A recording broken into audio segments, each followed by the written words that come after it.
Good morning. This is station WJSV, owned and operated by the Columbia Broadcasting System, with studios in the Earl Building at 13th and East Streets Northwest in the city of Washington.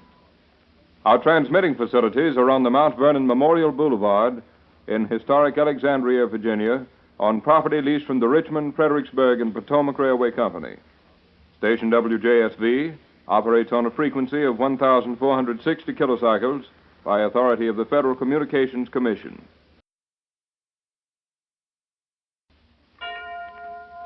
Six o'clock.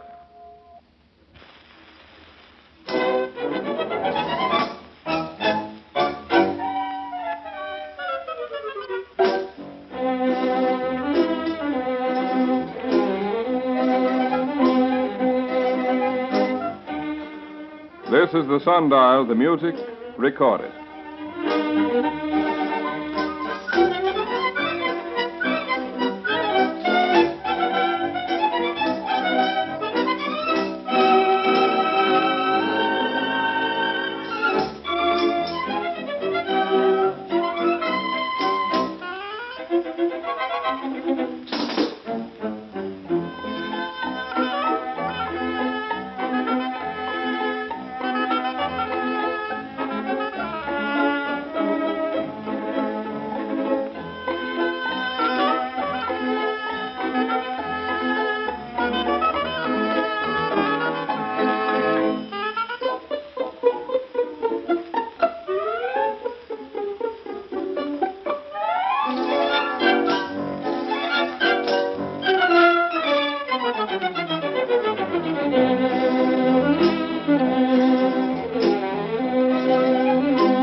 Minutes past 6:03.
6 minutes past 6 a.m.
Six 9 minutes past 6 a.m.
12 minutes past 6, 6:12.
Ladies and gentlemen, we regret the necessity of leaving the air for the next couple of minutes in order to make technical adjustments.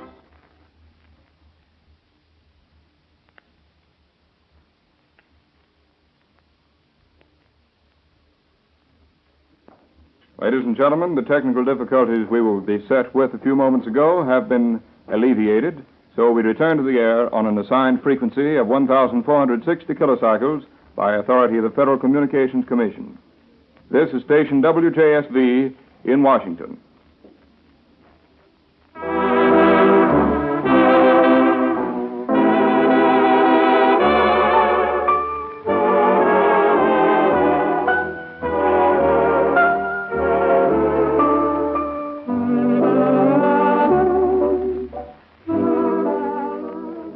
Three and a half minutes now past 6 a.m., 6:23 and 1/2.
"27 minutes past 6, 6:27. The music is recorded.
$6.29.5.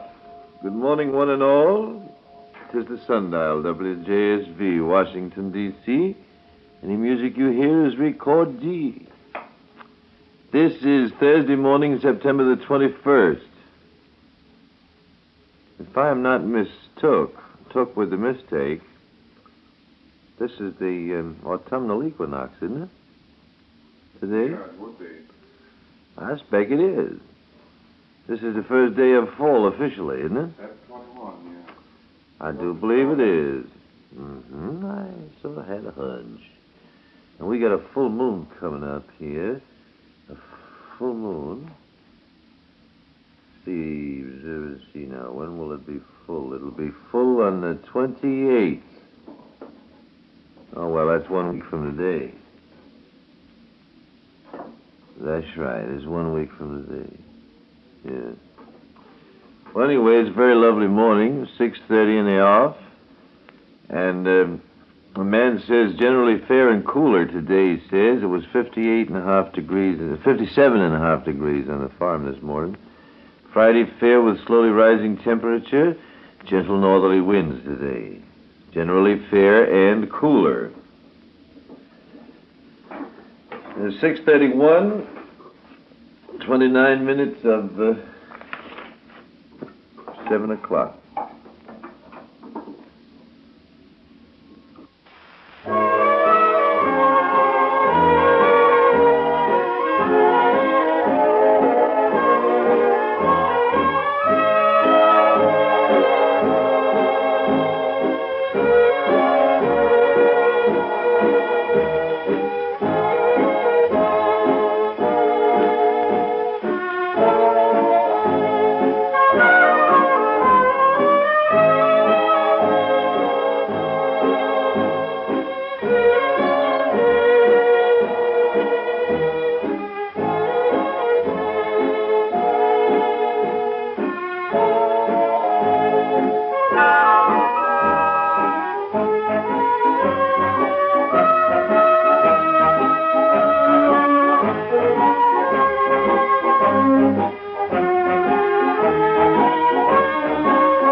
in a million years could there be another you, I would shed a million tears if ever we were through. Never in a million moons could you ever be surpassed. And darling, for a million Junes, this love of ours will last. There would be no world for me if ever we would part. Where I go, your name will be right on the tip of my heart. For only once in every lifetime, someone just like you appears. Is there any greater glory, any greater thrill? No, never in a million years.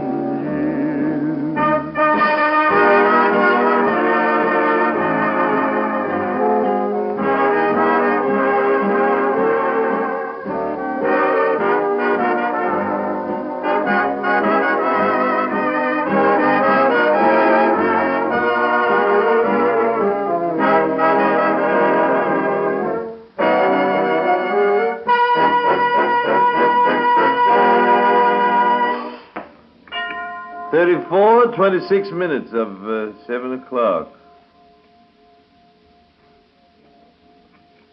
A citywide advance sale of tickets for the Amateur Boxing Carnival to be sponsored by the Washington Society for the Blind at Griffith Stadium on October 11th is underway now. The tickets are on sale at Griffith Stadium, all the police precincts, and are also being handled by 1,000 Boy Scouts who volunteered their services, bless their hearts. So if a Boy Scout comes around with a ticket for the Amateur Boxing Carnival at Griffith Stadium on October 11, remember, it's sponsored by the Washington Society for the Blind, and you'll be doing a great turn. It's 25 minutes of 7 o'clock, it is. Anybody interested in a boat? As who isn't? You all remember Forey, don't you? Harold Forey, our very handsome young assistant chief engineer we had around here for so long. Forey had an accident, you remember, a couple of years ago, on horseback. Horse ran away with him, and he ran into a tree and broke his arm and his leg. He was in emergency hospital for so long. Well, Harry's all right again, and everything's okay. And about a year and a half ago, he started building a boat which he named the Lolita, Lolita. She's 40 feet 8 inches overall, 12 foot 6 inches beam. She draws about 2 feet 8 inches of water. She's a raised deck Chesapeake Bay dead rise cruiser that can go to sea and take it. Harold built her, and he knows, and she's been out there in the heavy stuff and proved herself all right. She's powered with a Gray 671 with a 2-to-1 reduction gear. She turns a 1916 wheel, and the motor has been run less than 75 hours. In other words, the darn thing is pretty near new. Her framing is white oak. All the planking is #1 Gulf cypress, except the 2 bottom planks, which are Washington fir. The other bottom planking is #1 Gulf cypress. Now, Harold's been transferred, you know. He's out in St. Louis. Is it St. Louis? Chicago, is it? Yeah, he's been transferred to Chicago as an engineer for Columbia. And he's got his boat here. And he can't spare the time nor the money to take the boat from here to Chicago, so he has it for sale. Now, here's a grand boat, beautifully built boat.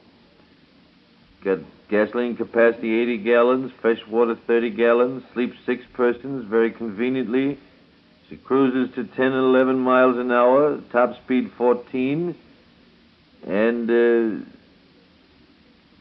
she's fully equipped with the exception of the interior lights, which can be installed for approximately $25. As a matter of fact, the running lights are installed, but they're not hooked up. Wouldn't take much. Now, you can get in touch with me about Forey's boat, or call a feller named Dick Hall. Dick Hall at 200 Rhode Island Avenue Northeast. Call him at Michigan 5457. Michigan 5457, and he'll be glad to show you Forey's boat, which is a honey. It's 22 minutes of 7 o'clock.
It's 41, 19 minutes to 7 o'clock.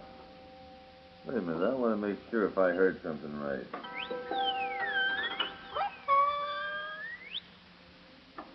What lady done that? 19 minutes to 7 o'clock is the time. Generally fair and cooler today, the man says. It's going to be a nice day. You better come on, get up. You better come on, get up. You better come on, you better come on, you better come on, get up. Ya-da-do-do-do-do-do, do-do-do-do. How you like Pepsi-Cola, Mother? You like Pepsi-Cola?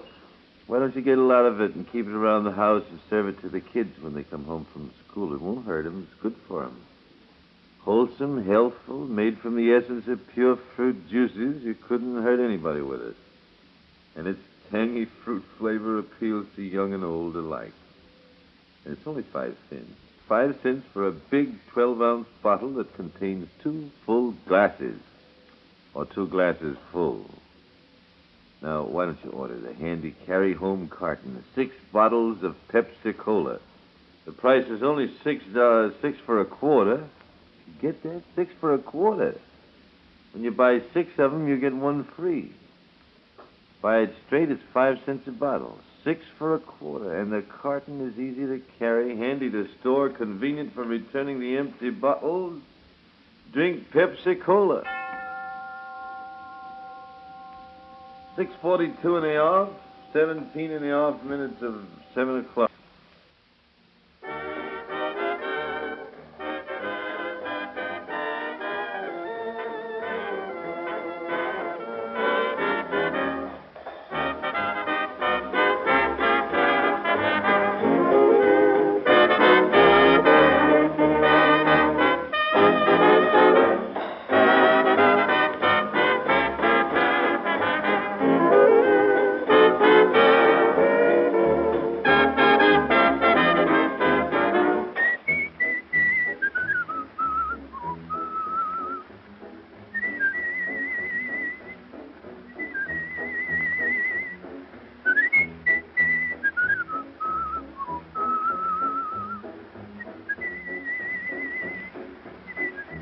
Looky here, partner. What's all this highfalutin whistling about? Why are you so happy? Well, I tell you, Butch, it goes like this. In the evening when I climb down from my saddle, oh, yippee-yi-yay, yippee-yi-yay. There's a new moon on the sage, my cares skedaddle. Yippee-yi-oh, yippee-yi-yay. When the ride on the range, you'll understand. It's a heaven on earth, it's a promised land. In the evening when I climb down from my saddle, yippee-yi-oh, yippee-yi-yay. Where the deer and the antelope roam, it's the place that I call home sweet home. In the evening when I climb down from my saddle, I want to say, oh, yippee-yi-yay.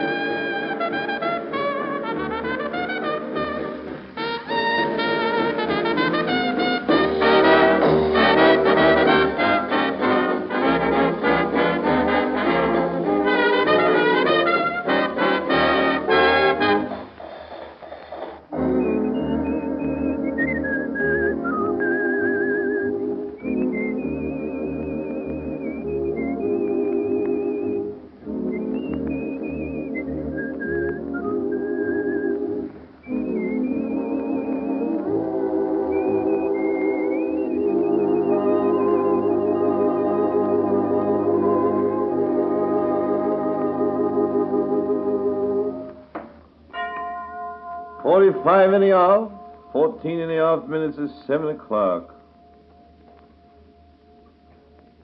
This is the Sundial, WJSV, Washington, D.C. The music is recorded.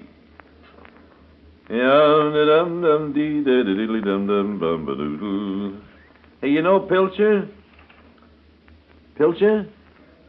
I have a funny feeling this morning that my few words here are being set aside, so to speak, for posterity. I don't know why. I just have a hunch. I'm not sure. Would you care to come and say a few words for posterity? Well,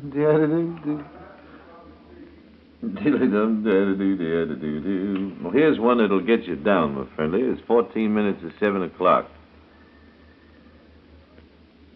It says here, Arthur, please announce that there will be a midnight show tonight of the women. And how about the women treating the men to this show?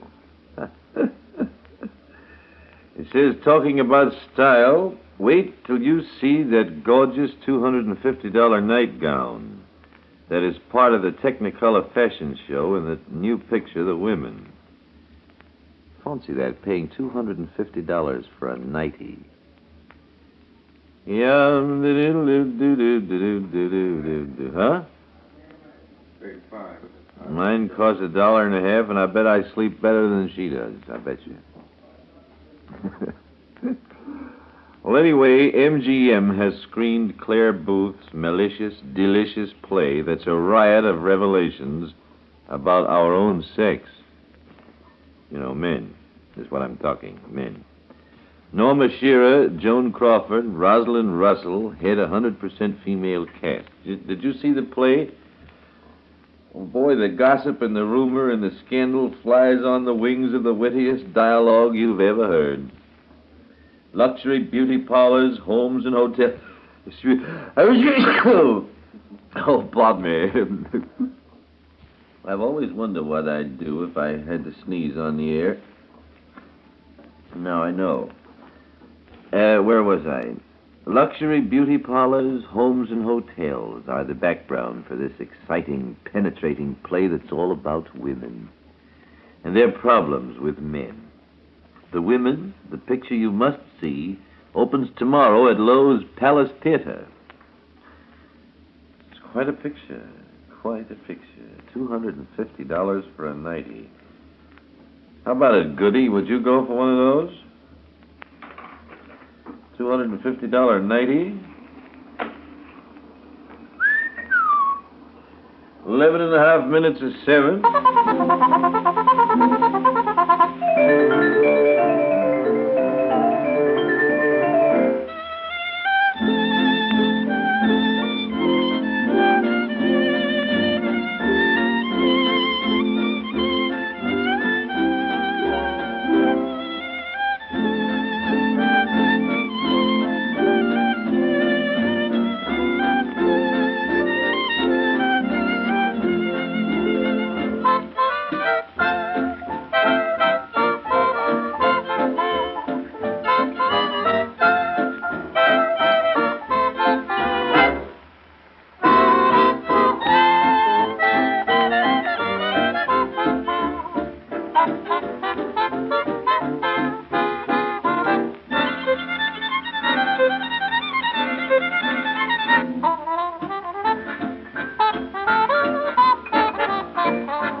$51 and a half, 8 and a half minutes of 7 o'clock. Has anybody got the misery in the muscles this morning? Maybe you work too hard or you play too hard. And you're left with the sore, aching muscles. So you must try Minute Rub. MINITRUB, Minute Rub. It's a new and different way to help relieve any kind of muscle discomfort quickly. You just rub on the Minute Rub, and soon its counter-irritant and pain-relieving actions working together start bringing you real comfort. Minute Rub, it's grand for aching puppies, too. Oh. And it quickly helps relieve nervous headaches due to overwork or fatigue. Minute Rub is greaseless, it's stainless, and it's approved by Good Housekeeping. Get a tube from your drugstore today. Never be without this Claventrude. Minute Rub, MINITRUB.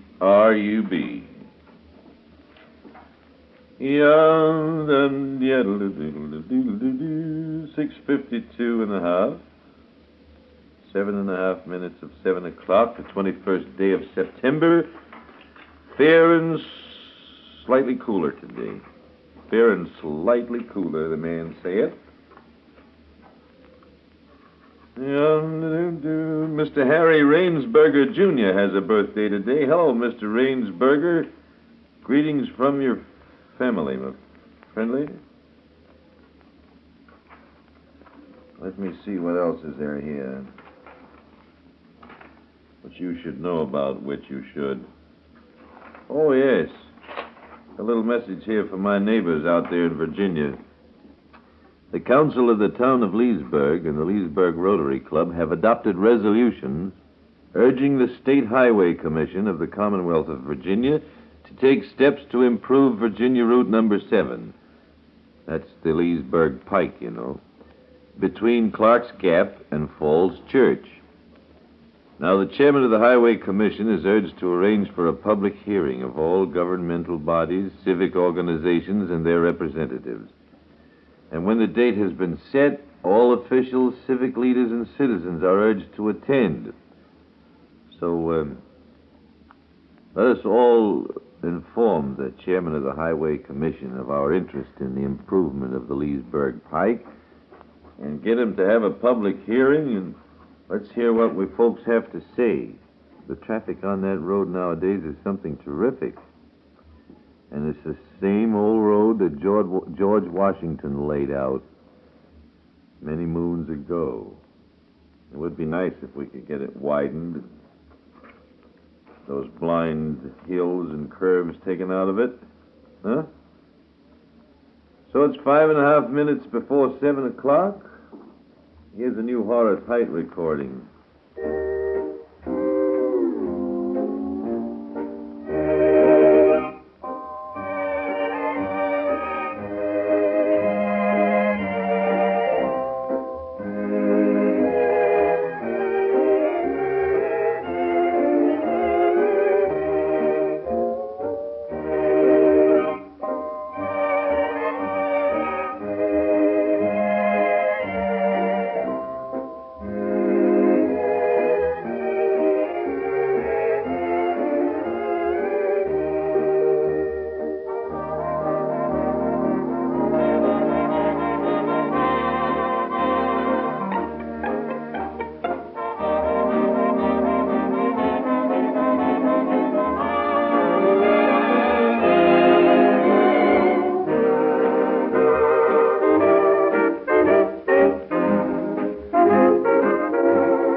Happy little bluebirds fly beyond the rainbow. Why, oh, why can't I?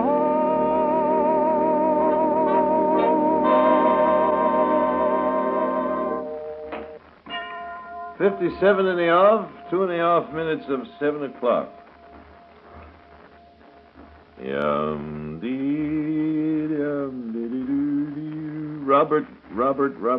Robert William Hyde. Robert William Hyde of Jackson Avenue in Riverdale is 2 years old today.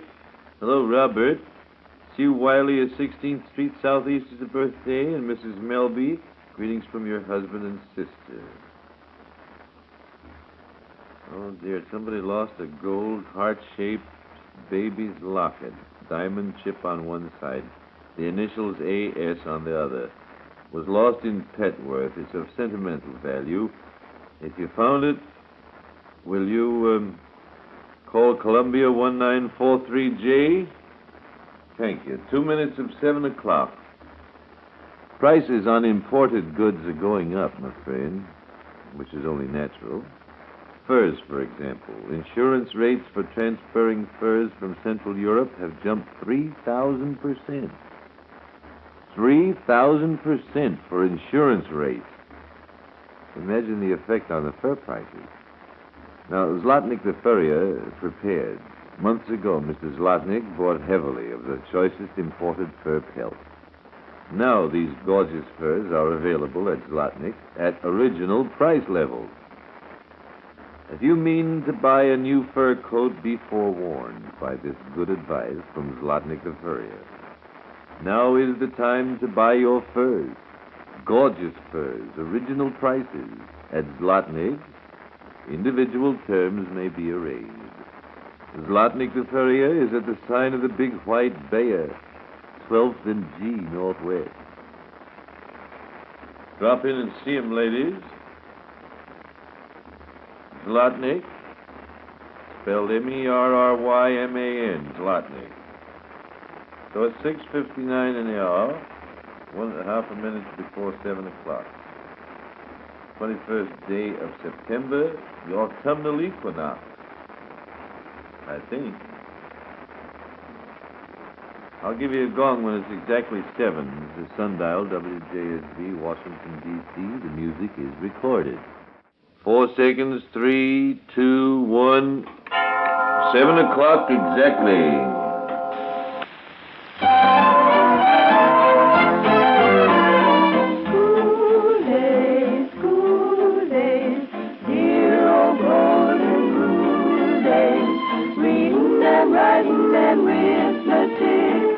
To the tune of a hickory stick. I was your queen in calico. You were my bashful barefoot beau, and I rode on your sleigh. I love you, Joe, when we were a couple of kids. Sunbonnet Sue, sunshine and roses ran second to you. You look so nice, I kissed you twice under your sunbonnet blue. It was only a kind of a kid kiss, but it tasted lots nicer than pie. And the next thing I knew, I was dead stuck on you. When I was a kid so high.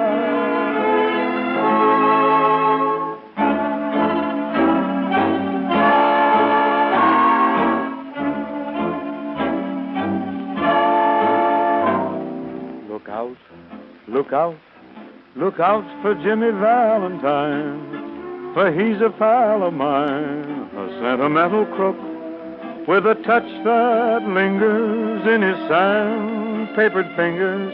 He can find the combination of your pocketbook. Look out, for when you see his lantern shine, that's the time to jump right up and shout, help! He'd steal a horse and cart, he'd even steal a girlie's heart when Jimmy Valentine gets out.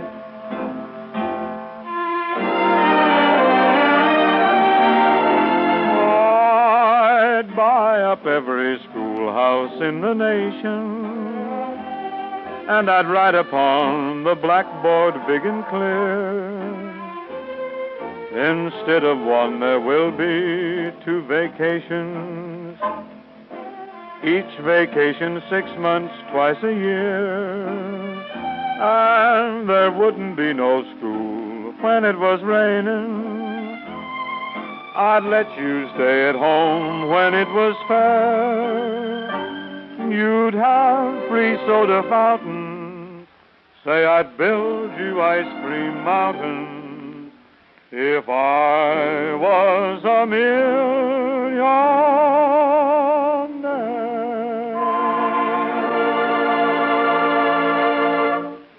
I was a millionaire. 'Tis 3 minutes past 7 o'clock.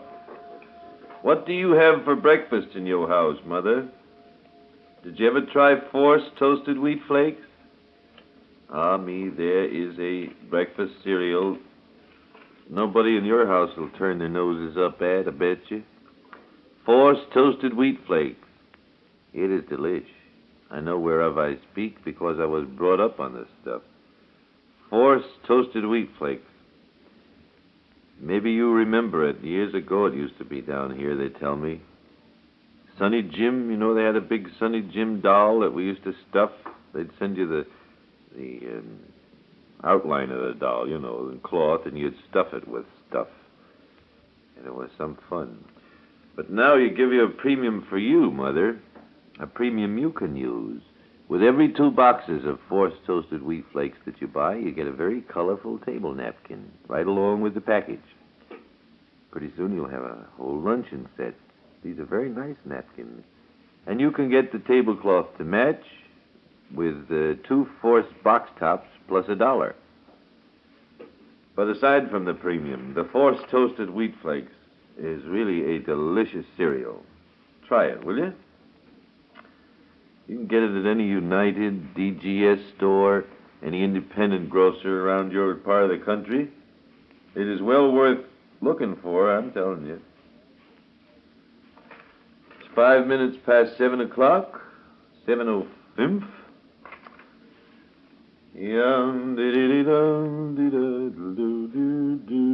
Creola Verbal Price of K Street is 4 years old today. Hello there, Creola. Look behind the radio, will you, Huntsy Boo? Mrs. Ellen Warner has a birthday, too. Greetings from husband and children.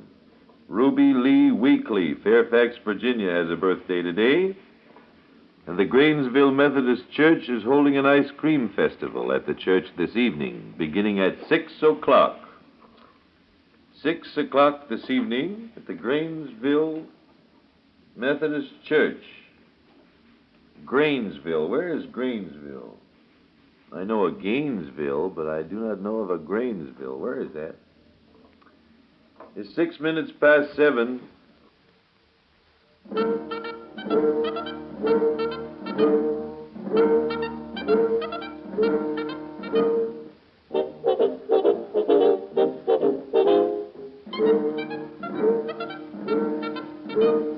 If a buddy meet a buddy coming through the ride, if a buddy kiss a buddy, need a buddy cry. Every lassie has her laddie name, they say hi. Yet all the lads, they smile on me when coming through the ride. Among the train there is a swain I dearly love myself, but what's his name or where's his hame I do not choose to tell. Every lassie has her laddie name, they say hi. Yet all the lads, they smile on me when coming through the ride.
clever record? That's by the champagne music of Lawrence Welk. Name what? Bob Pilcher says, try to name 2 musical instruments that aren't in that orchestra. Expect you're right at that, my friend. It's 8.5 minutes past 7 o'clock. 7:08 and a half. Oh, everybody has his buddy. No, that isn't right, is it? Or something, anyhow. Is you a jitterbug? Well, this is the last call for the jitterbugs. Tonight at 10 o'clock on the Wardman Park dance floor, Washington's crop of jitterbug dancers compete in the semifinals of the Harvest Moon Ball, the finals of which will be held at the Griffith Stadium on the evenings of October 3rd and 4th. There's no entry fee, but you must be 18 years of age or over. Enroll now by calling the Wardman Park Hotel, or better still, drop into the Willard Hotel Music Bureau today and fill out your entry blank. The grand prize is an all-expense trip to the New York World's Fair. And by the way, there's going to be a mob at Griffith Stadium on both nights, October 3rd and 4th. So make your Harvest Moon Ball reservations by calling the ballpark or any of the leading Washington hotels. 55 cents to $1.65. That entitles you to see the 5 dance contests, and afterwards have the privilege of dancing yourself for 3 hours to the swing tunes of Glenn Gray and his famous Casa Loma Orchestra, in person. By the way, Joe, will you get me that recording of Glenn Gray's Sunrise Serenade? He's got the best one that was made. And don't forget, there's still time to enter tonight's Jitterbug semifinals at the Wardman Park Hotel, 10 o'clock tonight. Get that Harvest Moon spirit, my friend. It's too bad they had to wait till October the 3rd and 4th for that night, for those 2 nights. The moon will be full on the 28th of this month. Come the 3rd or 4th, it'll be about gone. That's a shame. But anyway, it's going to be a grand time. It's 7:11 right now, 11 minutes past 7 o'clock. And here's a little of the Glenn Gray boys.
7:14, 14 minutes past 7 o'clock.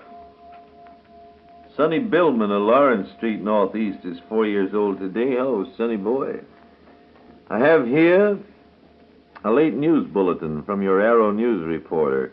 It was announced in Paris today that France has completed its general mobilization, and the country's entire manpower is in readiness for action at concentration points or has been assigned to duty. And another bulletin from the French High Command from Paris says the French High Command issued War Communique number 35 this morning, and here's how it read. There was local activity between advanced posts. There was artillery action on both sides. This refers to the Western Front. That's what the communique said. It's 7:15, 7 o'clock. This is the Sundial, WJSV, Washington, D.C. The music is recorded. And Christopher Hopwood of Fulton Street Northwest is a birthday today. Hello, Chris. I'm sorry to hear you broke your arm, my friend. This is very sad business. Never you mind now. You'll be a man for your mother. Go look under the chair, will you? There's a little something under the chair there. What was that little thing we used to have when we were kids? Pussycat, pussycat, what have you there under the chair or something? What is it? I forget. Somebody found a plain watch, a bull of a wristwatch, yellow gold. Is this yourn? Call 223 3rd Street Northwest. 223 3rd Street Northwest. Margaret Quick, Independence Avenue, has a birthday today. Many happy returns of the day, Margaret. I hope you don't have birthdays too quick. Now, wait a minute. Let me tell you about a little something here. Coast-In has gone Pontiac, and Washington's Pontiac buyers are going Coast-In. To keep pace with the sales of new 1940 Pontiacs, Coast-In now stages a gigantic sale of late-model road-tested cars. Cars that have been thoroughly reconditioned to pass the D.C. inspection. The Coast-In people say you just name your own price, your own terms, and your own trade-in allowance. Well, you can't beat that.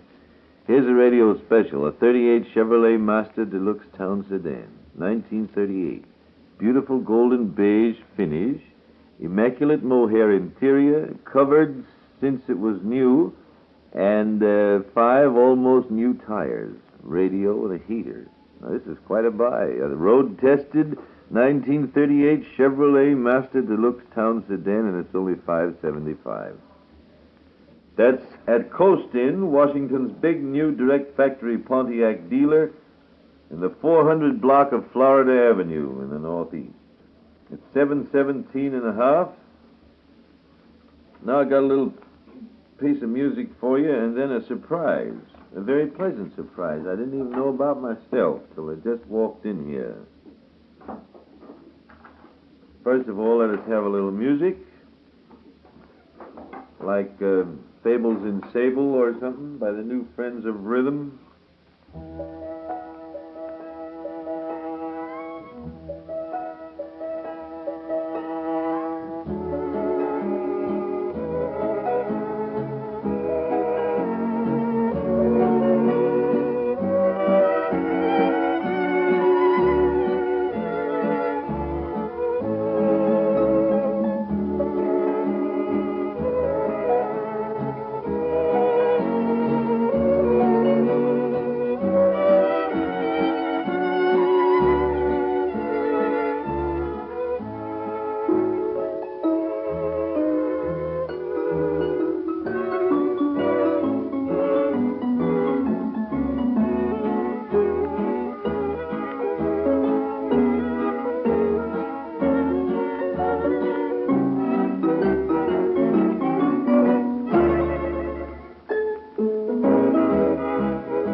7:21, 21 minutes past 7 o'clock. Here's the latest news about the reported revolt of German subjects from your Arrow News reporter. High British sources believe the only thing strange about the reported uprising in the Czech provinces is that it came so early in the war. They say plans for a revolt have been brewing in Bohemia and Moravia for a long time, and that Czechs have been hiding guns and ammunition ever since the Sudeten crisis of September in 1938. Now remember, these are reports. Nothing has been confirmed yet. The reported disturbance is said to have started on Sunday and was bolstered on Tuesday when 15,000 Slovak troops revolted. Reported. Prague and Brunn were reported to be among the rioting towns. A Czech spokesman denies emphatically that the Germans provoked the revolt deliberately in order to have an excuse to kill off Czech freedom. This has been denied emphatically. The official German news agency denies reports of riots in the Skoda and Brunn arms factories and of a mutiny in the Slovak army. An official spokesman describes the stories as perfect nonsense. So you takes your choice. There it is. These bulletins are from your Arrow News reporter. Now, I told you I had a surprise for you, and then we were going to put it on right now. It's 7:22 and a half. And, of course, you know the President's Cup Regatta is going on these days. Last weekend we had the sail races, and coming up we're going to have the motorboat races. And this morning we have several guests, chief among whom is the chairman of the Trophy Committee of the President's Cup Regatta, Mr. Samuel A. Sim, which I'm very happy to have the opportunity to present right now. Come in, Mr. Sim. How are you this morning? I'm fine, Arthur, and I hope that you are. Good morning, ladies and gentlemen. I know of no sport in which the contestants compete for the love of the game more than they do in boat racing. But I believe that you, who will be lining the banks of the Potomac this coming weekend, will be interested in the material symbols which will await the winners of these races. Time doesn't permit a description of all of the 60-odd trophies to be awarded, and so I'm going to tell you something about Friday, the opening day, something about what you can expect and what the drivers can look forward to receiving when they come across that finish line first. Friday is outboard day, and these little putt-putts will really give you a thrill. Their speed on the straightaway may be more than 60 miles an hour. And though they're not much bigger than overgrown mosquitoes, they ask no odds on the turns. The holders of the National Outboard Association amateur records for both the straightaways and competitive courses are entered in classes A, B, and C. The trophies for each of these three classes have been contributed to the President's Cup Regatta by the Calvert Distillers Corporation of Baltimore, and those 9 trophies are really beautiful. Time is short, and I can't describe these trophies, nor any of the others. But I'll tell you what I will do. I'll put all of the trophies on display in the lobby of the Willard Hotel beginning at 2 p.m. today. And from then on, you can see not only these trophies, but the President's Cup, the Hearst Trophy, the John Charles Thomas Trophy, and all of the rest of the trophies, from now until the end of the regatta. I have with me today 3 of the drivers of the midget class, 3 very charming young ladies, Irene, Betty, and Frances Defferball. Pop Defferball standing here too, and while he's not a midget, he'll be driving in one of the other classes. And I'm going to ask these young ladies just to say hello to you. Frances, go first. Come up where they can hear you. Hello, Frances. How old are you, Frances? 15. How long you been driving one of those putt-putts? 3 years. 3 years. Now, who taught you? Your daddy? Well, some. Taught myself mostly. Did you really? Frances, present me to your sister, will you? Betty Jacoball. Betty, how are you this morning? I'm fine. You drive too, do you? Uh-huh. How old are you, Betty? 16. 16. You got another sister there. Who's she? Irene. Irene. Irene, how old are you? Well, I'm 18. 18. Now, what we got? 16, 17, 18, is that it? 15, 16, 18. Oh, 15, 16, and 18, and all three drive the midget outboard motorboats, huh? That's right. Which one is the best? That we'll find out, huh? You all going to race in the same class? Yes. Well, that'll be a lot of fun. Well, it sure was nice to have you up here. How about Pop Deffenball? What's he do? Get Pop over here on the mic with you, too. Where is he? Hello. How are you this morning? You got any other children? Oh, yeah, I got one more little girl. One more little girl. Yeah. She drive, too? She's not big enough. Oh, she's not big enough. She's only 8. And you're in the larger class, aren't you? Yeah, I'm the steward for the kids. I keep the outfits running for them. Well, I wish you all a lot of luck out there. What day are you going to race, you three girls? Tomorrow. Tomorrow it is, huh? What time? 3:30 tomorrow afternoon. Well, we're going to be out there watching you. Good luck, and thanks ever so much for coming up.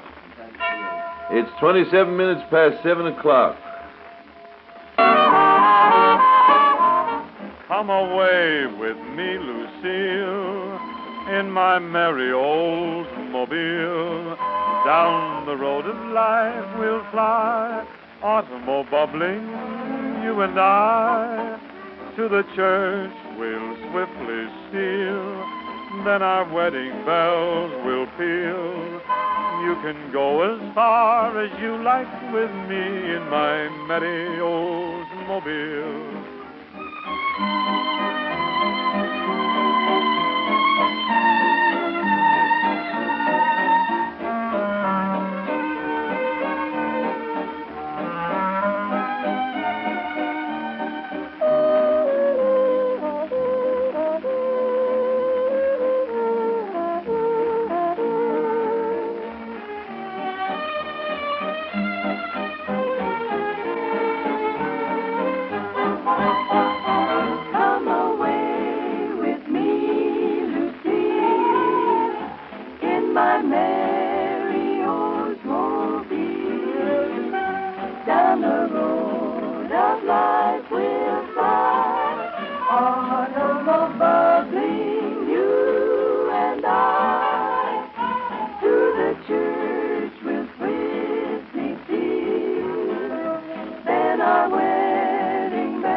Come away with me, Lucille, in my merry old mobile. Down the road of life we'll fly, automobile bubble and you and I. To the church we'll swiftly steal, then our wedding bells are gonna peal. You can go as far as you like with me in my merry old mobile. It's 7:29 and a half. 29 and a half minutes past 7 o'clock. This is the Sundial at WJSV, Washington, D.C. The music is recorded. By the way, if you like fudge cake, you will be glad to know that the featured item on today's Liggett Soda Fountain menu is fudge cake made the Liggett way and served with delicious Liggett's ice cream. And this is a featured item for only 10 cents. Oh, boy, that is a real treat. So leg it to Liggett's today for a light lunch, will you? That gong was 7:30, right upon the schnozzle. Let me see if there's anybody born at 7:30 here. Oh, yeah. Mr. and Mrs. Ira W. Smith of Buffalo, New York, who are visiting Mr. and Mrs. Chesley at Fairfax Station, Virginia, are celebrating Mr. Smith's 85th birthday and Mr. and Mrs. Smith's 54th wedding anniversary. Greetings from all their friends in Virginia. Bill Jackson of Franconia, Virginia has a birthday today. And Earl Clifton Shavir, I guess. Yeah, Earl Clifton Shavir of Seabrook, Maryland is 3 years old. Greetings from Mama and Daddy, Earl. Earl's uncle, Wilford Hickerson, has a birthday, too, and so has his grandmother, Mrs. C.B. Hickerson. Big doings in the Sheaver and Hickerson families. Little Bobby Jane Thompson of Brookmont, Maryland, is 10 years old this morning. Hiya, Bobby. 7:31, 29 minutes of 8 o'clock. I have here a little recording by Frankie Masters. He sent it to me in the mail yesterday. Says, I want you to try it and see if it's any good. We will do that. Ho, ho, ho. Ha, ha, ha. That's how we laugh the day away in the merry old land of Oz.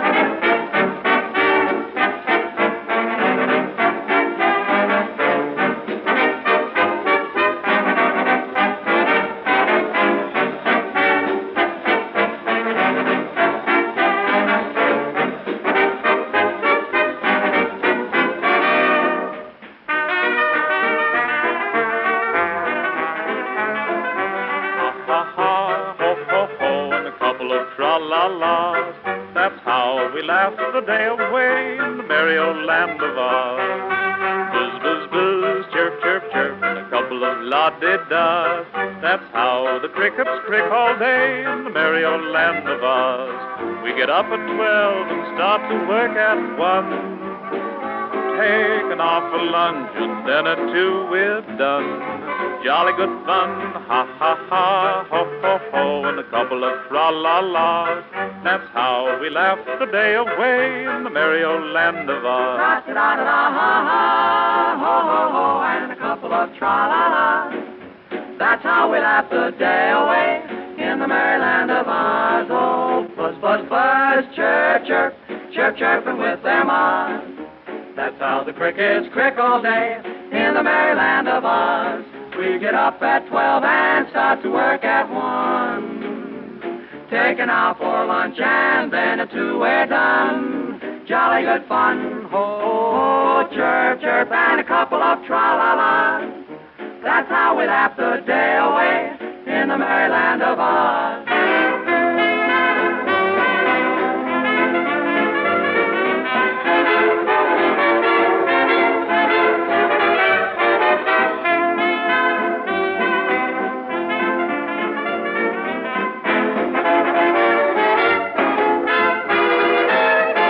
Ha, ha, ho, ho, ho, buzz, buzz, buzz, chirp, chirp, chirp.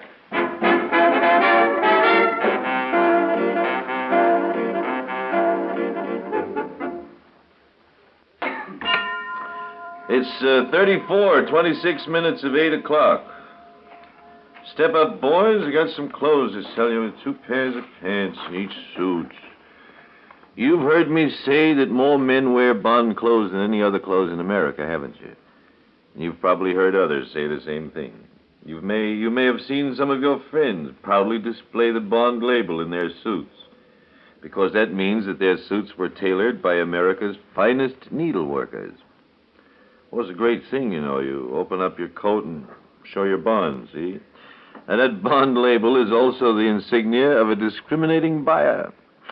You and your friends have a right to be just as proud of it as the Bond organization is, because it appears only in suits with distinguished style, choice woolens, perfect fit, and tailoring. You can take pride, too, in the savings you made, because whether you paid $25, $30, or $35, you conservatively saved $7.50 and received an extra pair of trousers to boot, which means more months of wear at no extra cost. Do not take me literally when I say an extra pair of trousers to boot. I hope nobody... Now, if some of your friends haven't tried Bond clothes yet, tell them to drop into the Bond store, B-O-N-D, 1335 F Street, Northwest. Tell them it pays to buy at Bond's. You save money. It's 25 minutes of 8. And here's a little tune called Passengers Will Please Refrain.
22 minutes of 8 o'clock.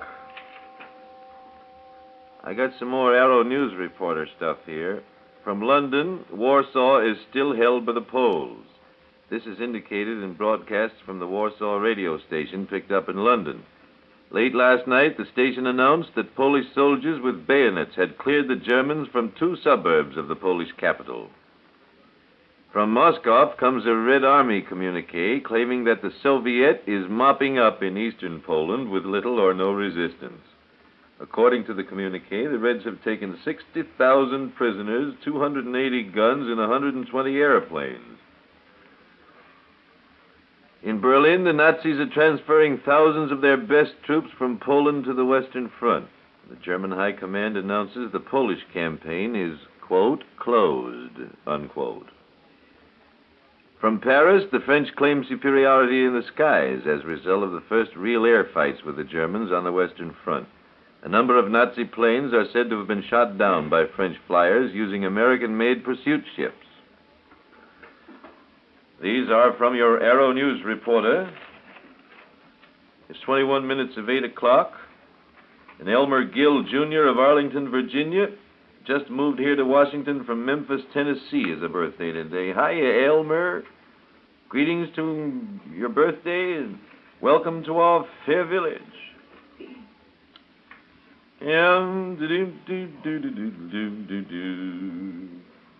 This is a lovely morning, you know, and the man says fair and cooler today, he says. Janice Hilland of 158 Custer Road is 6 years old today. Hello, Janice. How are you this morning, my friend? This is my old lawyer friend, Arthur Hilland's daughter. Happy birthday, and say hello to your daddy and your mama for me. Let me see what else is there here. Many lost articles. Many lost, few found. Great day. Bulldogs, Spitz dogs, Grack and Gray goats, patent leather pocketbooks. Life is very sad. Let us play here a little prelude to Act 1 of Carmen, huh?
Well, Carmen has come in, and I'm going to sell the boys another suit of clothes with 2 pairs of pants. Bond clothes offer so many advantages that it's hard to say which ones appeal the most. A lot of men give first place to Bond's economy. They like the idea of saving conservatively $7.50 on each suit from Bond's factory direct-to-you plan. You see, in the Bond situation, there's no middleman to get his cut. You get it direct from the factory. Others are keen for the 2 trousers with every Bond suit. Because with them, they get as much wear from a bond suit as if they had two suits, see? Oh, you could wear one pair of pants for Fridays, one for Sundays, you see, and cut down plenty on pressing bills besides. You could press the Sunday pants and let the other ones go. Still others like the smooth fit, the stays fit, thanks to Bond's Rochester needlework. Of course, everybody likes the two ways you can charge it. No extra cost for credit. No, sir. While these are only a few of Bond's many advantages, I think they'll give you a fairly good idea of why more men wear Bond clothes than any other clothes in America. That's true. Once you've seen the kind of value you get at $25, $30, and $35 and two pairs of pants with every suit, you'll know why. Nevertheless, my dear friends, the monkeys have no tails in Pago Pago.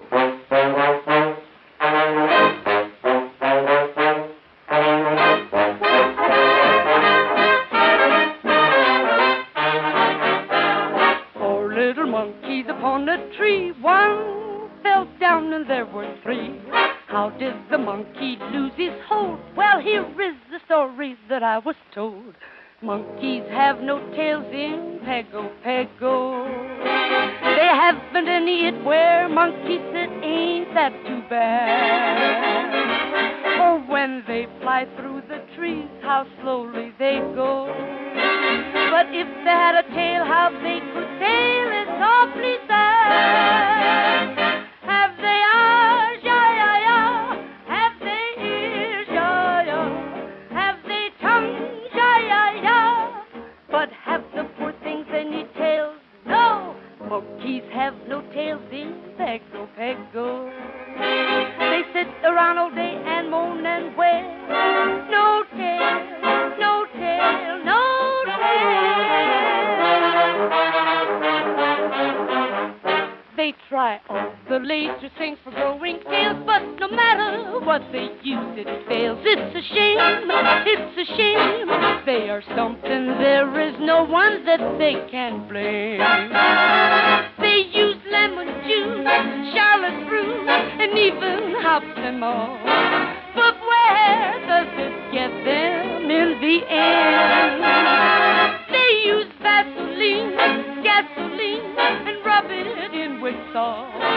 But where does it get them in the end? Have they eyes? Ya-ya-ya. Have they ears? Ya-ya. Have they tongues? Ya-ya-ya. But have the poor things any tails? No! The monkeys have no tails in Pago Pago. They sit around all day and moan and wail. No tail,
no tail, no tail. It's 47 minutes past 7 o'clock, 13 minutes of 8.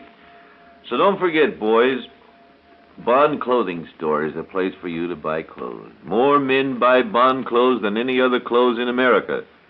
And remember, you get two pairs of trousers with each suit. $25, $30, and $35. Bond, 1335 F Street. So it's 12 and a half minutes of 8 o'clock. Mrs. Melby, greetings from your husband and your sister. Your birthday today. Mrs. Betty Lynch of 16th Street Southeast is 16. Miss Betty Lynch, pardon me. Greetings from Mother and Daddy. The nurses at Sibley Hospital want to hear the beer barrel palooka. Also, Mrs. Lyola Cabot of Mount Rainier. She's in Sibley Hospital, the mother of a small son. Congratulations, Mrs. Cabot. Mr. and Mrs. Charles E. Calvert of 13th Street Northwest are celebrating their 63rd wedding anniversary today, if you please. They are 84 and 82, respectively. My. Mr. and Mrs. Roger Flather are just recruits at it. They're celebrating their 14th anniversary today. Congratulations. And now I have a real surprise for you. My good friend Tom Morgan walked in here just now. And on his arm, the loveliest creature I have seen in many, many snows. The Queen of the President's Cup Regatta, Miss Ruth Overton. Tom is sitting over there at a microphone behind me. I'm going to ask him to come on in and say a few words about the regatta. Come on, Tom. You just talk into that thing. They'll get it. Yes. Hello, Arthur. The regatta will open Friday morning at 11:30 when the roaring outboard races get underway. You all know outboards carry their motors outside the hull at the stern, and nothing can equal the thrill of these fearless racers. Sometimes they reach speeds up to 70 miles an hour. This is a suicide class if there ever was one. Friday, you will be given your only chance to see the outboards race, with the exception of 2 outboard races, which will take place Saturday at 12:40 and 1 o'clock. After that, Saturday will be devoted entirely to the inboard races. Inboard carry their motors inside the hull and come under 2 classifications. Hydroplanes, which practice skim over the surface of the water when driving at racing speed, and runabouts, which drive low in the water and depend for their speed on cutting through the water rather than skimming its surfaces, being commonly known as displacement boats. Both hydroplanes and runabouts are classified according to cubic inch piston displacement. Races are scheduled for the commonly called 91s, 135s, and 225s maximum cubic inch displacement. Boats competing in the President's Cup race must have a piston displacement of not less than 366 cubic inches, no more than 732 cubic inches. Saturday will see the running of the first heat of the President's Cup at 2:30 p.m. and the second heat at 4:15 p.m., as well as runabouts, and Sunday afternoon will open at 1 p.m. There will be hydroplane races, ladies free-for-all races, aquaplane race, and the final heat of the President's Cup. And in connection with the President's Cup event, I want to tell you that the President's Cup Regatta made history last week when Aubrey Bogley, chairman of the racing committee, was able to announce that 6 positive entries have been received for the climax race of the 1939 season. This big entry may stimulate 1 or 2 other entries to come out of cover between now and next Saturday afternoon. There will be My Sin, Gold Cup winner Detroit over the Labor Day weekend, owned by Zal Simmons of Greenwich, Connecticut, and Herbert Mendelssohn's famous Notre Dame, which raced and won here in 35 and 37. This is another odd year. The superstitious may feel he is fated to win this year. Don't miss it. Then there will be Why Worry, So Long, Miss Canada, and Arctic Turn the Third. Why Worry is owned and driven by Wild Bill Cantrell of Louisville, Kentucky. I've heard of their beautiful women, fine horses, and now we hear good whiskey, and now we hear of Kentucky skilled boat pilots. So Long is owned by Lou Faggio of San Marino, California. Miss Canada is owned by Harold Wilson of Ingersoll, Canada, and he will be here unless Canada keeps him home on account of the war. Arctic Turn the Third of Baltimore is to be piloted by Ernie Chase, and Notre Dame will be handled by Dan Arena. One of the biggest regrets of the President's Cup race is that Count Theo Rossi, that magnificent Italian sportsman, will not compete with his Olaja due to war in Europe. He cabled Chairman Bogley, "Many thanks. Your telegram received. It was anyhow too late. Mechanics and military service unable me to compete. Best wishes, Theo Rossi." Friday evening, there will be the Illuminated Water Carnival at 8 p.m., at which time the Queen will be crowned on a boat in front of the reviewing stands, after which the illuminated craft will pass in review. This will be followed by a torchlight canoe formation by paddlers of the Washington Canoe Club, followed by a thrilling spectacle of fireworks. Chairman Bogley wishes to impress on all pleasure boat owners who expect to view the races from their craft that the Gravelly Point Airport dredging has deepened the local channel 40 to 50 feet deep, requiring more anchor chain than most pleasure crafts normally carry. It's requested that those in such crafts refrain from throwing any debris, such as bottles and cans, in the river, because of the danger of fouling one of the contesting crafts. Where is the, which channel is that, Tom? All events will be in the Georgetown Channel off the Potomac Haynes Point. Off the Potomac Haynes Point, huh? How are we going to ad-lib here without a script anyhow? Let's see. Tell where is all this to take place? In that Georgetown Channel to Haynes Point. How do we get there? Well, you get there by automobile and bus, Arthur. Buses will leave from the south end of the Treasury and take passengers around Haynes Point for 25 cents. With stopover periods as long as desired, returning to the south end of the Treasury. How much is it going to cost us, Tom, to get in all these events? Well, that's the best part. Everything is really reasonable. Boxes containing 6 chairs and table, good for all 3 days of racing, and for illuminated water carnival, are $13.20. To reserve boxes for the races and the water carnival, call the regatta headquarters at the Willard Hotel. Phone National 4420.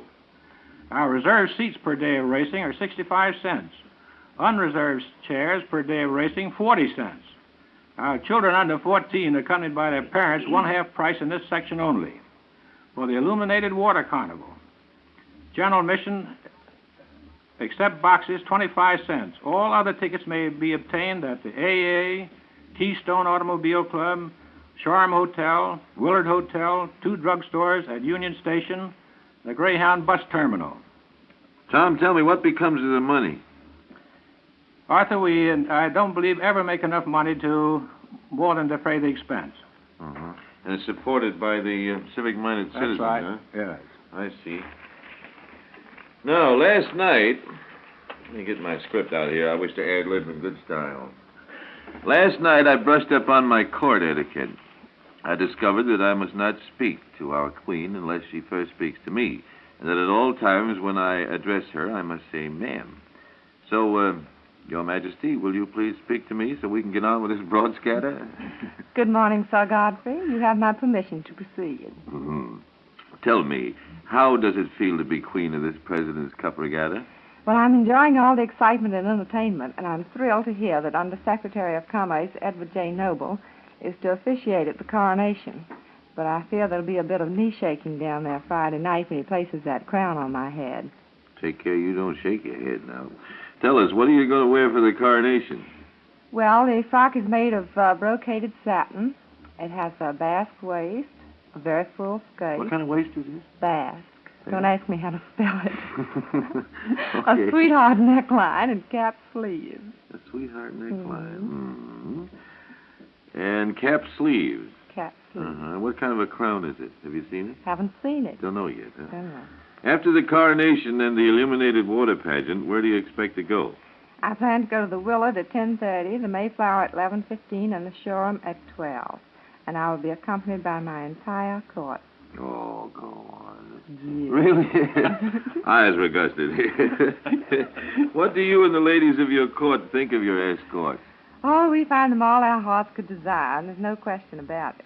We like them best, of course, when they're all dressed up in those gorgeous uniforms. Mm-hmm. Tom, you going to be in that escort? No. No? And you the boss of this thing? Well, I'm going to be, He hasn't got a uniform. the chaperone, all right? Oh, you're going to chaperone. Oh, I see. Who's going to chaperone you? I'm going to ask you to do that. Well, thank you, Your Majesty, for being so gracious. May I have your permission to retire? You have. I've enjoyed talking with you, my loyal subjects, and now I look forward to seeing you each day of the races and on the night of the coronation. Thanks ever so much, Miss Overton, and good luck.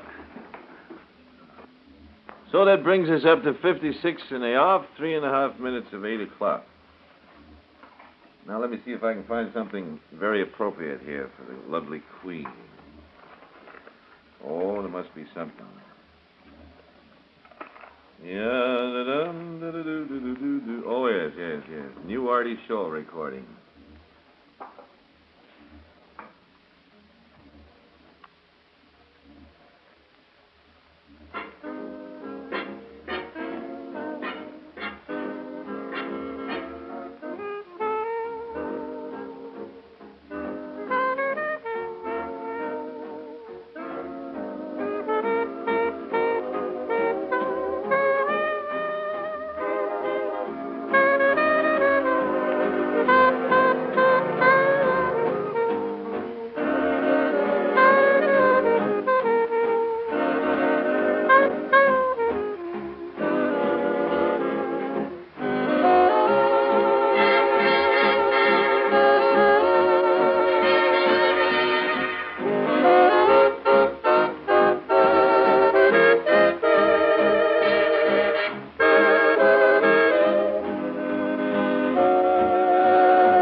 my days begin. When I awaken with a single one possibility in view. That possibility of maybe seeing you. Come rain, come shine, I meet you and then I kiss your lips and the pounding becomes the ocean's roar, a thousand drowns. Can't you see it's love? Can there be any doubt when there it is, day in, day out?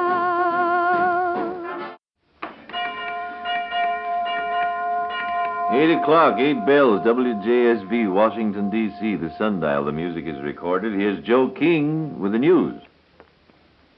This is your Arrow News reporter with last-minute hit-the-spot news, brought to you 4 times daily through the courtesy of Arrow Beer and Ale. Arrow Beer has such a remarkably fine taste that it's making more new friends than any other brand of beer that's sold in Washington. Here in Washington, you can get this outstandingly fine beer for only 10 cents a bottle. Arrow Beer always hits the spot. Well, both sides in the European war appear to be marking time. Germany is rushing thousands of troops and supplies to the Western Front. The Allies likewise are massing strength at the foot of the Nazi West Wall. There are apparently well-founded reports that Britain and France have decided on a major offensive against the German fortifications. There are rumors that Germany plans a big drive also to take the play away from the Allies. According to one report, the Nazis may even be planning to violate the neutrality of Belgium or Switzerland in order to avoid a head-on smash against the Maginot Line. The next few days should see major developments of one sort or another in this great conflict. Warsaw is still holding out against the Germans in the east, but there is no longer a real Eastern Front. The German High Command says the Polish campaign is closed, and if there was much more fighting to be done in the east, it is hardly likely that the Germans would be rushing troops and guns to the west. A French Army communique this morning says there was only minor fighting on the Western Front last night. An important development may be in the making in this country today. Congress is meeting at noon in special session to hear President Roosevelt's appeal for repeal of the arms embargo. The president is scheduled to address the lawmakers at 2 o'clock. Meanwhile, here are some more of this morning's war headlines. The Red Army claims to have taken 60,000 prisoners, 280 guns, and 120 airplanes in its drive into eastern Poland. The French claim that the first major air battle of the war shows that they are superior to the Nazis in the skies. German planes are reported to have been shot down by French flyers in American-made pursuit ships. Jewish refugees from Poland are said to be in a state of terror as a result of the Romanian government's order that all undesirables must leave the country in 15 days. Reports persist, also, that the British have captured the German liner Bremen and that the big vessel is now in a British port.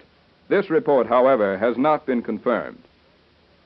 High British sources say the only strange thing about the reported uprising in the Czech provinces of Germany is that it came so early in the war. They claim plans for a revolt have been brewing in Bohemia and Moravia for a long time. However, the Germans describe all reports of trouble in what was formerly Czechoslovakia as pure nonsense. And from Ankara, Turkey, comes word that the foreign minister of Turkey is sailing for Moscow today. The visit is causing considerable speculation throughout all Europe. It may have an important bearing on Turkey's future course in the war.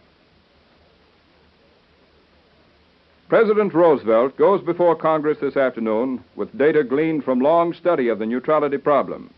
This research was climaxed yesterday by a 2.5-hour session with Republican and Democratic leaders. After that White House meeting, it was agreed unanimously that the primary, nonpartisan objective was to keep the United States neutral. Mr. Roosevelt and Vice President Garner favor outright repeal of the whole neutrality law. However, when the chief executive felt out the conferees on this proposal, he was told that not more than 5 members of the powerful Senate Foreign Relations Committee would agree. The Foreign Relations Group must report out the measure before it can be considered by the policy-making Senate. A poll of committee members based on earlier votes and expressions of opinion shows that a majority would approve amending the neutrality law as Mr. Roosevelt asks. Roughly, the provisions now in effect forbid sale or export of any arms, ammunition, or materials of war to belligerents or to neutrals for transshipment to nations engaged in war.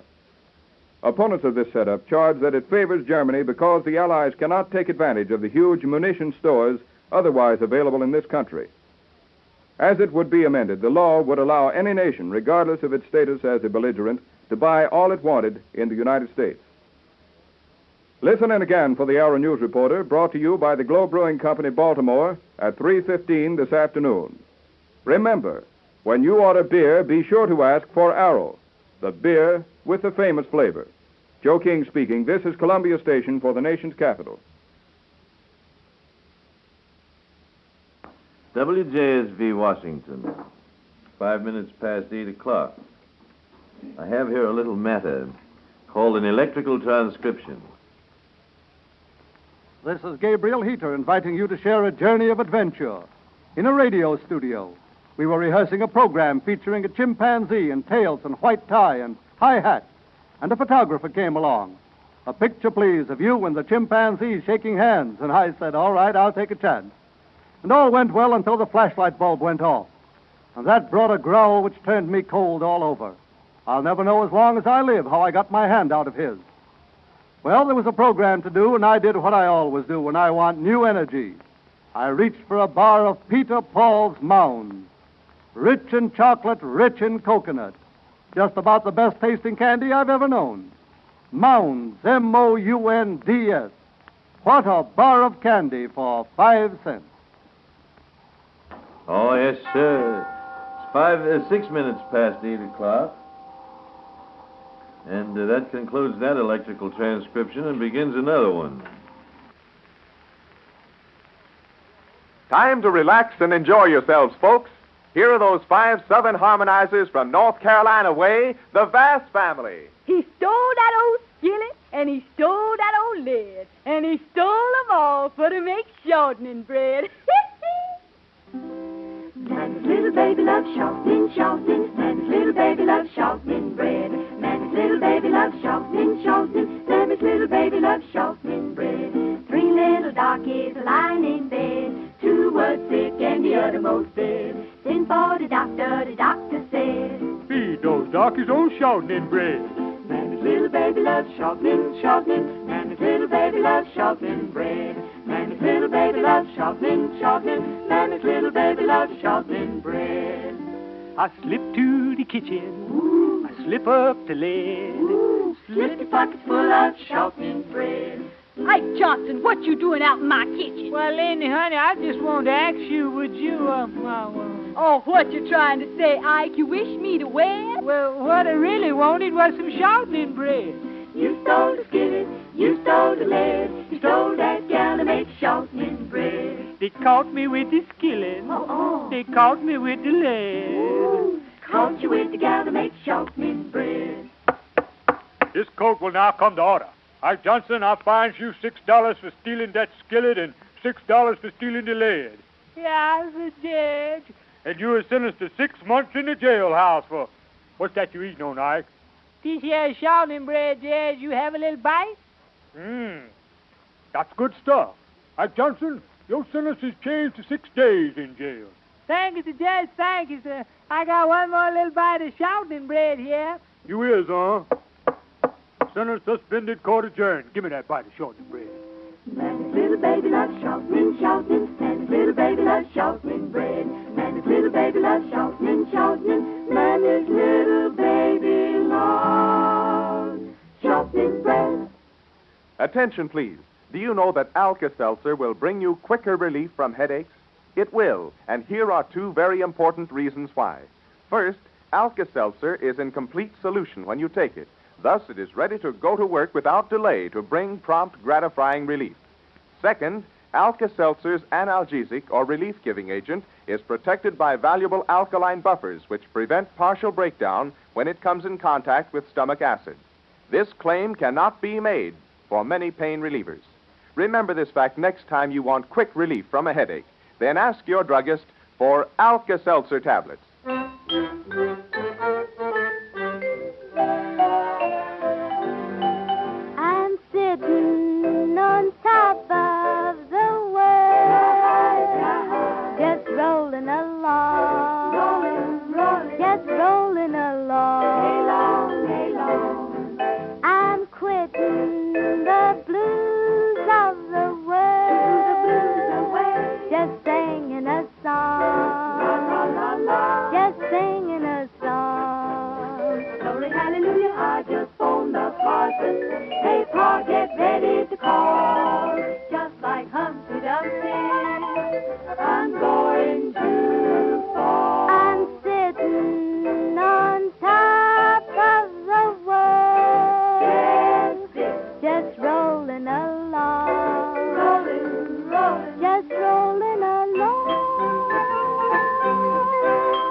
listen, friends, do you know how to cure a cold?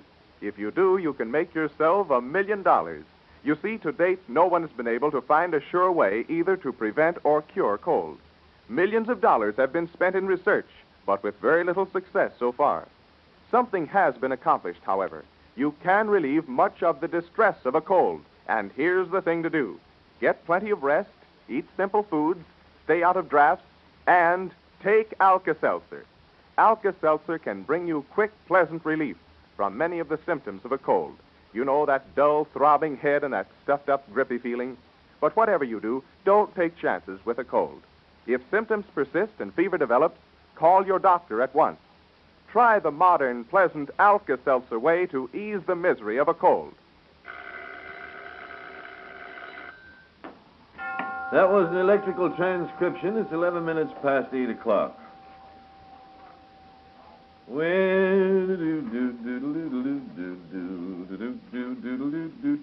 For the protection of its patrons, ladies, Capital Fur Shop imprints its famous stamp of approval on every fur pelt and every fur coat offered for sale.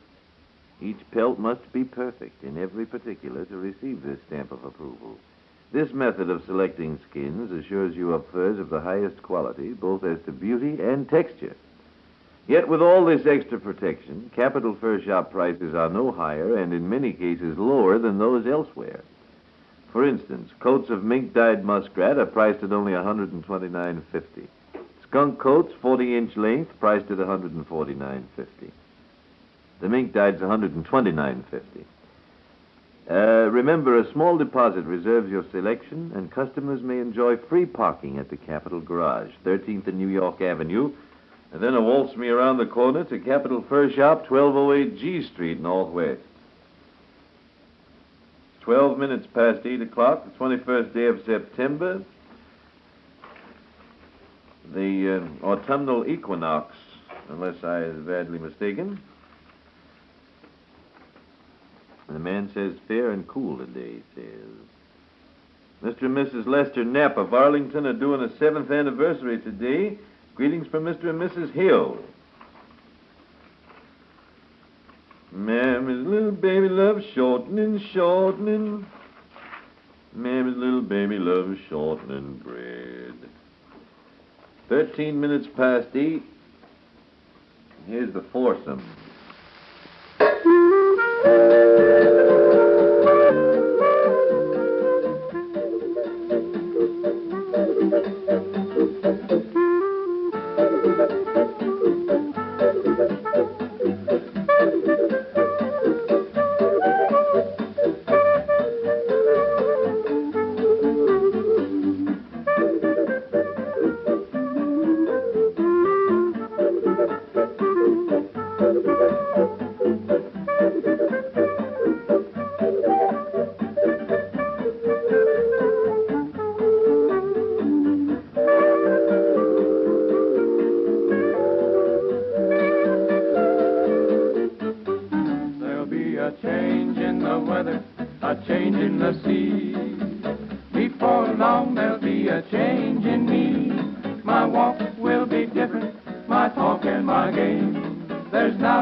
I'll even change the way I strut my stuff, 'cause nobody wants you when you're old and gray.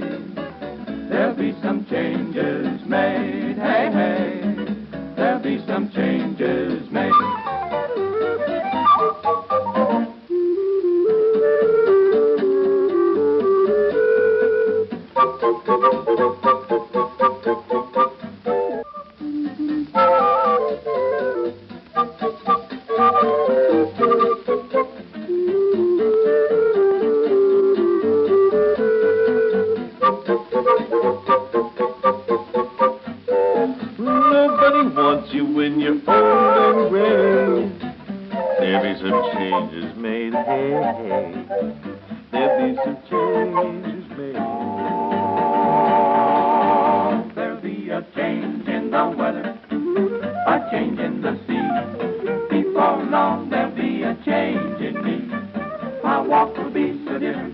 My talk and my game, there's not a thing about me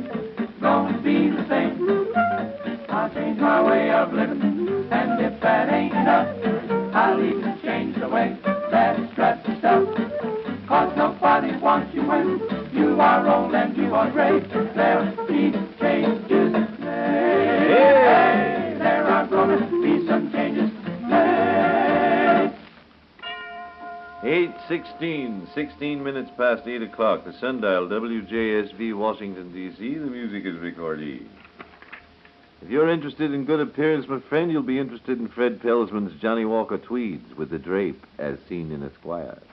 Tweeds in a multitude of tones. Tweeds for business, tweeds for school, tweeds for sports, tweeds for sparking. And in Johnny Walker suits, starting at $29.50. In sports coats, starting at $15, and in top coats, starting at $25. The suits feature a husky breadth of shoulder, and soft construction that contributes to the smart drape effect. Featured in Esquire magazine, shown at Fred Pelsman's 13th and F Fashion Shop, which is Washington's Esquire store, as everyone knows. These clothes are worn by men who value an investment in good appearance, and you can make no better investment. So drop by and see Fred Pelsman, will you? Ask his opinion on the style situation. He really knows. He just spends all of his time studying trends and fashions and one thing or another, and he can tell you what's what and what isn't what.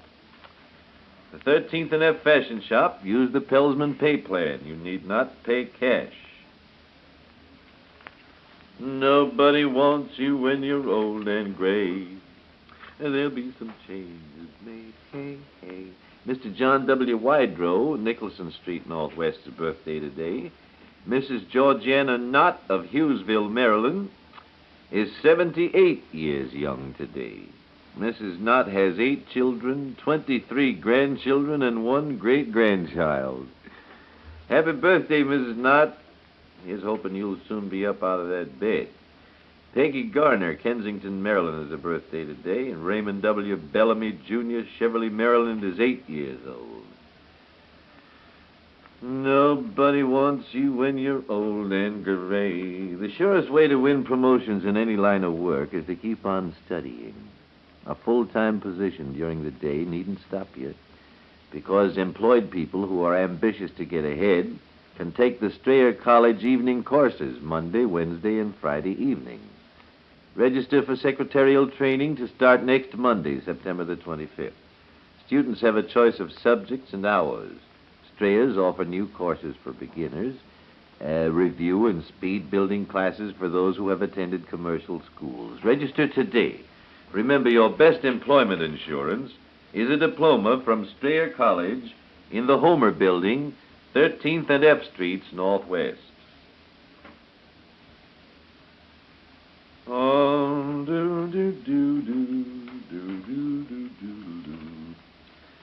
Let me see what is here. Mary Louise Stott of Fredericksburg, Virginia, is 6 years old today. Greetings from Aunt Joe, Mary Lou. Mary Charlotte Stark has a birthday. Greetings from your mother, Mary. Raymond Sims of Alexandria is 7. Louise Randall, Triangle, Virginia. Greetings from Mother and Daddy. 19 minutes past 8 o'clock.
22 minutes past 8 o'clock. One pair of eyes must last you a lifetime, my friend.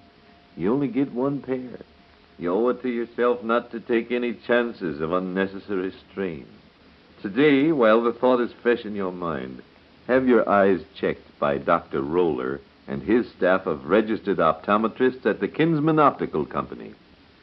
You may be sure that if you do not need glasses, they will frankly tell you so, and happy to. Should you need glasses or simple orthoptic treatments or something, the Kinsman Budget Plan will help you take care of the modest cost.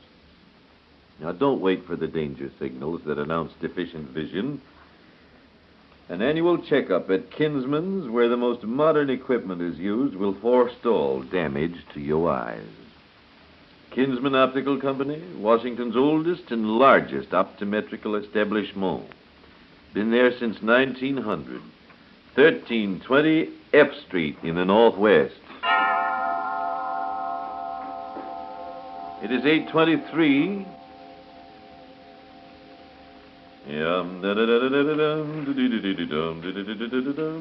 Mr. Melvin Lancaster of O Street, Northeast, is a birthday today. Hello there, Brother Lancaster. Mrs. Frances Hall of Montella Avenue, Northeast, is a birthday, too. And Beverly Yumkus of 11th Street, 5 years old. Greetings from Murray and Ronnie, Beverly.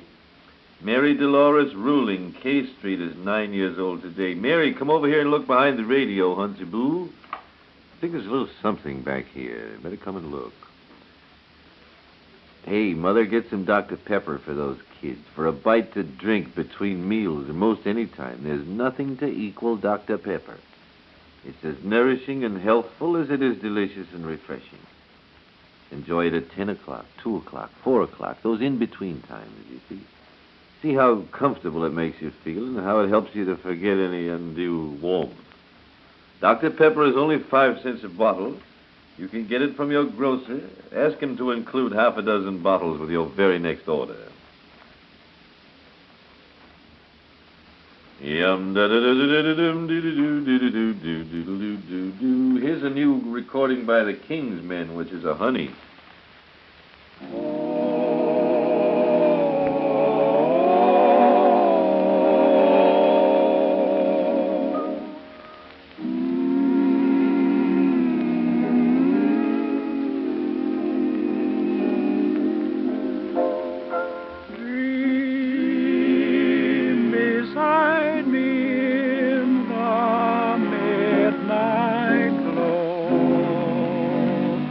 The lamp is low. Oh, dream and watch the shadows come and go. The lamp is low, darling, you are mine to hold forever near. My lips will sigh, I love you so. Dream the sweetest dream, we'll have it all. Tonight the moon is high, the lamp is low. Next time your car needs a lubrication job, my friend, call Metropolitan 8500 and ask the young man upon the motorcycle to come and get your car and Gulflex it. Metropolitan 8500 is the telephone number of the Gulf stations around town. They will be glad to come and get your car, do the lubrication, the car wash, change the oil, or anything you want, and bring the car back to you. And it's just one of those many little things they do free, don't cost you a nickel extra, that make motoring so much nicer for you. Use the Gulf station in your locality. You will find it a real house of service. Go Gulf. Let's Gulf do it. Robert Thomas, Jr., 13th Street Northwest's birthday today. Greetings from your mother, Bobby. Virginia Singleton, greetings from Grace and Ruth. Say, Sammy Schwartz has all the new 1940 radios. Charles Schwartz and Son, 708 7th Street Northwest. You must see them, and by all means consider one of the new portables. Oh, boy, these portable radios are something. Sammy's got all of them, RCAs, Philcos, Emersons, and Zenith, and they're priced as low as $19.95. Designed for battery use, and many have DC and AC electric plug-in outlets as well, you know. While you have the radio home, you can save the batteries by plugging in on the house current. Or take it on with you to the woods or the seashore or wherever you're going. And Charles Schwartz and Son is a place where you can have your choice of many makes and models and enjoy the convenience of a budget account. Terms as low as 50 cents a week. So shop for your radio at Charles Schwartz and Son, 708 7th Street Northwest, down by that old gold clock. Tell Sammy I said hello, too, will you? Kick him in the shins for me if you haven't for some time. He loves it. Here we are again with 2 minutes to go and 19 sponsors. Life is so sad. But one of the nicest ways I know of to start off a pleasant evening is dinner at the Pendle. Try it. The Pendle Hotel. It's a lovely place. The food is delicious, the service is unexcelled, and the price is most reasonable. The Pendle is 2 miles south of Alexandria on U.S. Route number 1, the Richmond Highway. Just about half a mile this side of Beacon Airport. Go out there and try those dinners, luncheons, and breakfasts. You'll love them. The Pendle, PENN-DAW. Tis a lovely place. Lee D. Butler here has got a big situation on, too. You know, the 1940 Studebaker is on the way. That means that Lee's got to clean house at once to pave the way for future trade. To get immediate action, he's staging a $50,000 closeout of late-model Butler-bonded cars of every make and every body style. Buicks and Plymouths and Fords and Dodges and Chevrolets and, of course, Studebakers, built by the famous Studebaker craftsman for longer life. Every car goes now far below its real value, and never have terms been easier. You don't have to make any payments until November 1, and then only 10% down. Don't you miss this opportunity now. See Lee D. Butler, 1121 21st Street Northwest, the gentleman who says my used cars will make good, or I will. And you need have no worries about that. Dream beside me in the moonlight glow. Well, it's come up 8:30. You can't stop a clock, can you? This is the Sundial, WJSV, Washington, D.C. The music was recorded, and it's time for the magic carpet. Have you ever stopped to think that you serve your family bread more frequently than any other food on the menu? You probably do, Mother. Don't you want to be absolutely sure you're giving your family the most delicious, fine-flavored bread you can buy? A bread that actually adds to the enjoyment of their meals? Of course you do. All right, try certified double-flavor bread. I'm not kidding you. You'll find something in bread that you buy in a store that you never knew about before. It's delicious. Certified double-flavor bread. Try it now. Ask for it at your grocer by that name. The Certified Magic Carpet transcribed interview is coming up.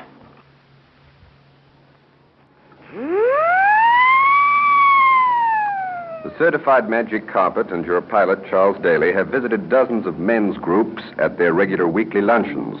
But today we visit the Seroptimus Club, a group of women who meet at lunch once a week to exchange ideas and to increase understanding and friendship among businesswomen. They are lunching in the cabinet room at the Willard Hotel. Now, we know well the record made by the men's department, and the Certified Magic Carpet is eager to find out how the members of the Seroptimus can do with the question cargo. And so the first guest to step aboard the Certified Magic Carpet is Mary Turner. Now, Miss Turner, I understand that in the Seroptimus Club, one woman is picked from each business to represent the particular business, and you only have one member from each business in the organization. That's right. What department are you from? Well, I'm the director of the Home Service Bureau of the Potomac Electric Power Company. And that would come under utilities, I suppose. Well, now, this has a good deal to do with utilities. How much earth can be taken out of a hole 4 feet long, 3 feet wide, and 6 feet deep? Now, how would I know that? Oh, it's very simple, very simple. How much earth can be taken out of a hole 4 feet long, 3 feet wide, and 6 feet deep? I wouldn't even know. You can't take any dirt out of a hole. Haven't been able to for a long time. There's no dirt in it. Now, which one of the following can't a penguin do? Swim, walk, run, fly, lay eggs. Which one can't a penguin do? Swim, walk, run, fly, lay eggs. Fly. Fly is right.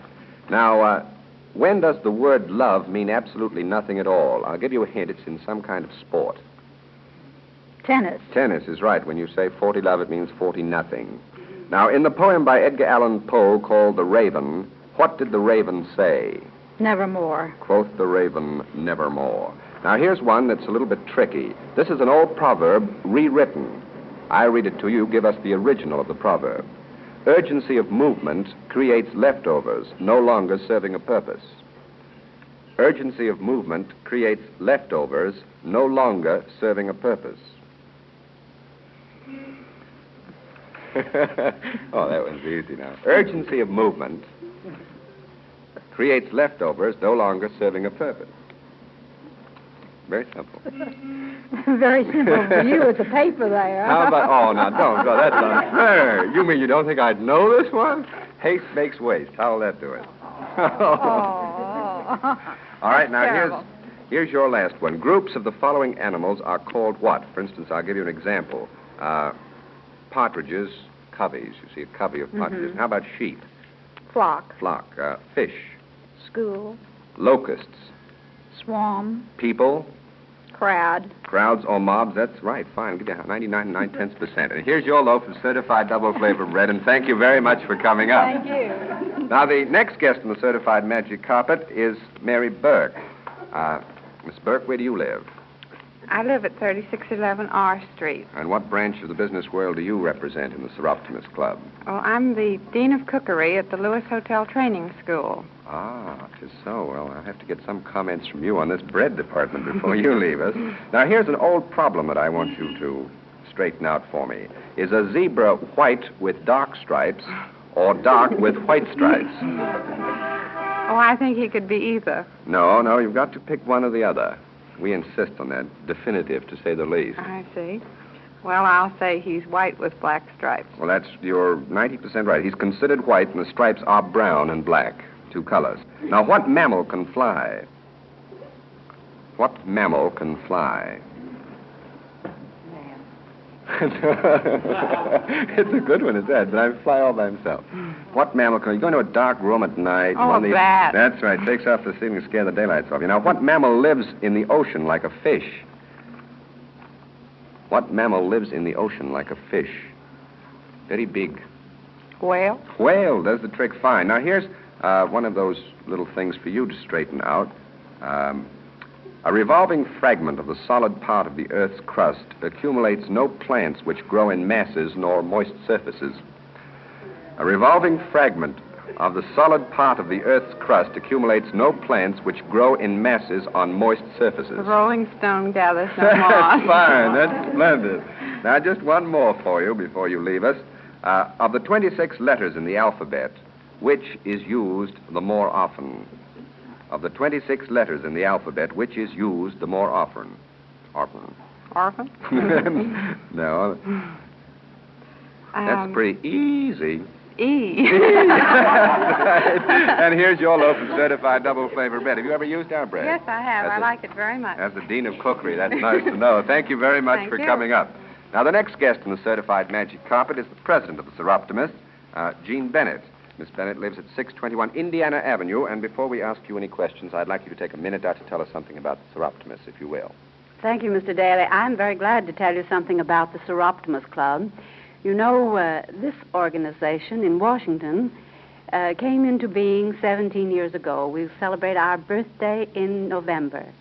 There are 108 such clubs in the United States and Canada, in the American Federation, and about an equal number throughout the world. This organization is something Well, it parallels Rotary for men. One woman of each business or profession, supposed to be the outstanding one in her line.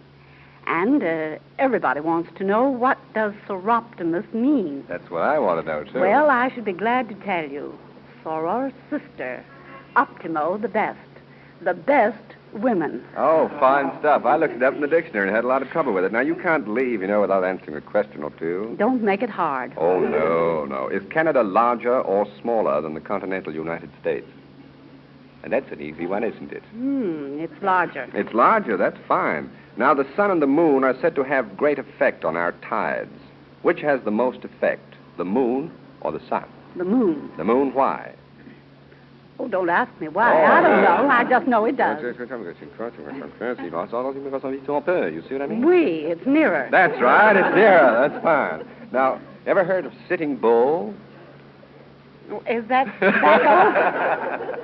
No. Who was Sitting Bull? You know who Sitting Bull is. Yes, but I've forgotten.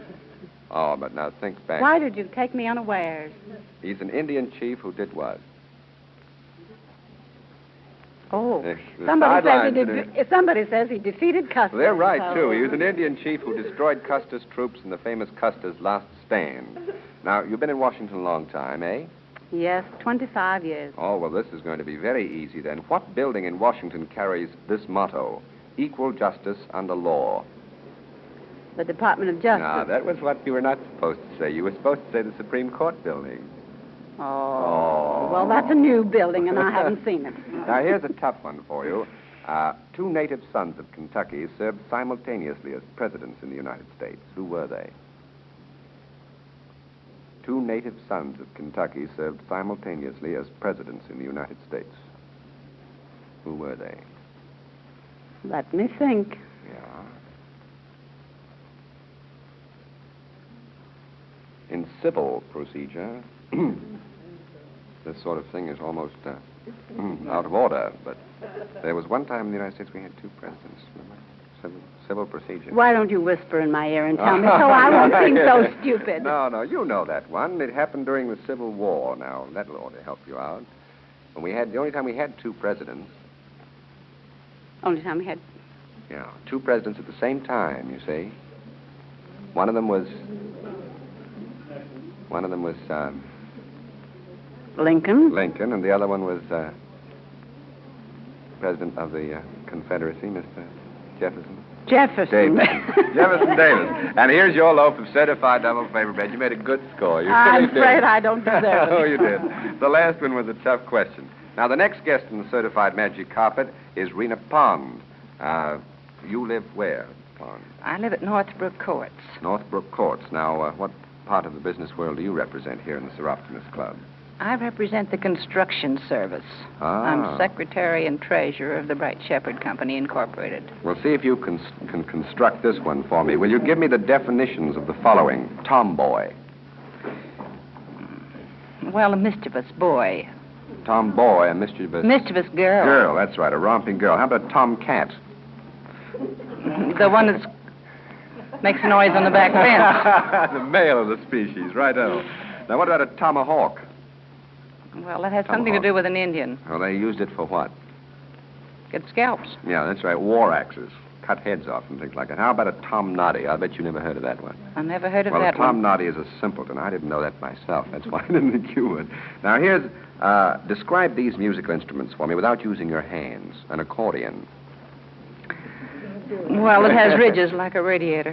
Yeah, how does it operate? What's the principle of operation? Air pressure. That's right, portable instrument with bellows. We got that far, and it has keys and metal reeds, and you pump it. See, I can use my hands because I'm asking the question. Now, how about a violin? It operates bow on strings. And you placed under the chin. That's fine. Now, all you have to do is unscramble this for me, and you're all through. A feathered vertebrate in a quadruped's forefoot is of value equivalent to a pear residing in the shrubbery. Now, that's an old proverb rewritten. Straighten that one out for me, will you? A bird in the hand is worth two in the bush. That's fine. Splendid. And here's your loaf of certified double flavor bread. And thank you very much for coming up. Thank you. Now, the last guest in the certified magic carpet this morning is Caroline Stevens, who lives at 1615 Hobart Street, Northwest. Yes. And is all ready to answer the questions as soon as you tell us what branch of the business world I you represent. represent the secretarial school, the Temple Secretarial School. Well, now, if a timepiece is a watch, what is a swatch? Somebody who doesn't know a thing. Now, you know what a swatch is. A swatch. A swatch. A swatch Yeah. is a quick strike. No, this has to do with the clothing business. Oh, clothing. Yeah. Oh, I don't know anything about swatch. clothing. Well, we'll call it a sample of cloth. How's that?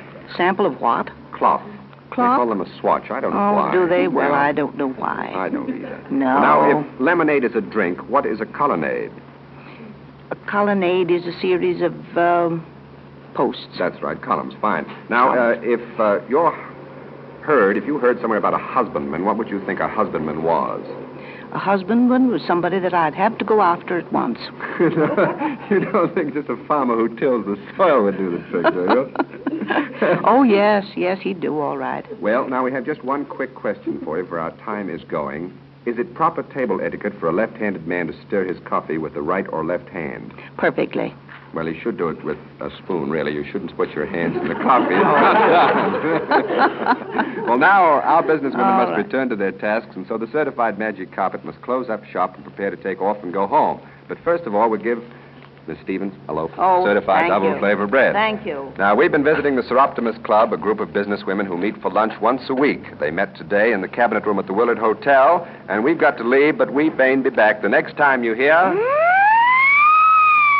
That's the siren of the certified magic carpet. Thank you, Charlie. It was very nice, my friend. It's from service. You and the certified magic carpet sure do get around.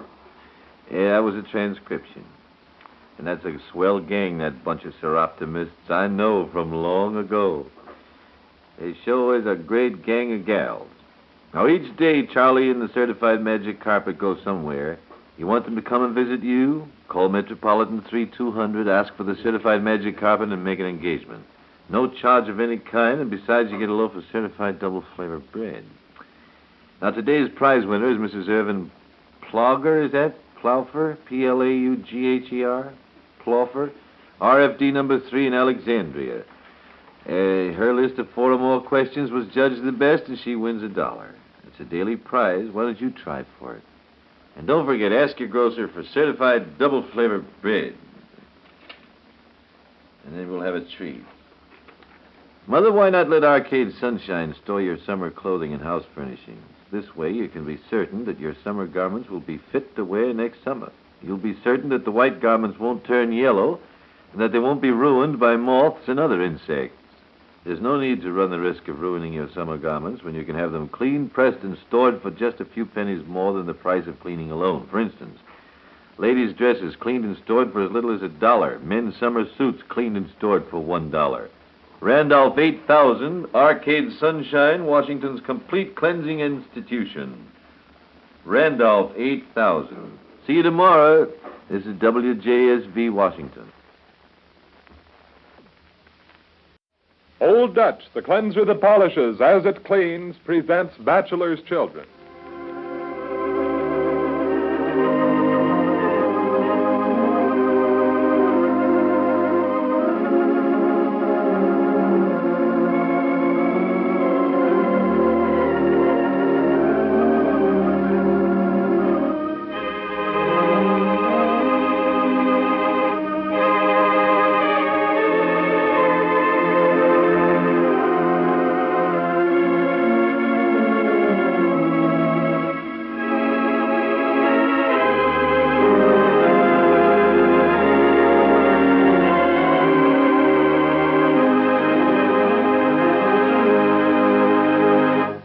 You know, it's not surprising that we're receiving thousands of requests for our smart-looking floral spray pin. It is handsome and right in style. It's a quality piece of costume jewelry made by one of America's leading jewelers. Why, a pin like this is worth $1. But just think, you may have it for only 25 cents and the windmill pictures from 2 Old Dutch cleanser labels. Well, that's such a bargain that many are taking advantage of the offer to get more than one for gifts or bridge prizes. Fashionable women everywhere are wearing pins like this on lapels, dresses, and sweaters. It's 14-karat gold finish in a stunning floral design consisting of 3 flowers, 1 large and 2 small, with satin-finished petals that contrast with the brightly polished stems and the green gold effect of the leaves. The heart of each flower is set with a brilliantly cut, imported simulated amethyst. It also has a safety lock. This pin is 2.5 inches overall. It was made exclusively for Old Dutch Cleanser, and the only way you can get it is through this offer. But hurry, our limited supply is going so fast we probably won't be announcing this offer much longer. So send 25 cents and the windmill pictures from 2 Old Dutch Cleanser labels for each pin wanted to Old Dutch Cleanser, Chicago, Illinois. This offer is good only in the United States. And save time and work. Use Old Dutch, the cleanser with the 1-2 cleaning action. 1, cuts grease quickly. 2, makes your cleaning easier.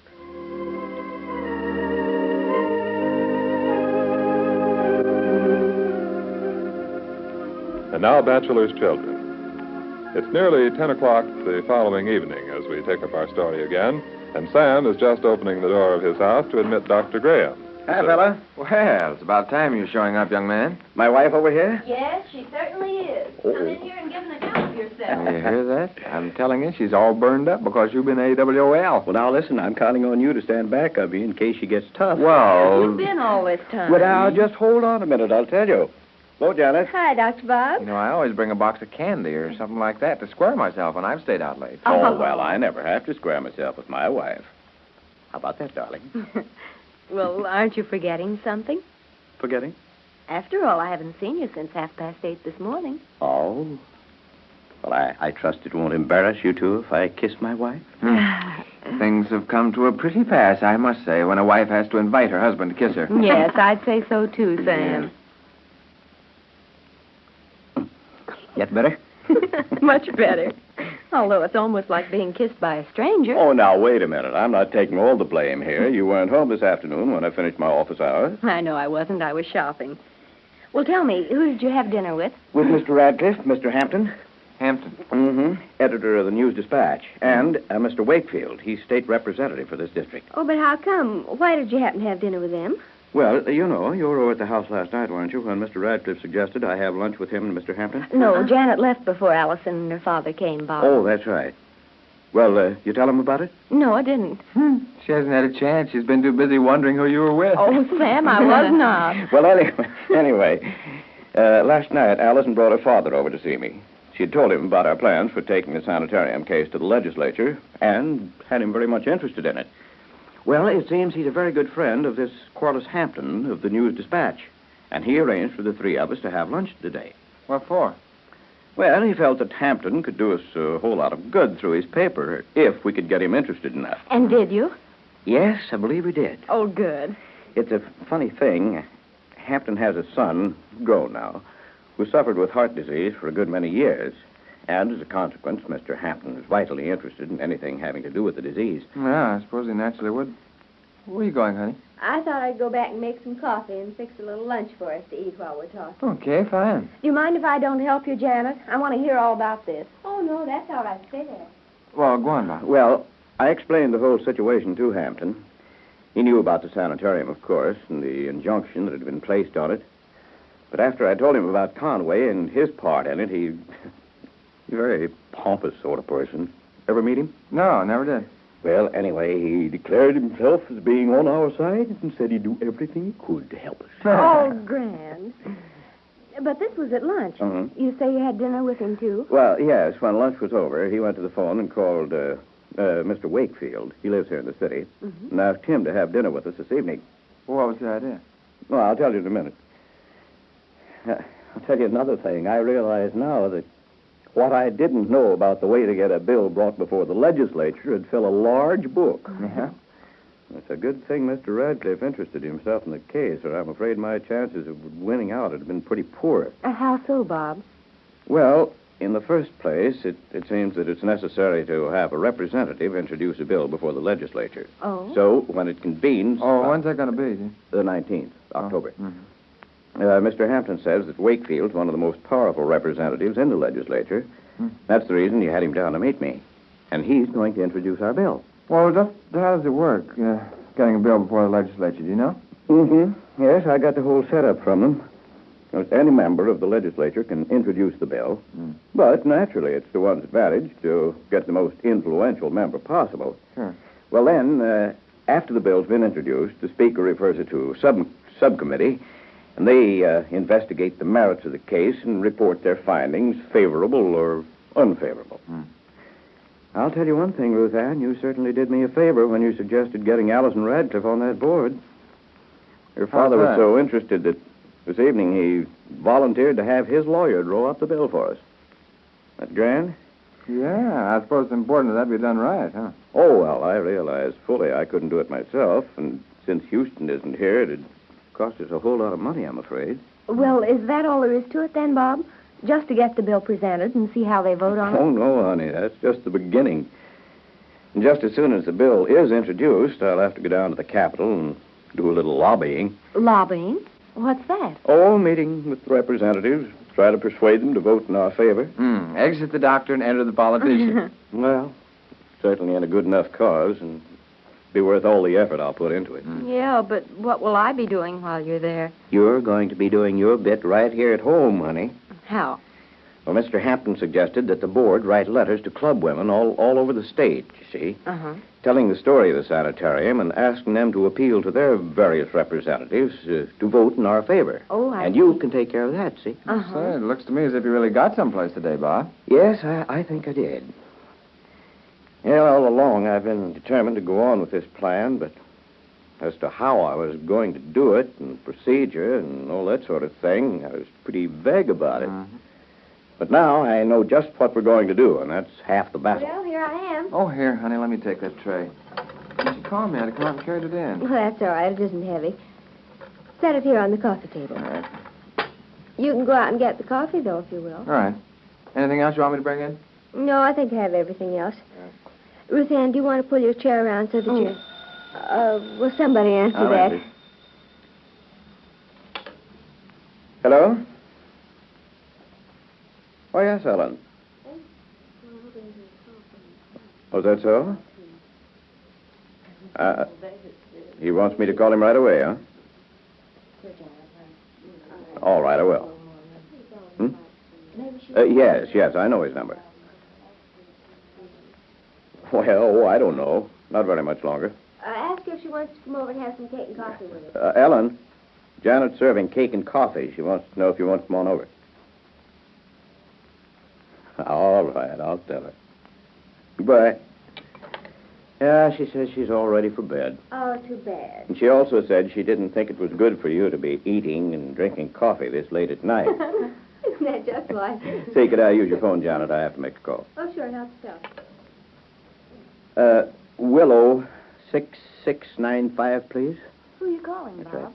Right. Dr. Freeling. He called the house just now and asked Ellen to have... hello. Dr. Freeling there? Yes, please. Where shall I put this coffee, sweetie? Right here. Hello, Dr. Freeling? It's Dr. Graham. Did you call me? Oh, that's perfectly all right. Yes? Well, what time, Doctor? Well, I'll have to think a minute. See, I have an operation scheduled for 9:15 and another for 10:30. Last one shouldn't take long, so... Well, yes, I can do it, I think. But what's the trouble? Oh, I see. Well, all right, I'll see you over there in the morning around 11. Hurry up, Dr. Bob, so your coffee doesn't get cold. What? What was that? You think I'm pretty clever? About what? I don't get you. Holding out on you? Hey, what is this, anyway? Well, I don't know what you're talking about, but I suppose it's all right. Well, no, what is it? Okay, Bill. Good night. Oh, somebody's crazy. What do you mean? Bill Freeling just now. He wants me to assist him with an operation tomorrow. Then after we got all set on that, he said, You think you're pretty clever, don't you? Clever about what? Well, that's what I'd like to know. He's laughing, said something about their finding me out, even if I did hold out on them. Well, what was it? I'm sure I don't know. Haven't any idea. Whatever it was, he seemed to think it was a pretty good joke, and he was still laughing about it when he hung up. Freeling. I know him, don't I? Yes, on the staff over at the hospital.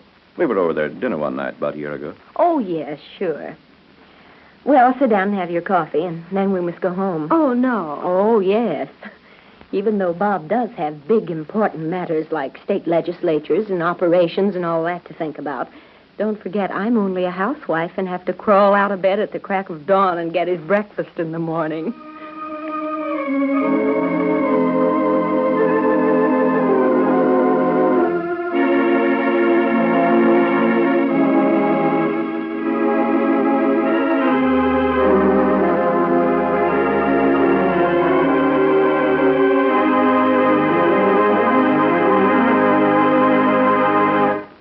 You'll find just the smart touch you need for that new dress, sweater, hat, or suit in this stunning floral spray pin Old Dutch Cleanser is offering you.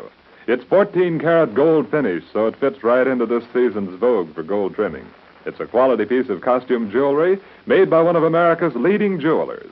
The floral design consists of 3 flowers, 1 large and 2 small, with satin-finished petals that contrast with the brightly polished tapering stems and the green-gold effect of the leaves. The heart of each flower is set with a good-sized, brilliantly cut, simulated amethyst.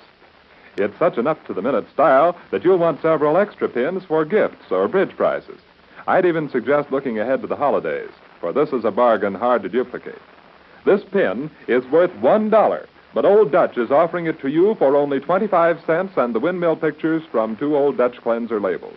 And this pin was made exclusively for Old Dutch Cleanser. The only way you can get it is through this offer. So hurry, send your order to Old Dutch Cleanser, Chicago, Illinois today. The offer is good only in the United States. Remember, Old Dutch Cleanser is economical to use because it goes so far. Order a supply from your grocer today. This is Russ Young speaking for Old Dutch Cleanser. And by the way, remember, beginning next Monday, September 25th, Bachelor's Children will be broadcast at 9:45 a.m. Eastern Standard Time and 8:45 a.m. Central Standard Time.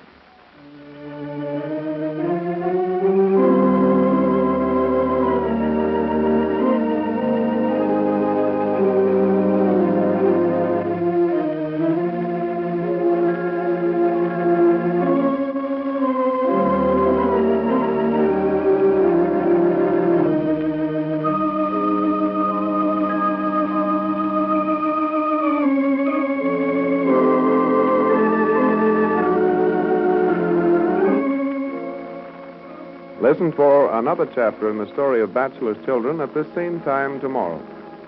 This is the Columbia Broadcasting System.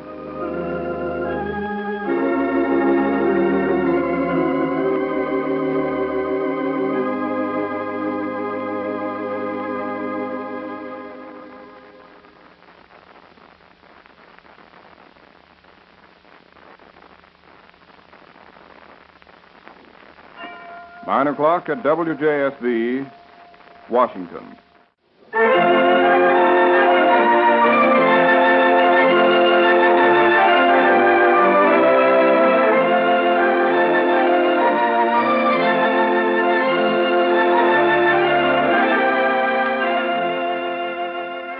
The bakers of Slow Baked Wonder Bread and Hostess Cakes present Pretty Kitty Kelly.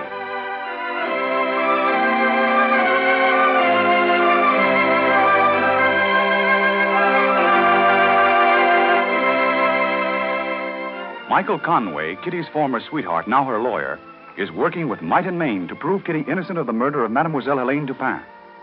It is Michael's theory that the 2 foreign agents, Colonel Oroscani and Aristide Leon, are the real culprits.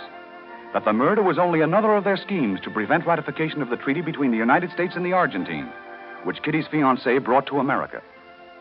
Meanwhile, the success or failure of Kitty's defense seems to hinge on the gun with which Mademoiselle Dupin was shot. The police have traced it to a gangster, Fred Lutman. But through Lutman's sweetheart, Irene Egan, Kitty and Michael have learned that Lutman sold the gun to a 6th Avenue pawnbroker named Henry Glicker. Exactly what use Mike will make of the information has yet to be learned. Want to make your children happy? Of course you do. Then listen, I'll tell you one sure way. One of the biggest moments in a child's day is when he opens his lunchbox at noontime. He's hungry, and he's looking forward to good things to eat. So the more delicious, the more appetizing you can make his sandwiches, the more he's going to enjoy them. And now, here's how you can make your sandwiches the best ever. Simply use slow-baked Wonder Bread. For you see, Wonder Bread is better for sandwiches in 4 ways. First of all, Wonder Bread stays fresh. After you make your children's sandwiches, every slice of Wonder Bread will stay moist and tender right up to the moment your hungry children sail into them. And then, Wonder Bread tastes really grand, too. Its fresh-baked goodness will bring out the full flavor of your tempting sandwich fillings. And what's more, Wonder Bread's close-knit texture holds your filling in the center of each sandwich, stops it from leaking through onto hands and clothes. And most important of all, Wonder Bread is a splendid energy food for growing children. Besides, because it's slow-baked, Wonder Bread is quickly and more completely digestible. In fact, Wonder Bread is the one best bread you can buy for making sandwiches. And that's why your children will love Wonder Bread sandwiches. So when you prepare their lunches, make their sandwiches with slow-baked Wonder Bread. For better sandwiches tomorrow, get Wonder Bread today.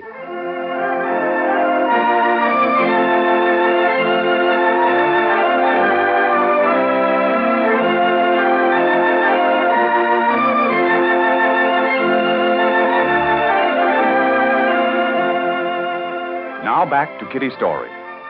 Our scene is the living room of her 31st Street apartment. The time is early evening. Kitty's aunt and uncle, the Welbys, are deep in conversation. While curled up in one corner of the couch, deeply engrossed in a book, is 10-year-old Billy Wilson, Bunny's little brother. He is totally oblivious of their discussion. Well, do you think we should do anything, Edward? It may have been just an oversight, Phyllis. I rather fancy this week has been something of a problem for Mr. Bowes, too. Well, should we tell Kathleen? I think Kathleen has enough to worry about. The check may simply have been delayed. We'll wait a day or two before saying anything. It always arrives today, and I take it to the bank. Well, as I say, Bowes has his problems, too. Edward, you don't suppose he's stopped Kathleen's salary, do you? Well, for all our sakes, I rather hope not, Phyllis. I think he would have told Kathleen. Let it go for a day or two. If it hasn't come, we'll look into it then. Oh, it'd be a terrible blow. I don't know what we'd do. What's all that clatter about? Hey, let me in. I'll get it, Mr. Welby. It's funny. Sit still, Billy. I'll let her in. Hello, Mr. Welby. Where's Billy? He's here. What do you want, Bunny? Look at here. We've been subpoenaed. What? Yeah, we got to appear as witnesses at Kitty's trial. The fellow left the papers, and I got one for you, too, Billy. Sure, I know, Bunny. Mike told me I was going to be a witness. Oh, but this is the other side. It ain't Mike Conway. These are from the district attorney's office. The fellow that brought them told me. He was just up to my apartment. He left me yours, too, Billy. I told him I might just well take it. The state? You mean the prosecution wants you to testify? But what about, Bunny? Well, I don't know, Mr. Welby. I ain't got any idea. I think as Kathleen's lawyer, Michael should be told about this. Oh, I'm going to. He's coming up here. He wants to see Billy. Oh, I'll bet you he wants to find out if I remembered that telephone number. The one that the pad dame called that afternoon. And I can't. Why not? You got the plaza part of it in 3. Plaza 3. Why can't you remember the rest? Gee, Bunny, I've been trying to. I've been thinking so hard I'm almost dizzy. Bunny, he'll never remember it that way. It'll just come to him, or he'll never remember it at all. I'm thinking about it even while I'm reading, Bunny. Oh, the heck you are. You're thinking about that book. You got your nose glued to it. Well, one can hardly blame him, Bunny. It's one of those sex rumor thrillers. I came across it in a second-hand bookshop today and bought it for him. I'm going to read it myself. What's the name of it, Billy? Batwing. Ah, yes, Batwing. And is it swell? You ought to read it, too, Bunny. I'll go on and read it. Oh, sit down, Bunny. Is Michael going to stop in here? Well, I think so. Oh, jeepers, that could hardly be him already. Oh, hello, Johnson. Hello, Miss Wilson. Mr. Welby in? I'm here, Johnson. What is it? Anything wrong? You busy, Mr. Welby? No. What is it? Well, a fella come just now and he gave me paper. I got it right here. Looks like law business. You tell me what it is, please, sir. Oh, you got subpoenaed, too. Eh? What you say, Miss Wilson? You've been subpoenaed. You have to appear in court for Kitty's trial. I fancy Miss Wilson's right, Johnson. Sure, Billy and me got him, too. We got to be there. Oh, yumpin' Yemeni. I don't want to go get Miss Kelly in more trouble. No, they want me to tell you about that gun. Now, keep still, Billy. You just be there next Monday at 9:30, Johnson, that's all, or they'll send the paddy wagon after you. Huh? Well, how long I got to stay here? Oh, I guess till they've heard what you got to say. They got to pick a jury and everything, and it'll probably take a couple of weeks. Couple of weeks? Yumpin' Yemeni, what about my job here? Well, you better tell your boss that you got to go to court so he lets you off. He has to do it, too. That's the law. Jeepers, it'll be a regular vacation for you. A vacation? I don't know. I guess I got to get me lawyer fella and tell me what to do. You don't need a lawyer. All you have to do is go to court and testify. It tells you there in the paper where to go. Miss Wilson's right, Johnson. We're going to court on Monday. You can come along with us if you like. Well, sure, come with us. We're all in the same boat. Well, maybe that's Mike now. Well, you got company coming. Hey, go back downstairs. Very well, Johnson. Oh, Mr. Mack. Hello, Billy. Mr. Bowles. Hello, Miss Wilson. Oh, Edward, it's Mr. Bowles. Yes, I heard, You've certainly been a stranger. Where you been? We want to see Mr. and Mrs. Welby. Are they here? Yeah, come on in. Come in. How do you do? Mr. Bowles? Sit down, both of you. Billy, get your feet off the couch. Okay.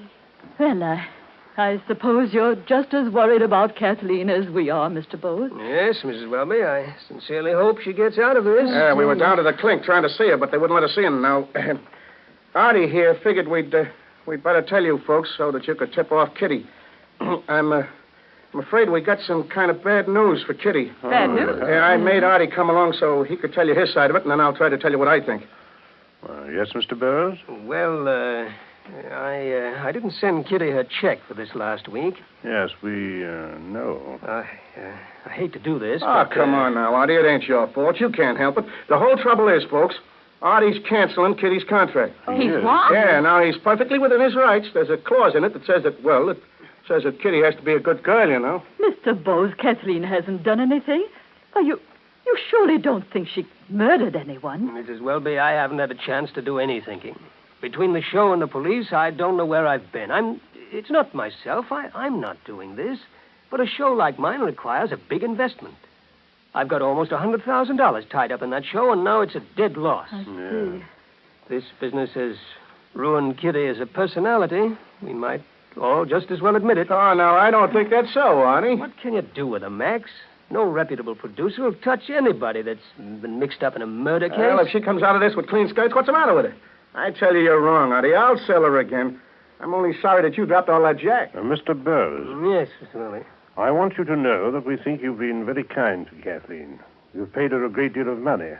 And I think Kathleen would be the first to admit you've had very little return for it. Oh, no, Mr. Welby, no. I don't want you to get me wrong. Just having Kitty under contract's had a big publicity value. But I've got a nut of about $100,000 in this show of mine, and I was depending on Kitty to put it over. No, well, it's impossible. Yes, I see. I hate to take advantage of Kitty on a technicality, but I've got fellas on my back, too. There's nothing we can do about the contract, folks, but I don't want you to take Artie seriously about this trouble ruining Kitty's career. She beats this murder rap, and I'll get her work, and I'll sue Artie for the rest of her dough under the contract. Oh, Mr. Max. Oh, Artie knows it. We talked it all over. I didn't know a darn thing about it till Artie telephoned me long distance. I was up fishing in the wilderness. Then I grabs me a newspaper, reads the story, and nearly have a hemorrhage. Now, what's the situation? What are you doing for the girl? You got a good lawyer? Young Conway is defending Kathleen. Young Conway? Yes? I thought she gave him the air and went for that patent leather chic, Ramen Serrano. Oh, it's too long a story to explain, Mr. Max. Nothing's too long. That's what I'm here for, to see what I can do. Remember, that little girl is my bread and butter, too. I'm getting 10%, 39 weeks now. Well, that may be young Conway now. Oh, I'll be doorman, Mr. Welby. He's a lawyer, huh? Is he any good? She's got to have a good man, you know. Hello, Bunny. Hello, Mike. Hello, buddy. Hello, Conway. I'm Maxie Hartshorn. Yours truly. You know Artie Bowes, too, don't you? Hello, Mr. Bowes. How are you? I just came over to see what I can do for Kitty. We got to get her out of this, you know. We can't spare the horses. Well, we're going to do our best, anyhow. Hey, listen, you got to get her off. You got to. Did she really shoot the dame? Oh, of course not. Well, then it ought to be a cinch. Now, here's Did what you want to see me, Mike? Listen, little fella, we got important things to talk about here. You go on back and read Wait the a book, will you? minute now, Maxie. Wait a minute. Billy's one of our most important witnesses. He's going to help get Kitty acquitted. Oh, he is he? Yeah. Well, now, listen, little fella. When they ask you if Kitty did it, just say no. Say no, you understand? I'll be in the courtroom, too, see? We'll work out a system. If I hold up my right hand like this, just look at it, see? You say yes. If it's my left hand, the other one, just say no. Wait a minute, Maxie. What do you mean, wait? What do you mean, wait? Listen, Conway, you've got to beat this rap. Just let me hear you say once that you will. Sure, we're going to beat it, Maxie. That's better, right? Keep still for a minute, Maxie. Okay. Lansing and the FBI are still trying to run down Oriskany and Leon. Time's getting short. I know, but they're doing their best, Mr. Welby. How about that pawnbroker? Get anything out of him? No, haven't located him yet, Mr. Welby. They say over at his shop that he's away on his vacation. Oh. Then I called him at the place he's supposed to be, but they say they can't reach him. Hey, wait a minute. What is all this? What's it all about? Oriskany and Leon are a couple of foreign spies. Uh-huh. And I think they're responsible for the murder. I get it. The government's helping us run them down. Hmm. Now, this pawnbroker's a new angle. Yeah? He sold the gun to whoever shot Mademoiselle Dupin. Hey, wait a minute. This pawnbroker. Yeah? His name ain't Glicker, is it? An old guy? Well, I don't know what he looks like, but that's his name, all right. I've been fishing with him for the last week. You bet. Yeah, he's up in the Catskill Mountains. And he knows about that gun, too. What? He can tell you all about it. He was going to tell me, but I had to catch a train, and I couldn't wait. I'm supposed to call him up. Hey, where's your phone?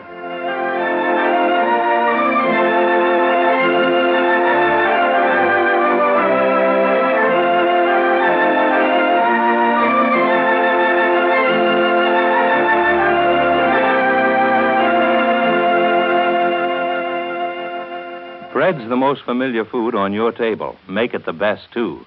Serve delicious, slow-baked Wonder Bread with every meal. Wonder Bread is the one best bread you can buy, and the bakers of no other bread in the country can offer such convincing proof of this fact. Listen. To date, over 500,000 women have compared all good breads at their food markets. In fair, impartial tests, they've looked for the bread with the finest texture, the bread with the most appealing aroma, and the bread with the most delicious flavor. And this is what's happened. 9 out of every 10 women have chosen Wonder Bread above all others. So today, see if you don't agree that Wonder Bread is the one best bread you can buy. Try a loaf of slow-baked Wonder Bread.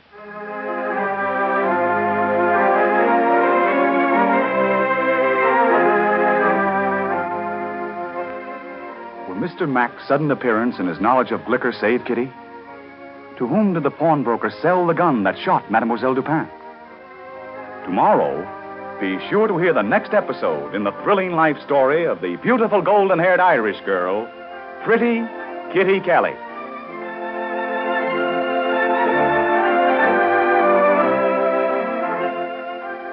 Daylight saving time ends Sunday, September 24th. If your community has been on standard time right along, this program will reach you 1 hour later, starting next Monday. Otherwise, tune in next week as usual.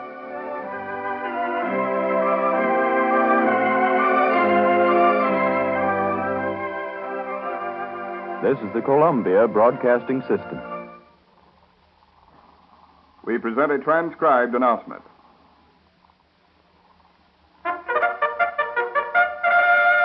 Here's the story of the 1940 cars in a nutshell. Best bet, Buick. See your nearest Buick dealer for complete details.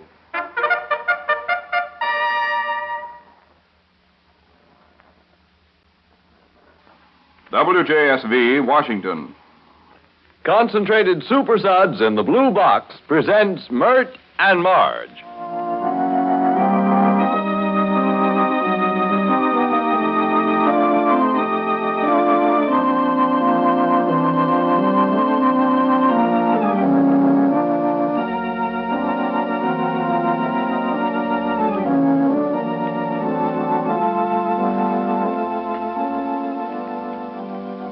The world of the theater and the world of life, and the story of two women who seek fame in the one and contentment in the other.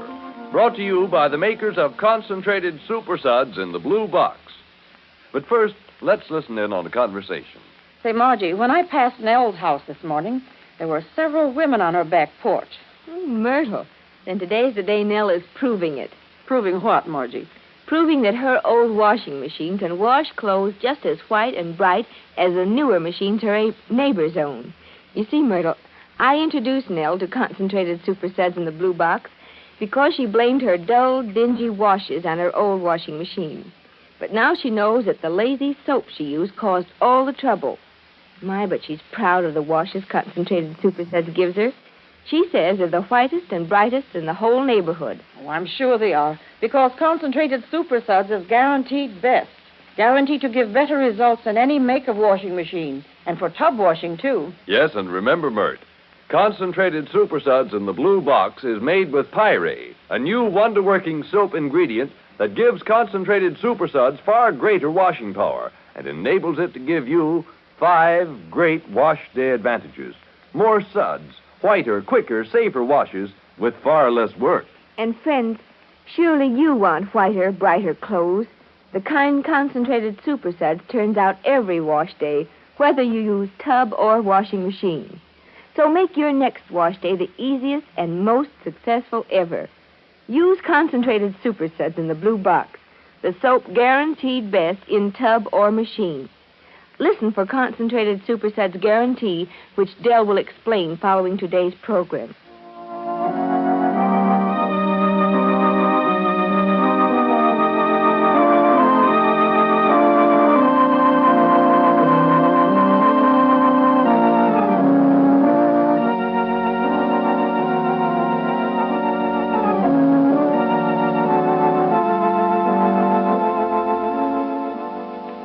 And now, Myrt and Marge. Myrt and Marge have returned to New York and have started work on the Miramar Theater Group project with Brellerton White. Myrt, anxious to see their new work absorbing Marge's interest so that she may forget Lee Kirby, is delighted with the speed with which White has worked.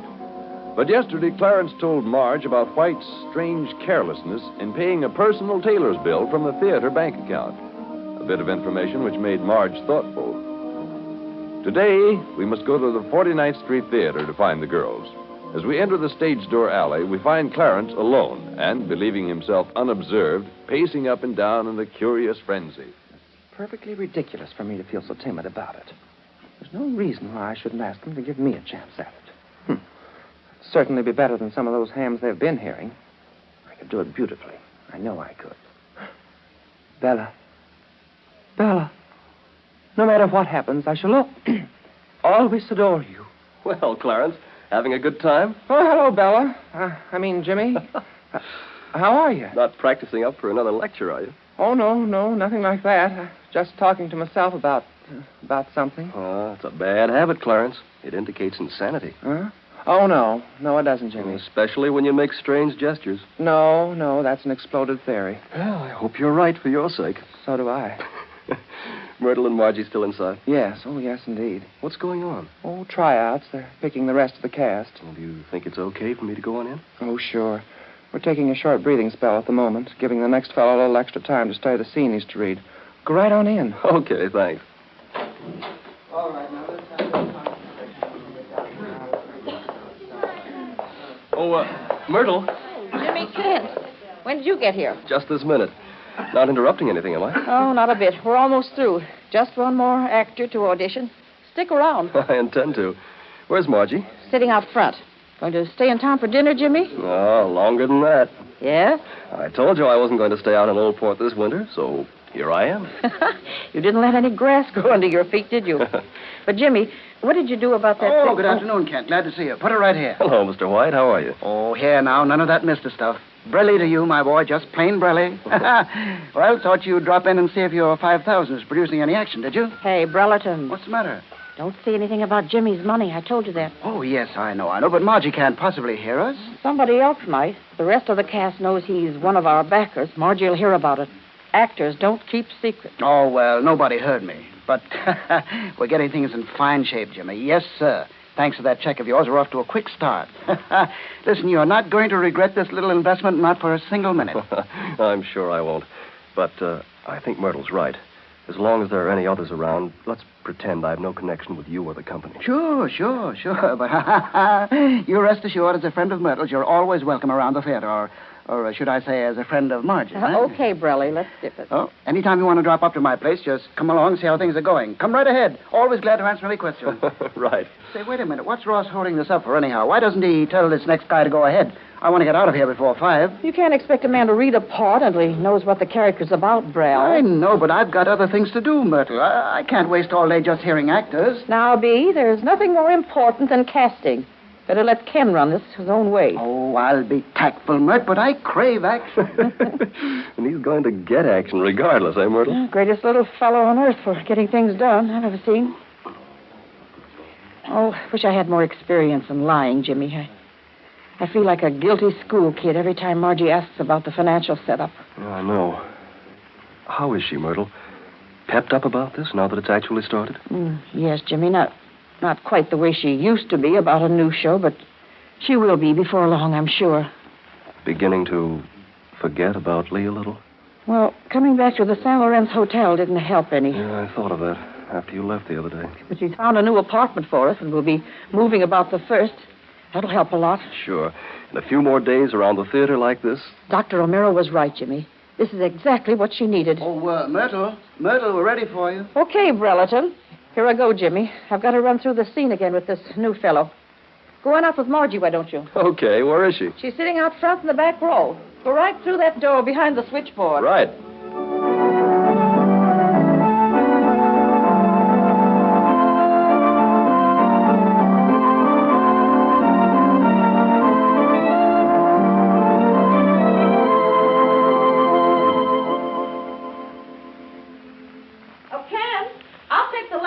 On the preceding page. It'll bring him in better. Mind if I join you, Margie? Why, Jimmy. Where did you come from? Oh, I just wandered in. Thought I'd like to see how the Miramar Theater group's progressing. Oh, it's progressing all right. Or was until just a few minutes ago. We've got all the cast except this one part. Is it all right to talk here? Stay, Michelle. Oh, Jimmy, perhaps we better go out in the lobby. Oh, sure. Why are you standing there like a stick? Now, we can talk all we want to out here. Yes. Now, what are you in town for? Oh, I'm an old New Yorker now. This is my home. Are you serious? It's a fact. The great metropolis just couldn't get along without me any longer. What are you talking about? Remember that meeting at the factory I had to go to the day you folks left Oldport? Yes, of course. Oh, that was an extremely important meeting for me. Changed my life completely, uprooted me, and cast me forth upon the broader seas of business. Well, come on, tell me, won't you? Well, the management board of J.W. Kent and Company has, in its infinite wisdom, seen fit to appoint Mr. J.W. Kent II as a special sales representative for the metropolitan area. So, effective today, I'm attached to the New York sales office. But Jimmy, I didn't know you had a New York office. Oh, absolutely. Corner of Madison Avenue and 44th Street. It hasn't had a very spectacular record of success. That's why they've sent me here to sort of stir things up a bit. Oh, putting it right up to you, are they? Yeah, local boy must make good if he wants to stay here. And he does. Well, did you know they were thinking of sending you here? Well, it's been in the wind for some time. It's an old Kent maxim, never count your chickens before they've hatched. Very original. Been in the family for years. Oh, you crazy. When are you moving in? I have already. I'm now installed in a very comfortable room at the Yale Club, a permanent part of the local scenery. Oh, which brings up a point. Yes? Well, you may not realize it, but I'm practically a stranger here in town. So I shall need help, solace, guidance, and companionship until I know my way around. Having come into New York only about twice every week since your earliest childhood, you don't know your way around at all. Exactly. Hey, look, they're all through. Oh, we better go back inside. Let me get the door for you. Thanks. Oh, seems as though they're going to give him the part, Jimmy. Ken Ross is going over to talk to him. I guess he's in. Okay, everybody, that's all for today. Be sure to see Mr. Ross before you leave, though. Okay. Come on, Jimmy.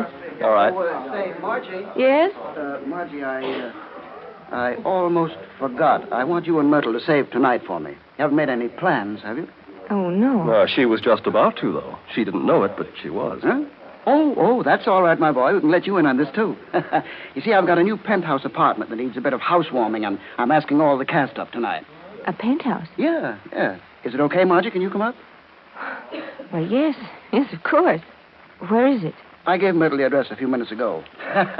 Can't get a cast completed in a penthouse all in one day without doing something to celebrate, can we? Wait till you see the night view you get from my terrace. 38th floor, and the city spread out like a map. Right? What a man. Ding, ding, ding. So he's moved into a penthouse apartment already. Why do you say it that way? Jimmy, I'm probably being very silly, but I don't like that man. Why not? I don't know exactly. But I don't trust him. Well, why, Margie? I don't know, but I'm very glad I didn't let you give him any of your money, Jimmy. He works too fast to suit me.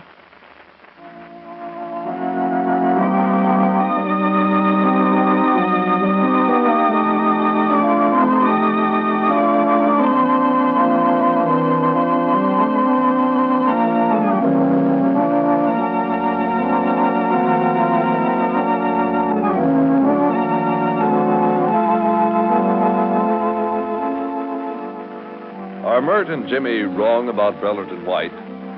And is Margie right? Or is her feeling simply the result of the disillusionment Lee Kirby caused? Will she have reason to change her mind about him at the penthouse party tonight? And can White keep Myrt's and Jimmy's secret from her? Don't miss tomorrow's episode. And now, Margie? You know, friends, it's only natural for us women to envy others who have more modern conveniences than we have. The very latest washing machine, for example. But there's one consolation. Thanks to concentrated super suds, the wash that we hang on the line will be just as white and bright as anybody's. Because, you see, concentrated super suds in the blue box washes clothes a gleaming, brilliant white in any type of washing machine. And in tubs, too. Yes, this amazing new soap, concentrated super suds, gives layer upon layer of rich, energetic suds. Suds that soak dirt-free in as little as 10 minutes. That's why you get cleaner, whiter clothes in less time with less work. We are so sure concentrated super suds in the blue box is the finest soap you have ever used that we make this guarantee. Get a package and test it against any other soap. If you don't agree, concentrated super suds gives better results. Just mail the empty carton to Concentrated Super Suds, Jersey City, New Jersey. Colgate Palmolive Peat Company will send you double your money back.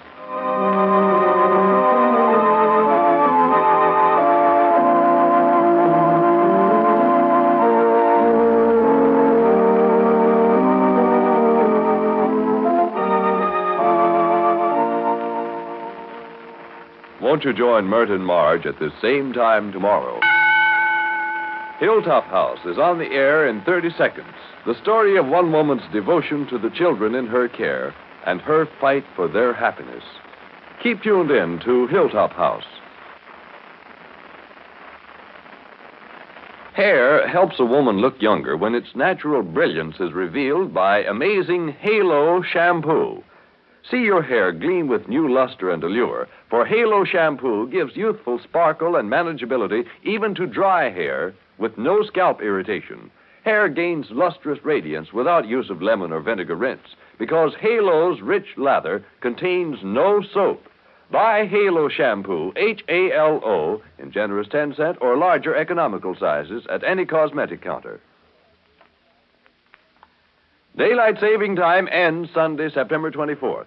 If your community has been on standard time right along, this program will reach you 1 hour later, starting next Monday. Otherwise, tune in next week as usual. This is the Columbia Broadcasting System.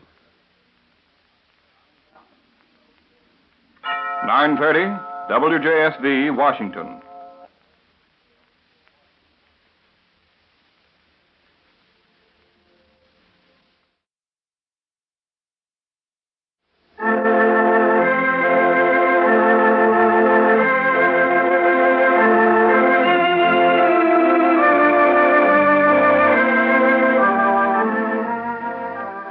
Palmolive's Hilltop House, dedicated to the women of America.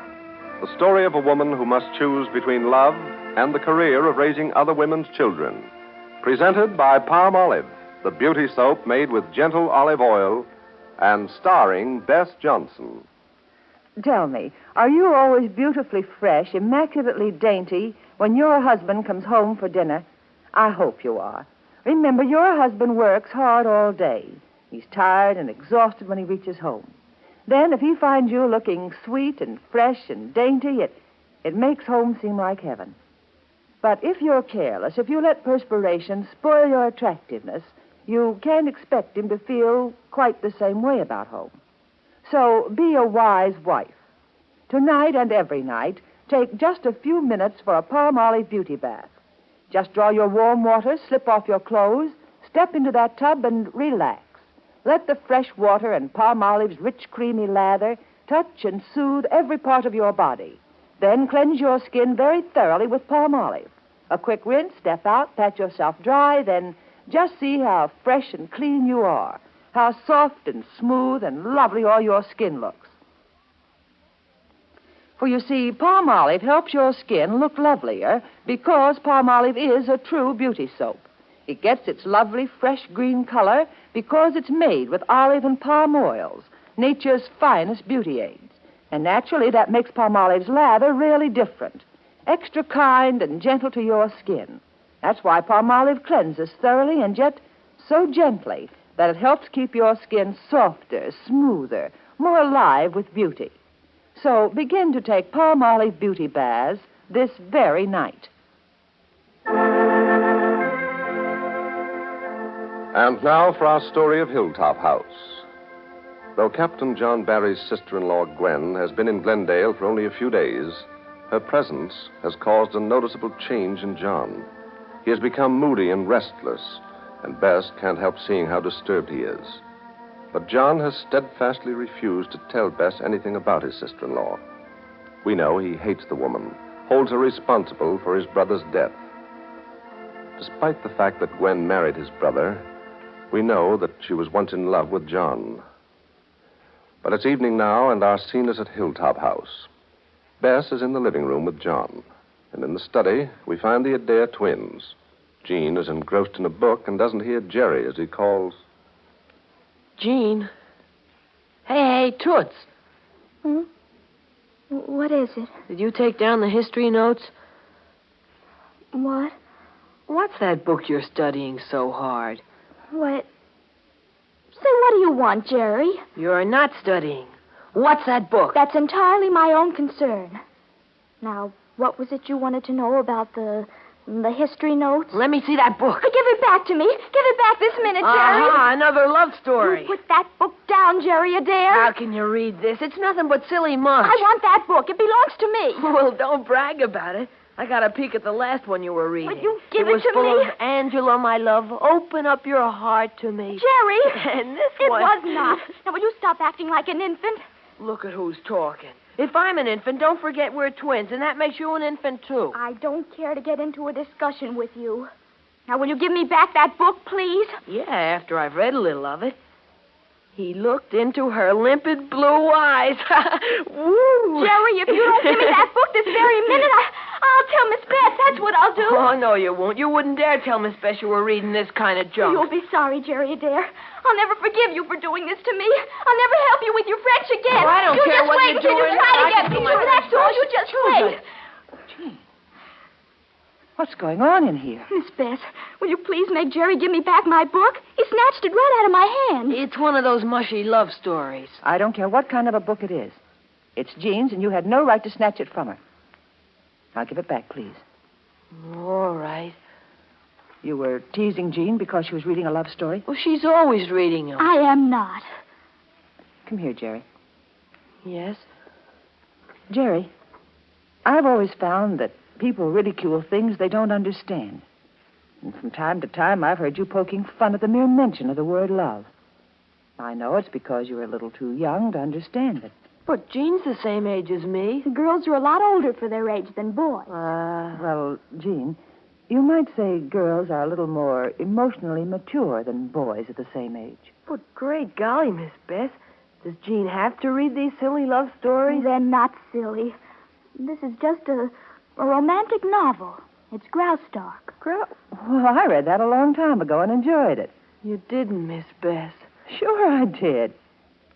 You know, Jerry, one day you'll find yourself in love. Well, not me. None of that stuff for me. Oh, no? What about Suzanne Gray? What's she got to do with this? Well, twins, the subject of love is something we could go on talking about for days and days. I want you to think about this, Jerry. Love is the greatest and finest emotion that can come into anyone's life. Without it, life can be very empty. If you love someone very deeply, it can change your whole outlook on life. Love should be a sacred thing, Jerry. And that's why I don't like to see you poking fun at it. Gee. Gosh, I wasn't poking fun at it. I was just teasing Jean about the love story she reads. Well, that's something I'll discuss with Jean alone. Yeah. Well, I guess I'll kind of go upstairs and get ready for bed, huh? All right, fella. I'm sorry I teased you, Jean. But I still think some of the stories you read are silly. Good night. Oh, I guess boys just don't understand, Miss Bess. Well, Jeannie, sweet, I agree with Jerry on one point. Some of the books you've been reading lately are sort of silly. Oh, not this one. I approve of Graustark. But you see, honey, every book you read needn't be a love story.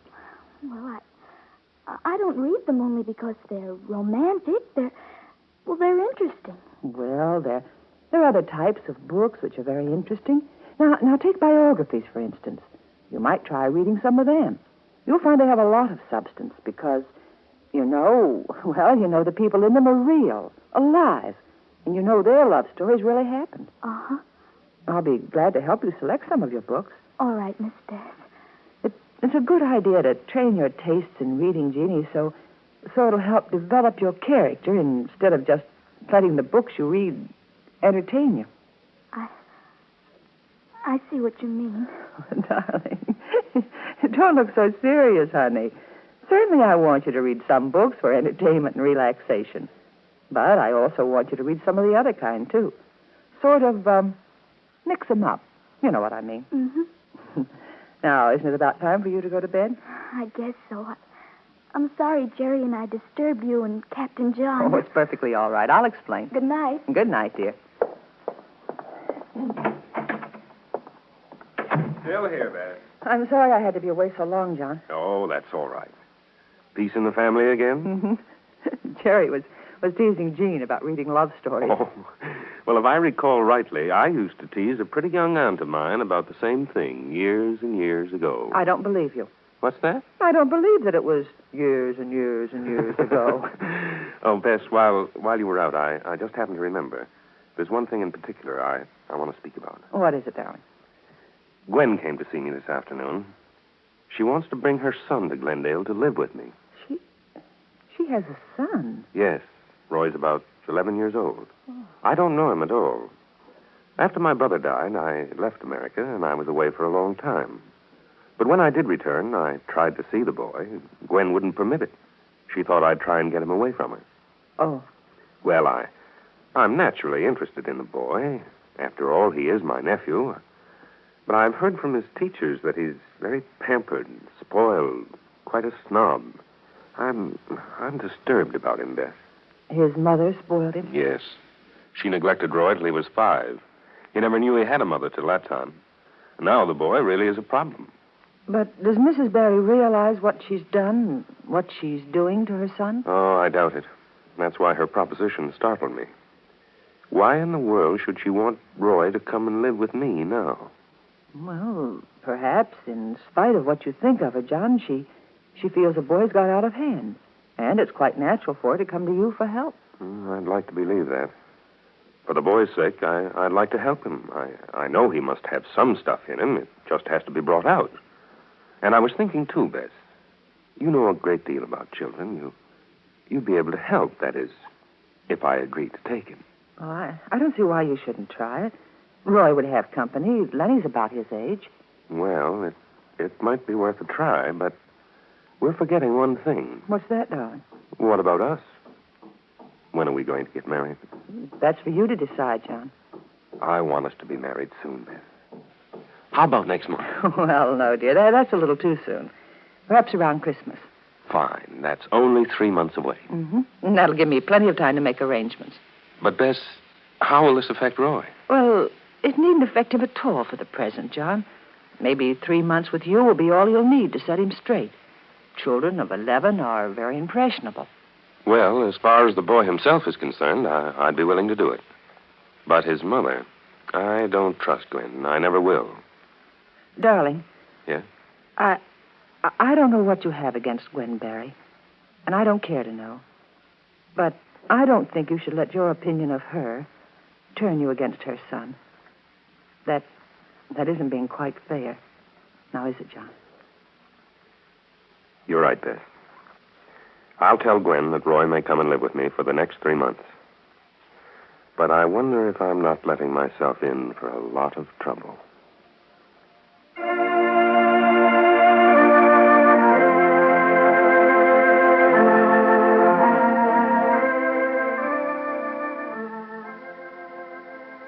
Was John wise to accept Bess's sincere and well-meant advice? After all, he knows the type of woman Gwen is. Should John risk his own happiness and Bess's to help Gwen's son? In just a moment, we'll look ahead to tomorrow's chapter of Palmolive's Hilltop House. Mother, have you a child who's back in school this fall? If you have, you'll want that child's skin to have special care to make up for those drying hours spent indoors in heated schoolrooms. And the very finest care you could select for your child's skin is frequent cleansing with palm olive soap. Remember Dr. Defoe, world-famous doctor to the lovely Dion Quinns, knew just how good palm olive was when he selected it for them. Here's what he said, quote, "At the time of the birth of the Dion quintuplets, and for some time afterward, they were bathed in olive oil. When the time arrived for soap and water baths, we selected palm olive soap exclusively for bathing these famous babies," unquote.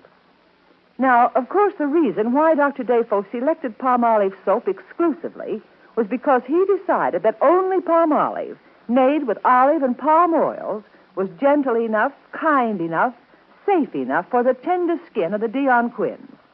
And, Mother, your own child needs this same gentle care. So get palm olive soap for all your family.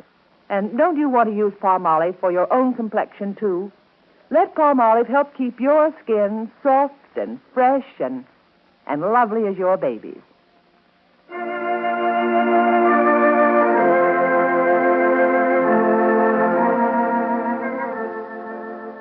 Tomorrow, John Barry will tell Steve Cortland... I'll not let Gwen interfere with my life.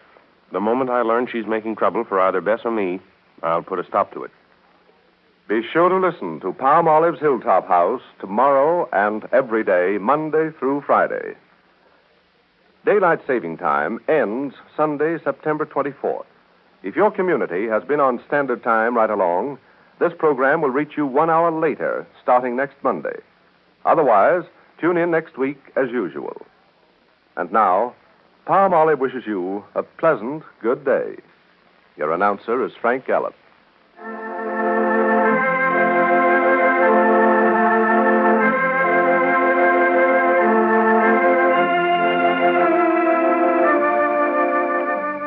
This is the Columbia Broadcasting System.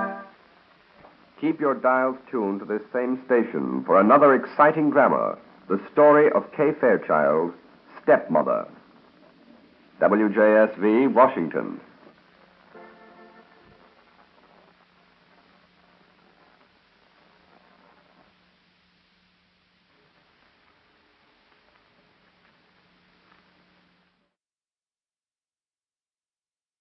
Can a stepmother successfully raise another woman's children? Colgate Tooth Powder presents the real-life story of Kay Fairchild, a stepmother who tries.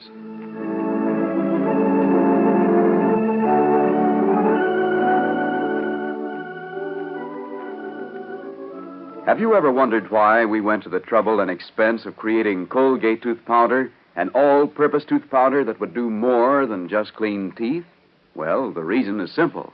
After months of study, asking the public what they wanted the tooth powder to do, scientists discovered that many people wanted it to polish teeth. Others wanted it to guard against unpleasant breath. Still another group wanted the tooth powder for safe gum massage.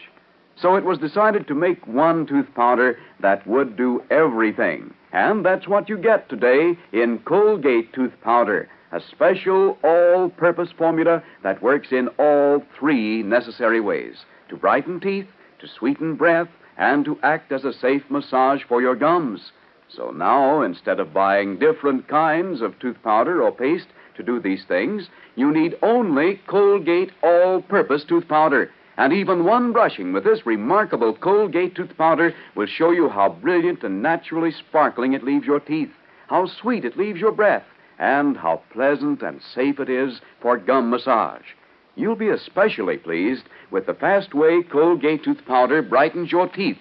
And then, of course, your smile will radiate new charm.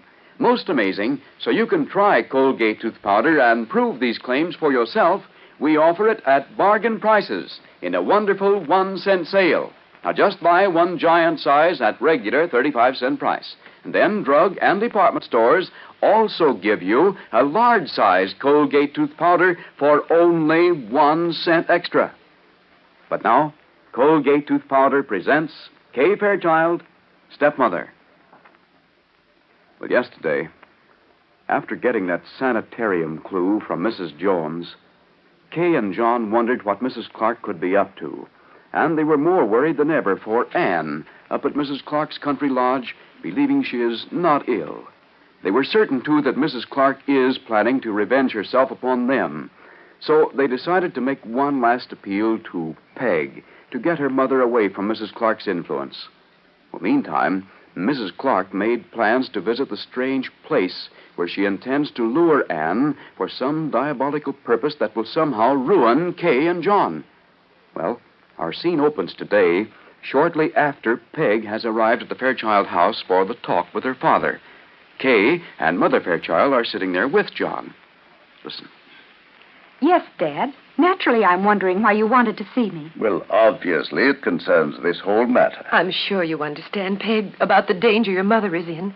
Being at Mrs. Clark's lodge, thinking she's well when she is actually so ill. And, Peg, child, you must see that Mrs. Clark is out for no good purpose whatsoever. Oh, so that's it, huh? Child, don't say it that way. Peg, dear, you certainly must see we've bent over backwards trying to be fair. And to work things out with the least possible amount of hurt to everyone. I'm sorry, but how can I think that when this trick came up of Dr. Evans telling Mother she was so seriously ill and that she'd have to go to a sanitarium? Oh, Peg, are you still letting Mrs. Clark convince you that Dr. Evans was wrong and that fake specialist of hers was right about your mother? Dad, since you and Kay are bringing this all out into the open, isn't it a fact that, well, there might have been a good reason for getting Dr. Evans to tell Mother that? Oh, what is there to say? Peg, darling, won't you believe that neither your dad nor I have even thought of trying to keep you children from your mother or driving her away? Much less to a sanitarium. Oh, Dad, I'm not blaming you. Peg, I'm really surprised at you. So am I. I never thought I'd hear you say such a thing. Nor did I. How you could ever believe Mrs. Clark's charge that Kay would influence me to plot such a thing is beyond me. Well, to be frank about it, Kay, you do have a way of handling things, and you know it. But isn't it apparent that I've done everything a woman could to be fair in this whole matter? There's no use talking about it. Agatha Clark has gotten such a hold on Peg and her mother She that hasn't any hold at all, Dad. It's simply that we see what we see, that's all. But, dear, you are seeing wrong. I don't think I am, Granny. And, Kay, if what you say is true, then why did you work it out so that Dad would try to send Mother to her cousin's farm? I didn't work that out, Peg. That was my idea from start to finish. Furthermore, it was the most sensible thing to be done at the moment. I'm sorry, but I can't see it, Dad. Peg, tell us, why can't you see it? Yes, I'd give anything to understand that myself. Isn't it obvious? Dad, you don't love Mother anymore. Surely you're not going to wander around Walnut Grove to interrupt your life, just as Mrs. Clark says, nor is Kay. Oh, Peg, that's fantastic. It's so fantastic, it's laughable. Well, if it's fantastic or laughable, why is it that in everything you've suggested, it's been something to get Mother away from here? Get your mother away from here? Yes, you or Kate tried to get her to that farm. When that didn't go, this thing was worked out with Dr. Evans to send her to a sanitarium. Peg, I just don't know what to say to you. There's nothing to say, Dad. But, Peg, please try and understand that your dad suggested, and I agreed that we'd support your mother. And you know we put it straight up to you and Bud, without influencing you, as to whom you wish to be with.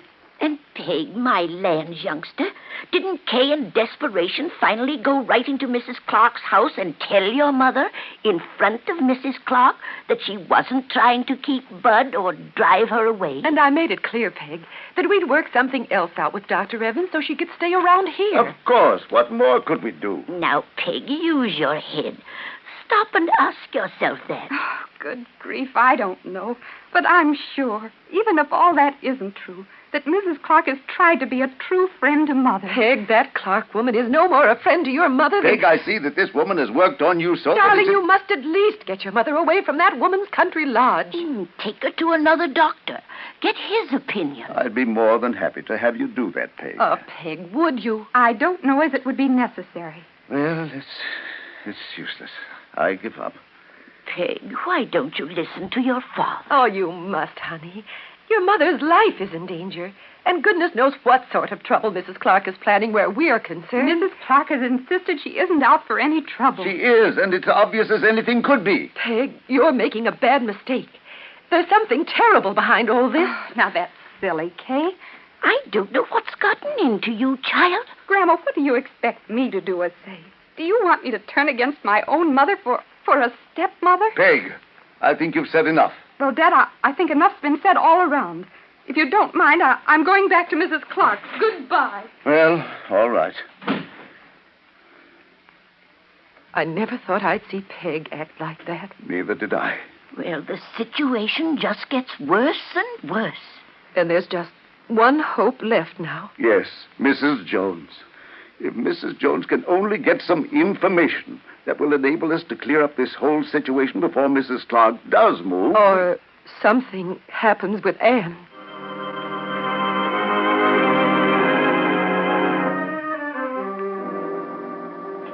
Yes, but it appears to be even too late for that, because Mrs. Clark is wasting no time now in carrying out her scheme for using Anne to ruin Kay and John. Because right now, we find her with Carl up at that mysterious place she's arranged to visit. Listen. I am delighted that you like our place, Mrs. Clark. Very attractive, Mr. Birdolph, for such a different kind of sanitarium. Thank you. Looks like a hotel. Making it very ideal for your little plan, madam. Perfect, Carl. Perfect. You understand, I am sure. The outside appearance is to quiet the fears of our, well, inmates is a rather unfitting word, huh? Guests, perhaps, would be better. Ah, yes. Guests. Or visitors. Well, it looks all right. But you're sure, Mr. Birdolph, that I can depend upon you? Mrs. Clark, for the proper fee, which, of course, we have agreed on, I am not only dependable, but I will assist you in every possible manner. Be assured. And how can I be sure of that, my friend? Do you not realize that I will be involving myself in this matter as much as you are? Yes, he is right about that, madame. Of course. Now think for a moment.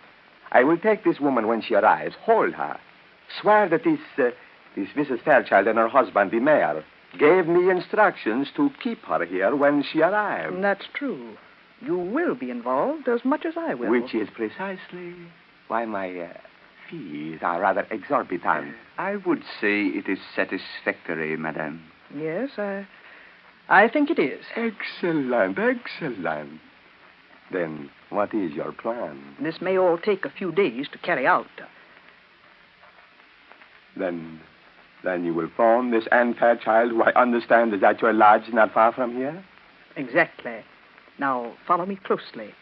I'll be posing as the new wife of this Mayor Fairchild of Walnut Grove. To be sure, the lady you mentioned. Yes. And I'm going to ask Anne to meet me here at this hotel for a general discussion of the entire situation I mentioned to you. You understood all of that, Mr. Birdolph? Perfectly, Mr. Carl. And the story is that Mayor Fairchild and his second wife are trying to get rid of this woman by secretly luring her to such a place as this. That is the idea, my friend. Now, when she gets here, you are to hold her. Hold her? Oh, yes. And she'll be told that this is a hotel? Only so she won't be suspicious when I phone her. And when she arrives, put her in a room. Soon she will begin to complain, of course. Well, they all do. And then you are to tell her that this former husband of hers and his new wife arranged all this and instructed you to hold her. All the while treating her as though something was wrong up here. Yes, but remember, she has a bad heart condition. No rough treatment. Be very careful of that. I quite understand. And eventually, when the authorities arrive to get her out. You are to shrug your shoulders, say you had no idea. You were merely following the instructions of this Mayor Fairchild and his wife, believing there was something wrong with this woman. Get it, Mr. Burdock? Perfectly. And you will leave those pictures of this mayor and his new wife, so I can identify them should they show up here later on. I will leave them with the gentleman, madame. Good. Now, just one more thing. And this is very, very important.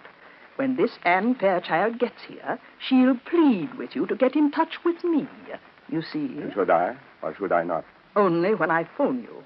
Then you finally make it appear that you are giving in and suggest that you will forward to me a letter, which this Anne is to write.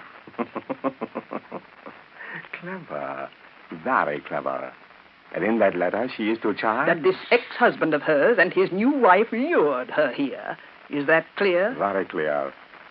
Consider it done, Mrs. Clark. Well, then that is about all, is it not, madame? I think so. Now, to carry out everything smoothly. And will I have what I've been working for so long? Will I, Carl? There is not even a faint suspicion about it now, or any question, madame. Kay and John Fairchild will never live this down. So that's Mrs. Clark's scheme. To lure Anne to this place, disguising her voice as Kay. And then Mr. Burdoff is to get Anne to write a letter saying that Kay and John are responsible. Well, what can Kay do to protect her family from this vicious woman? Be sure to hear what happens at the same time tomorrow, when Mrs. Jones makes a discovery that may help. And one thing more. Daylight saving time ends this week.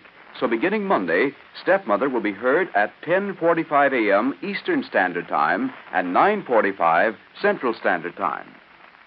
Now, if you've had trouble finding the right tooth powder to use, do as thousands are doing and start today using the amazing Colgate All-Purpose Tooth Powder. We urge you to do this at once because right now, drug and department stores everywhere offer Colgate tooth powder in a marvelous 1-cent sale that will save you a lot of money. Really, it's the chance of a lifetime to stock up on this astonishing new tooth powder at bargain prices. So don't miss this sensational offer.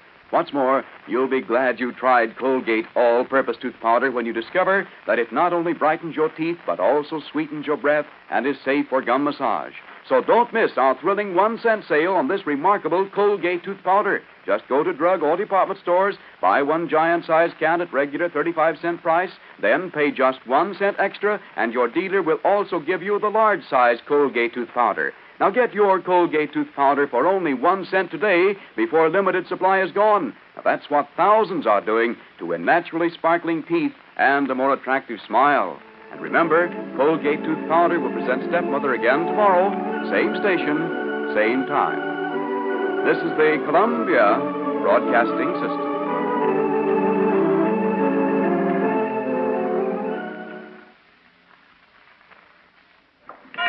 10 a.m. BULOVA, Bulliver Watch Time. Here's a distinguished timepiece, the 21-jewel Bulliver President in the charmant color of natural gold, curved, streamlined, and exceptional value. WJSV, Washington.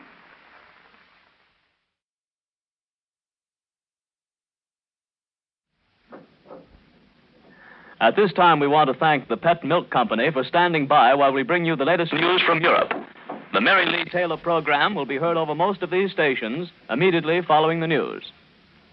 Good morning, everyone. This is Bob Trout bringing you the news of Europe's war, which today is the news of Washington, D.C., where the United States Congress meets to consider the ways and means of keeping it Europe's war. In 2 hours, at the historic moment of noon, Washington time, the gavels fall in the chambers of Senate and House, and the 76th Congress will be in special session assembled. Come at the call of the President to take up the matter of how to be neutral with the old world in flames. when the Senate has walked through the marble corridors of the Capitol to the hall of the House of Representatives and the President enters to deliver in person his message, CBS will open its microphones in the Capitol to bring you the event and to let you hear the President's words. This at 2:45 this afternoon, Eastern Daylight Saving Time. If the President's address is finished by 3:30 Eastern Daylight Saving Time, we shall bring you an address by the French Premier, Edouard Daladier. As the national legislators in Washington occupy themselves with the arms embargo growing out of this nation's first attempt at a Neutrality Act back in 1935, as the lawmakers consider the positions of those who want to go back to international law where we were before Japan marched into Manchuria, and consider also the positions of the isolationists who believe that Europe is none of our business, Fortune magazine announces the results of its survey on the war and our relation to it. The result? More than 83% of Americans want the Allies to win the war. More than two-thirds of the United States is opposed to strict isolation. In Europe, where the eyes of nearly every government are turned toward Washington today, Germany rushes troops and equipment to the Western Front. Russia straightens out its line of occupation in Poland, announces the capture of 60,000 Polish troops, while the Russian newspapers declare the Red Army showed unheard of and previously unwitnessed mass heroism. The German shortwave radio station announces the assassination of the Premier of Romania, Armand Călinescu. The French announce the completion of general mobilization with 6 million under arms. Paris says Captain Baron von Richthofen, son of the famous German World War ace, has been shot down and killed.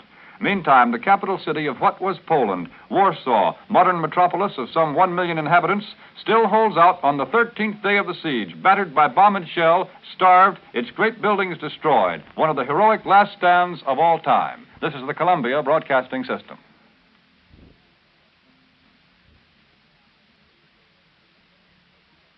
WJSV, Washington. Good morning. Once again, John Cole has the pleasure of announcing that another Mary Lee Taylor radio demonstration is underway in the Pet Milk Experimental Kitchen. You know, for nearly 6 years now, Miss Taylor has broadcast 2 recipes a week, one on Tuesday, another on Thursday, which make appetizing, delicious food that's more wholesome and at the same time costs less. The stuffed vanilla wafers, which are the feature this morning, are a perfect example of the creative genius that reigns over this kitchen. Now, of course, you may be saying that these coconut-filled vanilla wafer sandwiches aren't news to you at all, because you were tempted by a color photograph of them in your grocery store to take the recipe that was offered and buy the needed groceries, and you've already made stuffed vanilla wafers. Or you may be saying to yourself that you found the same recipe in the latest Pet Milk cookbook, called Delicious Wholesome Meals for 2 or 4 or 6, and have discovered the charms of a wonderful filling. Well, if you have, you're one up on me. I haven't. Oh, yes, but you're about to, John Cole, and you know it, so you needn't pretend to be so abused. All right, Mary Lee Taylor. And now, good morning to everyone in my nice audience. If you could look into this Pet Milk kitchen through your loudspeaker, I know you'd think that the stuffed vanilla wafers I've been putting together look mighty festive. The creamy yellow filling, bristling with coconut, certainly has a come-hither look. And Mr. Cole has fallen for it in a big way. He's reaching for a second one now with a look on his face that makes me think the first one just hit the right spot. It did, and the second and third will, too. Well, now let me give you the tested recipe. So easily makes stuffed vanilla wafers out of 4 grocery staples: vanilla wafers, marshmallows, coconut, and pet milk. Like all pet milk recipes, this one will have both the directions and the amounts of the ingredients listed in the order in which you use them. Ready? Then write down first, melt over boiling water, 2 tablespoons butter. 2 tablespoons butter. Blend in 2 tablespoons flour, 2 tablespoons flour, 1/8 teaspoon salt. 1/8 teaspoon salt. Stir in slowly. 1/2 cup pet milk. 1/2 cup pet milk.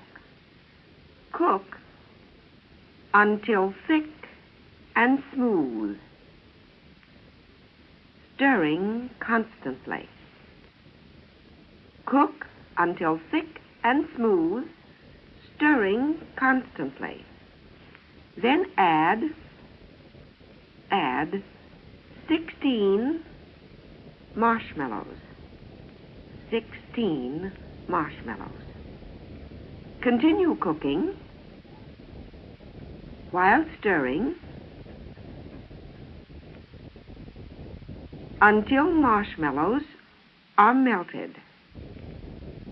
Continue cooking while stirring until marshmallows are melted. Remove from heat and fold in. Remove from heat and fold in 1 1/2 cups shredded coconut. 1 1/2 cups shredded coconut. Cool thoroughly. Cool thoroughly. Spread on flat sides of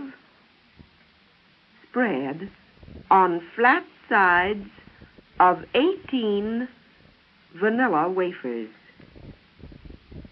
18 vanilla wafers. Cover with 18 vanilla wafers, putting flat sides of wafers next to filling. Cover with 18 vanilla wafers, putting flat sides of wafers next to filling. Makes ample for 6. Now, when you use that recipe for stuffed vanilla wafers I've just given, don't think that mixture of melted marshmallows and pet milk is too thin. It will be quite thin when you first take it off the heat, which should be just as soon as the marshmallows have melted. When the coconut is stirred in and the filling cooled, as it should be, it will be just right to spread on the vanilla wafers, or on graham crackers, or some favorite plain cookie you've made yourself. By the way, if graham crackers are your preference, you need to know that you'll have filling enough for only 24. Yes, 24 graham crackers, rather than the 36 vanilla wafers mentioned in the recipe. That number of vanilla wafers is based on the size in which most of them come, 2 inches in diameter. Because there are smaller ones, I suggest that you buy your vanilla wafers by weight. And 6 ounces, yes, 6 ounces will give you just enough vanilla wafers to come out even with the filling. For the shredded coconut in the stuffed vanilla wafers, you need 4 ounces. That's 4 ounces, which is the exact amount that a can of coconut holds. Of course, you can use bulk coconut if you prefer. To get just the 16 marshmallows required to make the filling for stuffed vanilla wafers, you need to buy only 1/4 pound. Yes, 1/4 pound. And there's another tip about this very useful recipe. If you have young daughters who have reached the stage when they want to cook, let them try their wings with stuffed vanilla wafers. Besides being a perfectly fail-proof recipe, the cookies, it turns out, are most wholesome food for them to eat. Not too rich or too sweet, made with whole milk and containing a surprising amount of that. What could be more perfect for youngsters? The whole milk in these stuffed vanilla wafers is, of course, pure, safe pet milk, used in its double-rich, undiluted form, just as it comes from the can. If you're thinking that a cup of cream would have just about the consistency of undiluted pet milk, and you could use that in its place without making the spread too thin, don't forget that cream is far from being whole milk. And that's what pet milk is when it comes to supplying the food values which have earned for whole milk the reputation of being nature's most nearly perfect food. That 1/2 cup of undiluted pet milk in the stuffed vanilla wafers supplies the food value of a cup of extra rich whole milk. But obviously you couldn't put a cup of ordinary milk into this filling. That would make it too thin. And if you used a half a cup of ordinary milk in place of the half a cup of undiluted double-rich pet milk called for in the recipe, you would be making the filling far less wholesome, not only because it would contain less than half the important whole milk substances, but because it would have practically none of the sunshine vitamin D, which pet milk puts into it, because all pet milk is irradiated, which means that it is enriched with this priceless vitamin that growing children must have to help make their teeth and bones grow properly. Just think of being able to give your family some of the vitamin D they so much need in delicious food.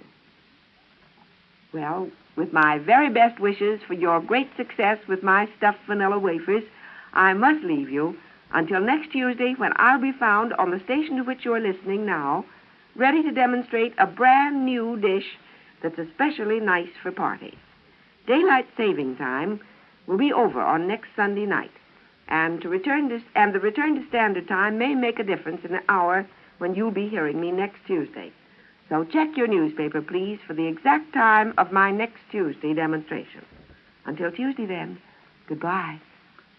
I herewith and before witnesses pin the blue ribbon on Mary Lee Taylor's stuffed vanilla wafers.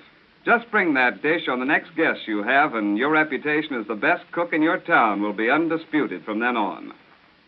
And be sure to send for the latest Pet Milk Cookbook, Delicious Wholesome Meals for 2 or 4 or 6, which contains this useful recipe and 70 others for equally good food. To get a copy of this collection of balanced menus and tested recipes, just write your name and address and the word cookbook on the back of a Pet Milk label. Mail the label to Mary Lee Taylor, in care of the station to which you are now listening, or to her in care of Pet Milk Company, St. Louis, Missouri. If you have a baby or a small child and don't have a copy of Better Babies, just add the words Baby Book to the back of the Pet Milk label you're sending for a copy of the latest Pet Milk Cookbook, and you'll receive a book about babies that will satisfy your desire to know why babies thrive so remarkably well on irradiated pet milk. Doctors all over this country have put their baby patients who need milk from a bottle on irradiated pet milk, and the results they've obtained have made a sensation in the medical world. If you have a baby, ask your doctor about feeding him irradiated pet milk. Without any hesitation, he'll say that irradiated pet milk is perfectly pure and absolutely safe as if there were no disease germs in the world. He'll tell you, too, that pet milk is more easily digested than ordinary milk, and that the extra sunshine vitamin D it contains is most valuable for your baby. And now a final reminder that on next Saturday night, your Pet Milk program, the Saturday Night Serenade, will again bring you Mary Eastman, Bill Perry, the Serenaders, and Gus Henson and his orchestra. And on next Tuesday, you can be hearing another of Mary Lee Taylor's radio demonstrations of better food made at lower cost. Now, since we'll be through with daylight saving time when Mary Lee Taylor broadcasts next Tuesday over the station to which you are now listening, do look at your newspaper for the exact time of her interesting and helpful radio demonstrations that morning. John Cole wishes you good luck and good health. This is the Columbia Broadcasting System. 10:15 sanitary food store time. Make sure you always get fresh bread. Julia Lee Wright is dated with today's date. You know it's first day fresh. Your neighborhood sanitary food store has fresh, dated Julia Lee Wright bread right now. WJSV, Washington.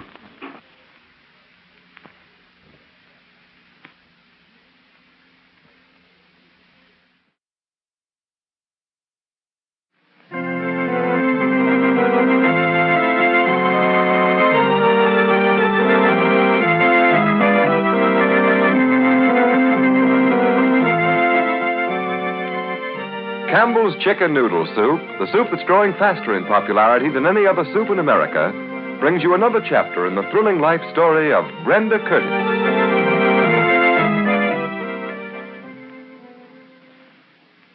Goodbye, Sue. Goodbye, Tom. Don't be late, and be sure to hurry home to lunch as soon as school's out. There they go, back to school. Comes now the problem, what to give these husky two-legged appetites when they come marching home for lunch.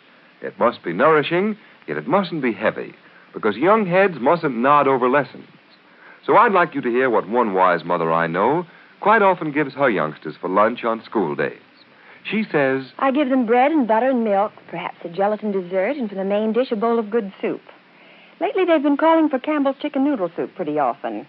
You know how children like the flavor of chicken, and they get plenty of chicken flavor in this soup. The good noodles make it nourishing, too. why don't you take the hint and serve a wholesome, easily prepared lunch like this to your children?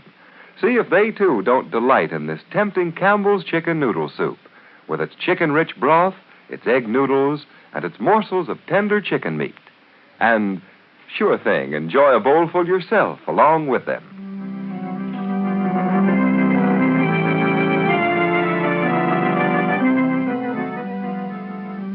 And now, once again, Brenda Curtis. Hearing that Jim is fearful of losing his biggest case, which might close his law office, Brenda's old manager arranged an offer for her to return to the stage. Jim refused to let her consider it. Then Stacy Gordon, a friend of Jim's who once loved Brenda, returned from South America, and Gloria Bennett, who wants Jim, decided to use this fact for her own purposes. Now, as our scene opens, it's evening, and we find Brenda putting Patsy to bed as Cleo looks on. Listen. Well, Miss Patsy, if you ain't the cutest little thing I ever laid my 2 eyes on. You see, Cleo, I knew she could say it. Did I say it right, Mommy? Why, of course you did, precious. Every last line of it. And pretty soon she's going to be able to say them all by herself, ain't she, Miss Brenda? Yes, indeed. When I get big, Cleo? Oh, you won't have to wait that long, Sugar Plum. And then by the time you're ready to go to kindergarten... Yes, ma'am, she's going to be smarter than any of them other kids. Now, hold still while I get your nightie on here, darling. Want me to say the other one for you, Cleo?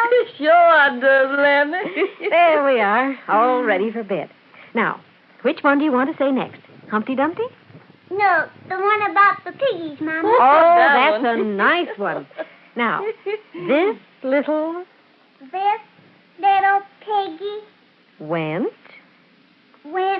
to market. That's right. And this little piggy stayed. That's it. Now, where did the piggy stay? This little piggy stayed home. Now, what did the other little piggy do, darling?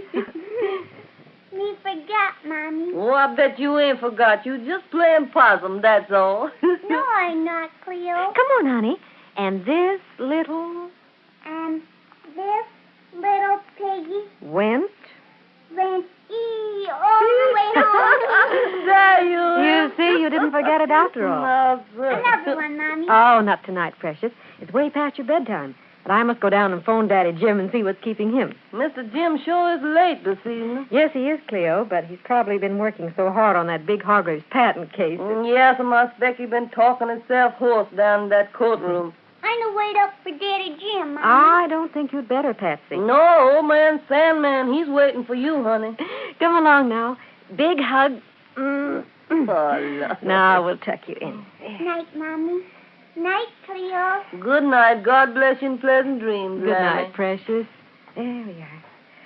I'll turn off the other light, Cleo. Yes, She'll be asleep in no time. It's a shame Mr. Jim didn't call earlier, ain't it, ma'am? What makes you say that? Well, maybe I could have invited that nice Mr. Gordon who called this afternoon to have dinner with you. Well, we weren't prepared for guests anyway. And maybe it's better you wasn't, anyhow. Yes, perhaps it was. Well, Cleo, I guess you can just about make that movie you wanted to see. But is you going to be all right here alone, Miss Brenda? Yes, of course. Mr. Curtis will be here soon. Yes. Oh, there he is now, Cleo. Then I'll get going, Miss Brenda. Jim, darling, I'm so glad you're here at last. Sorry I'm late. I was held up at the office. Patsy gone to bed? Mm-hmm, just a little while ago. She wanted to wait up for you, of course. I couldn't make it earlier. Miss Winters bungled some work on this Hargraves case. I had to wait until she did it over. That's too bad, Jim. How does the Hargraves case look? Oh, just ducky. I'm sorry, darling. Will it wind up tomorrow as you expect? Tomorrow, Monday. Jim, haven't things been going well in court? No, not at all. Oh, Jim, don't say you're going to lose that case. I may. I don't know. Please. What is it, darling? You seem so upset. And you know how vitally this case may affect our whole future. Only too well. Probably closing the office, kissing goodbye to this lovely new house, and the end of what should have been a brilliant legal career. Jim, what's going to happen if you do lose? We simply can't wait until it's too late to make plans. We've Patsy to think of. I'm thinking of Patsy. Of course you are, dear. And I suppose you're thinking of that offer Ziggy cooked up for you to do that play. Darling, you do put things so oddly at times. Would it make you happy, Brenda, if I did lose this Hargraves case? Oh, Jim, that's the most ridiculous thing I've ever heard you say. Well, wouldn't it furnish you with just the excuse you need to go back to the theater? How much longer must I try to convince you, darling, that I've no desire to go back to the theater? I'll believe that when Myra and Ziggy let you alone. Jim, Ziggy hasn't been here in a year. When Myra was out the other day, it was the first time in months. But, Brenda, how do you expect a man to have peace of mind with that crew after you? They haven't been after me. And you have peace of mind, Jim, if you could only stop to see it. You really think so? I do, Jim. You have me, you've Patsy, you've this new home. So much to be happy for. Oh, it would be heaven, Brenda. If you'd keep out all those worries, all those people, let me take care of it all. I want you to, Jim. As for Myra and Ziggy in the theater... Oh, as usual, I guess I'm the one to blame. Always worrying needlessly.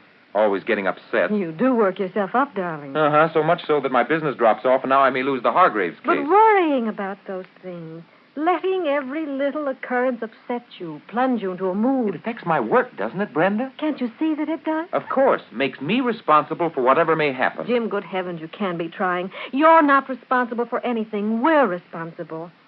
Can't you discuss things reasonably, sensibly? Oh, reasonably, sensibly. Honestly, sometimes I wonder if my mother wasn't right for not approving of our marriage. That's mean, Jim. And hadn't we agreed not to stir up dead embers? Possibly I'm not the one who's stirring them up. What is wrong with you tonight? What happened, Oh, darling? nothing at all. Jim, you're being awfully unreasonable. Oh, I'm sorry, darling. I am. I don't know what the dickens makes me this way. Come here. There. Oh, that's so much better, dear. Oh, your face is so soft.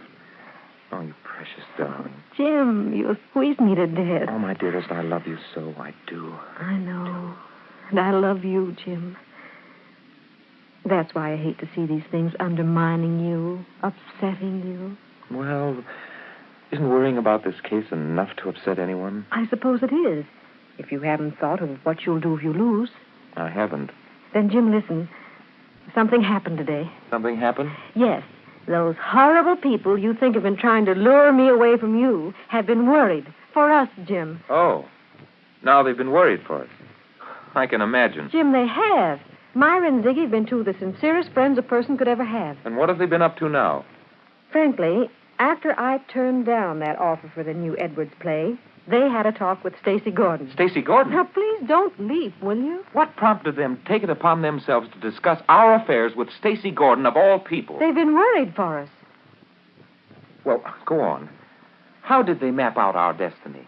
Jim, Stacy was just made executive vice president of his engineering firm, so that he can take charge of this patent suit they'll be defending soon. You know about that? Yes, another engineering firm, Lang & Stone, is suing them for a couple of millions for infringement. So Stacy explained. So Stacy explained.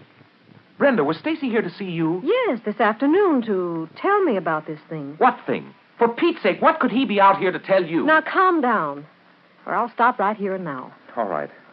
Well, go on. What was Stacy doing here? He'd like very much to be a good friend to you, Jim. Only to me? No, naturally to both of us. That's why he came out. And if what he had to say doesn't convince you of that fact... What did my old friend Mr. Gordon have to say? That he'd be more than glad to have you come with Carson Morey's legal staff to take over that case. Why, how perfectly delightful of Mr. Gordon. No need for sarcasm, Jim. I think he was being extremely friendly, considering how cool you were to him. Yes? Well, I'm sorry, but I don't. How can you say that, Jim? Oh, come, Brenda, you must be getting blind. Blind? Jim, what are you talking about? Darling, what is Stacy Gordon to you? A very intelligent, capable man, and a very good friend. Nothing more? I told you the day Stacy phoned Jim, the day after he arrived back from South America, that he was nothing more than a good friend. Brenda, can't you see, or is it because you don't think I'll see, that Stacy would no more make a grandstand offer like that for me? Are you implying that he didn't mean it? He not only didn't mean it, he had a very definite reason behind it. And that reason, in your opinion? To show himself off as the big, successful engineer who condescends to help the poor, struggling attorney. Oh, I think that's fantastic. Is it? Well, then perhaps it's just a clever move to smash my pride, to make me look small and helpless in your eyes. In my eyes? Yes, Brenda. Or don't you see what I mean? No, Jim, I don't. why he should want to do such a thing. Because, my dear, Mr. Stacy Gordon was and still is quite in love with you. Jim, you're an utter fool at times. Stacy may have been in love with me once, years ago, before I ever met He you. is now, but Brenda. whether that's true or not, how you could ever think that Stacy would be so dishonorable as to offer you a job for the purpose That's just more than you can figure out, isn't it? Much more. Well, I can only say, Brenda, that with things like this going on, if I lose that Hargraves case, it won't be my fault. Not my fault at all.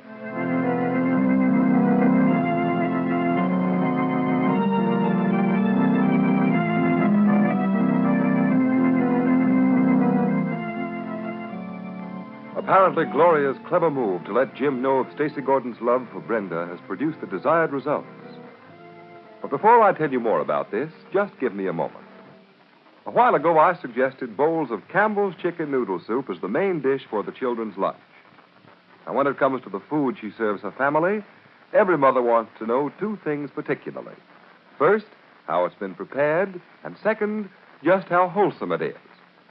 If you could take a trip through Campbell's kitchens, I know they'd remind you of your own at home, just after you'd given it an extra scrubbing and polishing.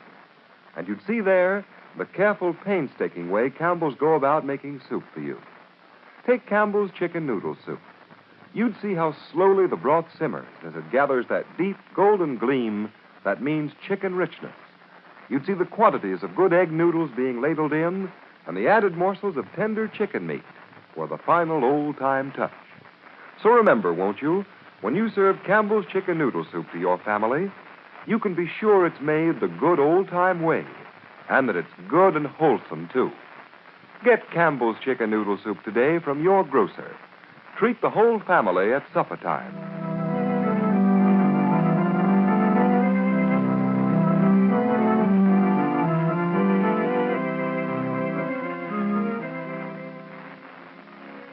If Jim does lose the Hargraves case, what will Brenda do?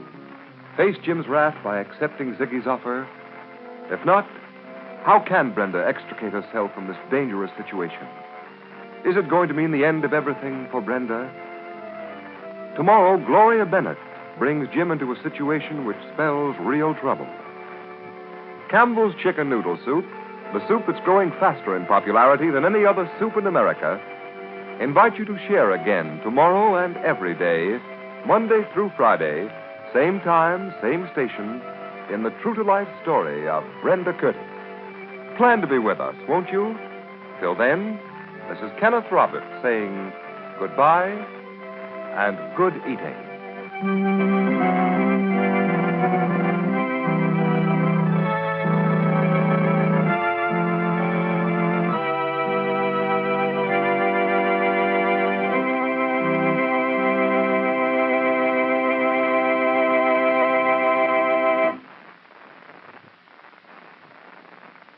Tomorrow at breakfast, start the day bright.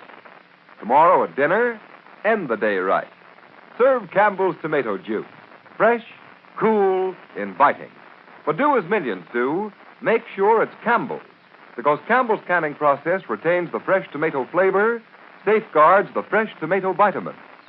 No wonder Campbell's is the largest selling tomato juice in America. Your family deserves the best. Turn to Campbell's. This is the Columbia Broadcasting System. 10:30 Eastern Standard Time. Will the operation save Woody Marshall's sight? And will Judy Wilbur cling to him through this crisis? Listen to Your Family and Mine over this station at 1:30 o'clock. WJSV, Washington.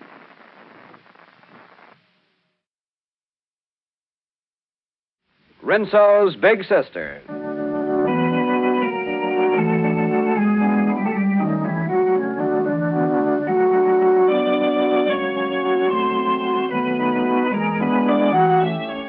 Rinso presents the heart-stirring romance of a loyal woman, Big Sister, starring Alice Frost and Martin Gable, and brought to you by the new Richer Rinso. Well, good morning, friends. Now, I just... Say, Mr. Utel. Oh, hello, Miss Pike. I didn't know you were standing there. Now, how's the dressmaking business, and what can I do for you? I just happened to remember another customer story. You remember you asked me for some yesterday? Oh, sure, swell. I was afraid I was announcing all wrong again. Are you going to tell me another customer you talked into trying Rinso? Well, not exactly. Well, then... Never you mind. I think you'll like this one just as well. You see, this customer was a bug for being punctual. If she said a 10 o'clock fit-in, 10 o'clock it was, right on the dot. I see. Trouble was, I was the one who was always late. My. And when I made her wait, did she get mad? Well, why did you? Well, I have my own house to clean and my own dishes to wash and clothes and goodness knows what all. Mm-hmm. I know, but... Now, wait a minute. Don't get ahead of me. One day, this customer come in and had to wait, and she was mad fit to bust. She come running into my kitchen just as I was putting a bunch of clothes in to soak, and she said, "Pikey, once and for all, when I make an appointment for a certain time, I mean it. Land sakes, what's that you're doing?" So I told her I was just putting my clothes in to soak, and she said, "Well, where's the Rinso?" But I thought... Young man, this was more years ago than I'm going to tell you. Oh, I apologize. Anyway, this lady sat down and told me the facts about Rinso, how it saves time washing clothes because it does away with scrubbing on a washboard, and how easy it is to soak clothes clean, and then give a little special attention to those extra dirty spots, of course, and that's why women who use Rinso weren't all done in on wash day. So you see, Mr. Utel, that was the customer who talked me into trying it, and I've been doing the same thing to my other customers ever since. Oh, fine. A turnabout story, huh? And there's the signal for Big Sister.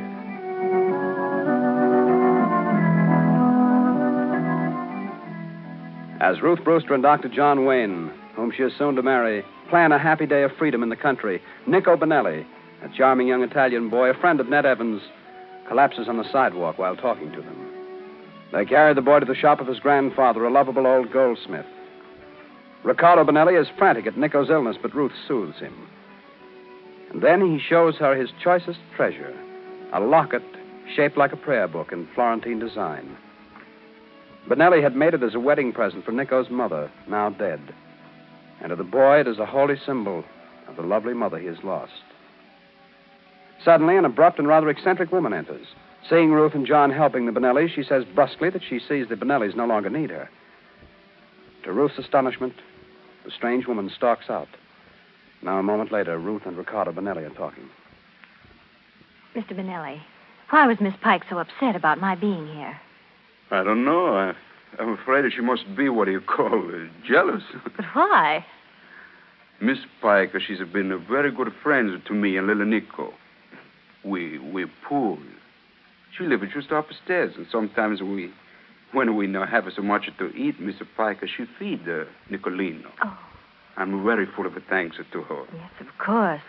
But I can't understand why she should resent me. She's strange. You see how she fly out so quick. Maybe it's because she wants to help me and Nico, and she thinks maybe we belong to her. And not to me, John. I think I understand. Once she give me money when things was very, very bad. We owe her for many things now. She must be very kind. Yeah, but it's not so nice for her to speak so to you. No, I don't like that. I must tell her so. Oh, no, please don't. I don't want you to offend a good friend of Nico's. Nico. Poverino. Miss Brewster, you sure that Dr. Wayne will cure the little boy? He'll certainly do his best. Huh? And the doctor, he's a good, or how do you say, he's experienced? Yes, very experienced, Mr. Benelli. John will find some way to clear up the condition which causes Nico's headache. Yeah. Don't worry. Well, I won't, I promise. You say Miss Pike lives upstairs? Si, Senora. Her door is by my shop door. I'm going up and speak to her. Do you think she's home? Si. Sure.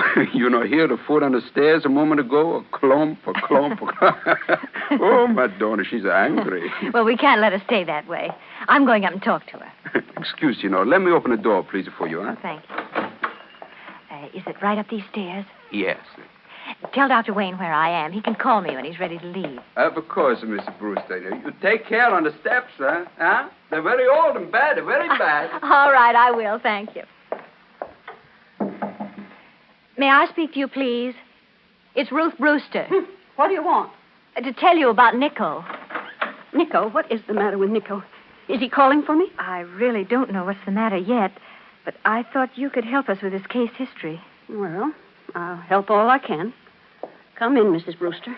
Thank you. Miss Pike, you mustn't feel that the Benellis have turned away from you. Oh, I didn't say that. You see, Mr. Benelli told me how kind you've been, how you've even helped them out with money. They need you desperately. Oh, seems to me they've got more useful friends now. A fashionable doctor with a big car and lots of money. Oh, well, I'm afraid that big car is rather deceptive, Miss Pike. See, I'm taking nurse's training so that I can help Dr. Wayne when we get married. And John isn't a fashionable doctor now. He turned down a good staff position at Raventon Hospital to work among the poor. So we may find ourselves in none too robust health, financially speaking. That's a pretty kettle of fish, but I'm in it with you. Sit down, Mrs. Brewster. Oh, thanks. Here, I'll clear this stuff out of the way. We might have a cup of tea. Oh, thank you. I'd love to.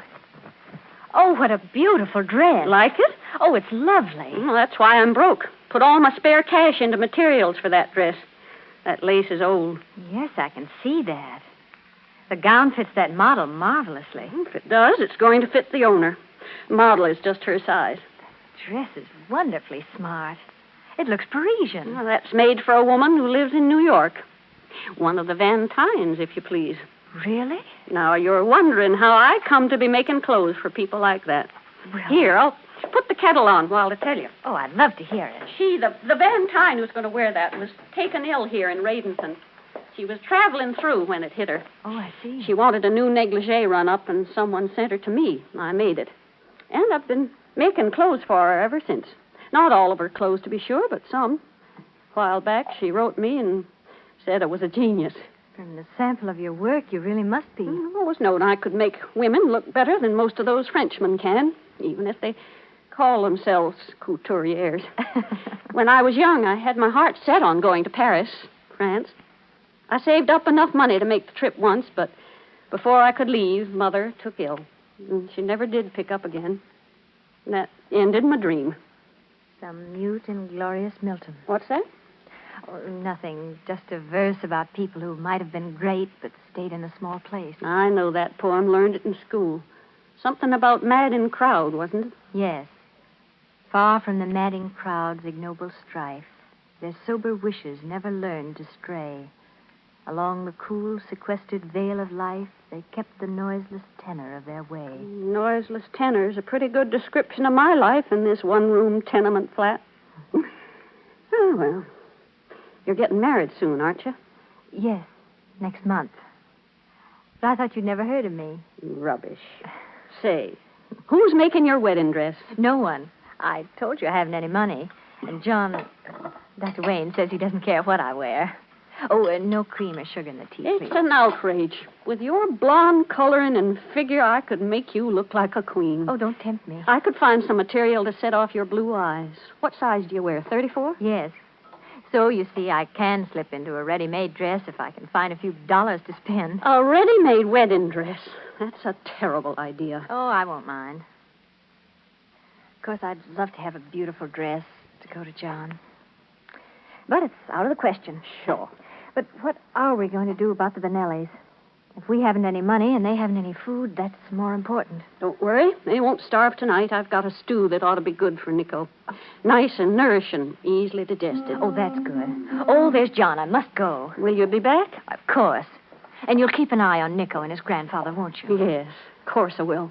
And there won't be any more hard feelings. No. Why should there? That's good. Goodbye, Miss Pike. Goodbye.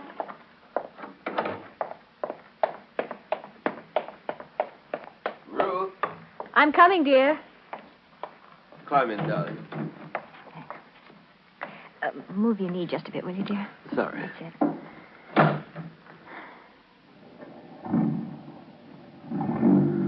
What's the matter, John?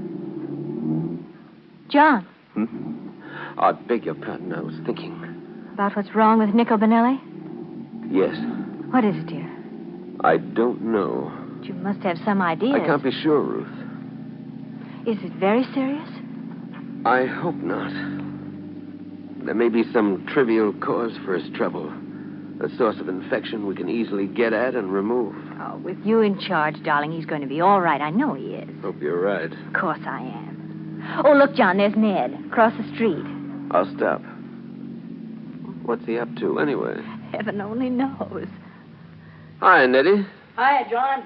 With a greeting like that, do you still think he's jealous of you, darling? I guess not. Hello, Nettie. Oh, boy. Hello, Ruth. Hello, John. Hello, Nettie. They're short-handed at the office, and I'm delivering the mail to the subscribers out this way. I didn't know there were that many. Gosh, you'd be surprised. Plenty of people phoned in to say they wanted to change from the Chronicle to the Mail. Oh, that's swell. And don't think these papers aren't heavy. Look. But that paper's thick. It must be 12 pages. Wrong, Ruth. 14. And crammed full of ads. You bet. Jerry's taking all the business away from the Chronicle since McGregor ran away. But then this means... It really means that Jerry's paper's going to be all right, doesn't it? You bet your life. Well, I'll be seeing you. I've got to pen all my papers. You're being very quiet, Ruth. If I start talking, darling, I'll either laugh or cry. Just think, John. Jerry and Sue and the baby. They're safe from want. Yes. And you and I, we're free. Free to marry, to live side by side and be happy. Forever and ever. Darling. Ruth, we will be, I promise you.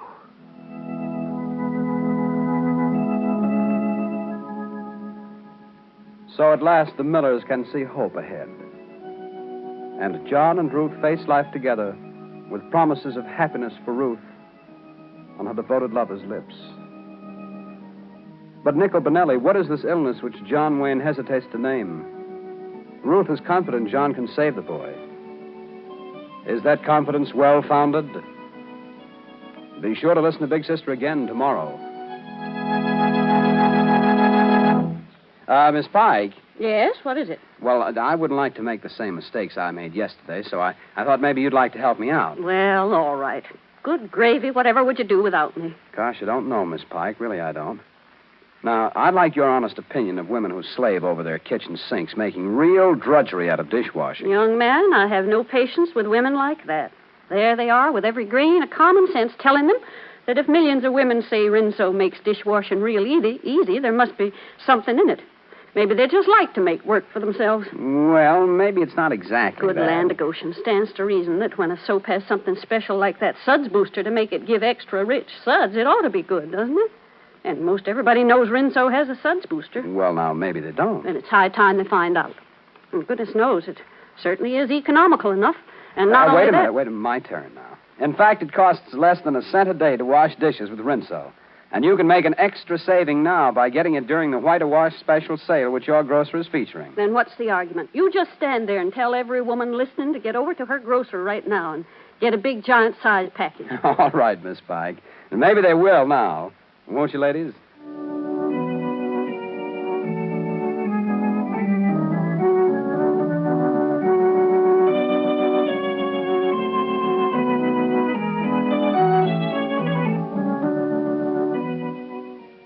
Join us tomorrow, friends, for another chapter of Rinso's Big Sister. And this is Fred Utel saying, don't forget Big Sister and Rinso, R-I-N-S-O.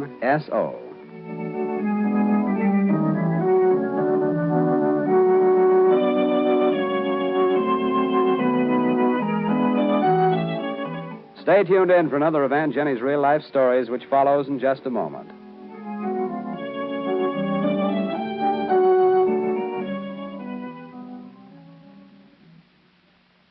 Bob's a smooth talker, but that's not enough. Somebody should tip him off that no one can get by with B.O. Why not play safe this easy, pleasant way? Take a Lifebuoy bath every day. It's so refreshing.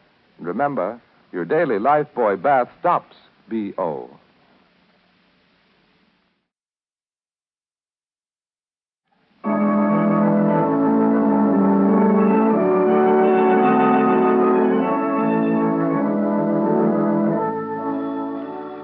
It's story time, ladies, and here's Aunt Jenny to tell you another of her real-life stories brought to you by Spry. As I said, brought to you by Spry, the purer, creamier, all-vegetable shortening. Oh, all right, I'll answer it. I just made that last sentence in time. Why, it's Fred Cooper. Hello, Fred. Fred, why didn't you walk right in? I'm carrying such a load that I couldn't manage the door. Oh, well, land sakes, Fred. Sit down a spell and rest yourself. That's just what I'm aiming to do. Thanks, Jenny. I'll give you a piece of this apple crumb pie that I baked this morning. Well, I won't refuse, because I figure you owe it to me. Well, what's the matter, Fred? Well, just look at this mail sack. Here, heft it, will you? I guess most every woman in these United States must be writing to let you know how much she likes your cookbook, Jenny, and those frosting tints. Well, cheer up, Fred. There's only one more day for the offer. Now, that's right, ladies. Tomorrow is the last day that we're making this big double-barreled offer. A copy of Aunt Jenny's own 52-page cookbook, cram-jammed with the most tempting, easy-to-make recipes you ever tasted in your life. For all occasions. Everyday economy dishes, company dishes, why, everything you'll want. And that's only half the offer, ladies. There's a set of 6 different colored frosting tints comes with it. Rose, blue, green, yellow, red, and orange. Say, you know, my wife Ella made a birthday cake yesterday for the little fellow that lives next door to us. Uh-huh. And she put white frosting on it and then wrote Happy Birthday in pink on the top. Oh, fine. And you know, folks, you can use these tints for candies, too, and jellied salads. So hurry, ladies, and send for those 2 gift offers today. Now, just send in 1 Spry disc from the top of any can of Spry, plus 10 cents in coin, to Aunt Jenny, Box 19, New York City. And did you get that? It's 1 Spry disc and 10 cents to Aunt Jenny, Box 19, New York City. But do it today, ladies, or you may forget, and then it'll be too late. And now, Aunt Jenny, how about that story? Ready right away, Danny. Now, you remember, folks, how I told you about Molly Allen, who loved Bill Crawford, and how Bill went on an experimental flight to South America and never returned? Parts of his plane were picked up at sea, but he wasn't ever found. Now, during the course of a whole year, there was no news. And meantime, Chris Johnson, who'd always loved Molly, finally persuaded her to accept him. He knew she didn't love him, but he hoped that she would sometime. Well, about 3 months after they'd been married, Dr. Tim rang the doorbell and... Dr. Tim, glad you dropped in to see us. Well, I had to see how the bride and groom were getting along. Here, Tim, this chair's more comfortable. Thanks, Molly. You know, thought I might be able to scare up a game of chess with you people if you're not doing anything. Oh, gosh, Tim, that'd be fine, but... Well, as a matter of fact, I've been trying to get Molly to go out tonight. It's been weeks since she's been anywhere, and tonight we thought of... Oh, well, in that case, I bite my lip, I bow gracefully, and make my exit. Some other night. No, why don't you come along with Dr. us? Tim, don't give up. You and Chris will be able to play chess. Here, I'll set the chessmen out for you. But, Molly... Chris, I don't feel at all like going out. Oh, but Molly, I don't want to spoil Chris's party. I wouldn't have gone even if you hadn't come. Don't you feel well, Molly? As well as I ever do. Molly, what you need is a change of... No, don't try to be a doctor, Tim. You and Chris just play chess, and if you don't mind, I'll go upstairs. They're all set out for you now. But look, Molly, if you feel tired, why don't you lie down here on the Davenport, and then later Tim and I'll make some coffee. No, Chris, I'd rather go upstairs. You'll excuse me, won't you, Tim? Well, of course, Molly. And I'm sorry that I don't feel like going out. Oh, that's all right, Molly. We'll run up and see you later. Well, Tim, that's the way it's been for months. Not much fun for either of you, is it? Oh, I don't mind about myself. But you're worried about Molly. Mm-hmm. Tim, the marriage just hasn't worked out. We've both tried, but, well, it's no dice. Upstairs now, she'll take out Bill Crawford's picture and those crazy postcards I used to send her, and she'll just lie there staring at them. It's over a year since Bill Crawford was lost, but for Molly, he's as much alive as he was the day his plane took off for South America. You married Molly, taking a chance that she'd learn to love you. Yeah, I went into it with my eyes open, Tim, but I guess I slipped up on one thing. I underestimated a ghost. A ghost? Mm-hmm. The ghost of Bill Crawford. He's been with us right along. It was there the day we married, there on the honeymoon, there when we came back here and took this house. We've never really been married, not from the start. A little while ago, you said a woman could be a bride for 50 years if she wanted to be. Molly's never been a real bride. Well, sometimes ghosts fade away, Chris. Oh, not this one, Tim. He's getting stronger all the time.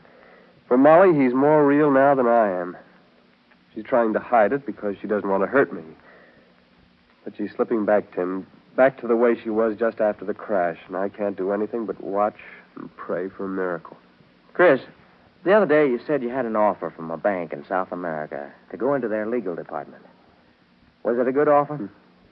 The kind of a break that comes once in a lifetime. Have you done anything about it yet? Well, I didn't want to tell Molly till I was sure the offer was definite. Well, I'm not sure my advice has worked out so far, but... Do you want another piece of it? What, Tim? If they do offer you this job, and it's as good as you say, take it and clear out of here as fast as you can. Oh, I mean to, but... Well, I'm not sure how Molly will take it. Well, that's just why you have to take this South American offer, to get Molly out of here. A new country, a new start. Ghosts can travel, but they're like ball clubs. Not so good away from their home parks. I'd say take this job, Chris, and maybe you'll have a child later on. It's a little thing, Tim. But Molly has never even called me darling. That's not a little thing, Chris. Let's get the chess game started, huh, Tim? Okay. I'll take the black. It's my move then, huh? Yes, Chris, it's your move. And for your sake and Molly's, make it a big one.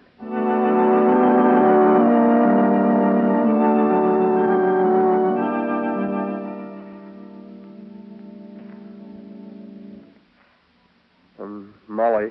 Yes, Chris. Last week, I think it was the day before Dr. Tim was over here playing chess. I had a job offered to me in the legal department of a bank. More money and a wide open future. Oh, I'm glad for you. You've worked so hard. You deserve something like this. When does the job start? Well, as soon as we get there. Get there. It's not here in town? No, it's in South America, Molly. South America? It's the branch of a New York banking house. You see, this country's doing more trading with South America all the time. South America? Why, that would mean leaving everything. The clients you've built at Dr. Tim, all your friends. Well, Dr. Tim said I'd be crazy if I didn't take it, Molly. It means the difference between just getting along all my life and really being a success. Chris, if it's as good a chance as that, you ought to go. But I can't go with you. Molly, I couldn't go without you. You know that. Chris, I don't want to leave this town.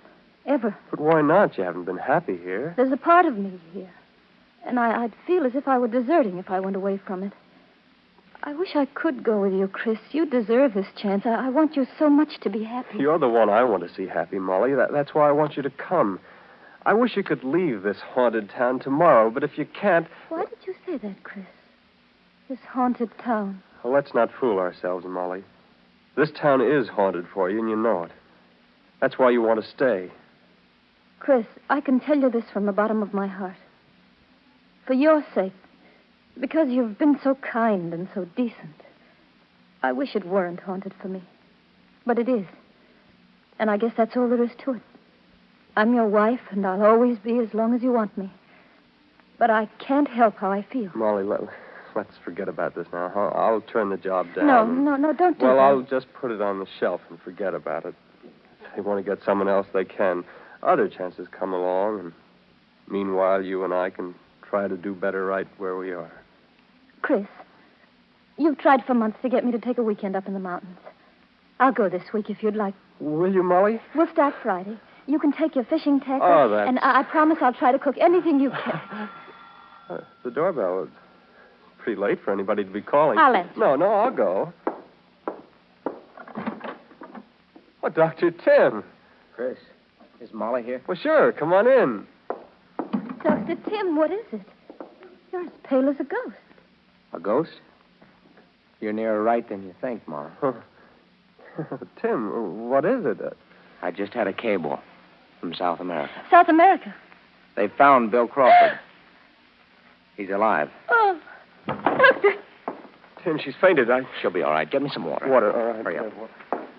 Molly, it's Dr. Tim. Molly. Dr. Tim. Oh, Tim, I thought you came in here and said... I did say it, Molly, and it's true. Bill Crawford's alive? From what I can make out, he's still in pretty bad shape, but he's alive, Molly, and they've started him on a ship back for New York. Oh, Tim, this is what I've always believed. Tim, the water. She'll be all right now. It was a shock of the news. Tim, it's wonderful if it's true. Bill's really alive? He's alive, Chris, and coming back. The fisherman who picked him up didn't have a radio or any contact with the world outside, and Bill's skull must have been fractured when the plane hit. That's why we didn't hear. Oh, Tim. They took him back to their village, probably thinking he was a sailor. And with the injury, Bill was half out of his head for nearly a year, not able to tell them anything. But he is alive, Tim. Yes. Alive, Molly. Molly, what's the matter? Molly, what is it? I just remembered. Bill and I were to have been married when he came back. But now... But now, you're married to Chris.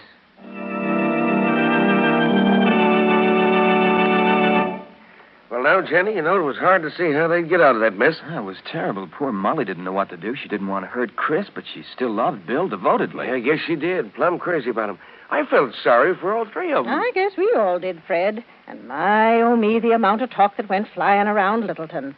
Molly should do this, and Molly should do that, and Molly always loved Bill, and Molly should remember she married Chris for better or worse. And I guess poor Molly was thinking all those thoughts, too, because of what she decided. Now, never mind what she decided, Aunt Jenny. That's the climax, the point of the whole story, and that's got to be saved for tomorrow. Well, this apple crumb pie can't be saved for tomorrow, not after the dent I made in it. Danny here was only a split second behind me when it come to taking another piece. Well, it's a grand pie, Aunt Jenny. I don't believe I ever tasted one just like it before. No, nor me either. You know, I thought I knowed most every kind of apple pie there is, but this one's new to me. It's a humdinger. Say, what's that good tasting stuff on top of it, Jenny? Oh, listen, Fred. It's a one-crust pie, ladies, with a brown sugar and nut topping. And a lot of you will find the receipt in a new spry ad that's going to be in your papers either tomorrow night or tonight. Well, I'm going to tell my wife to be looking for that. You know, I'm mighty fond of things made with apples, and the new crop's coming in right now. Yes, it sure is. And I guess your folks are real fond of apples, too, ladies.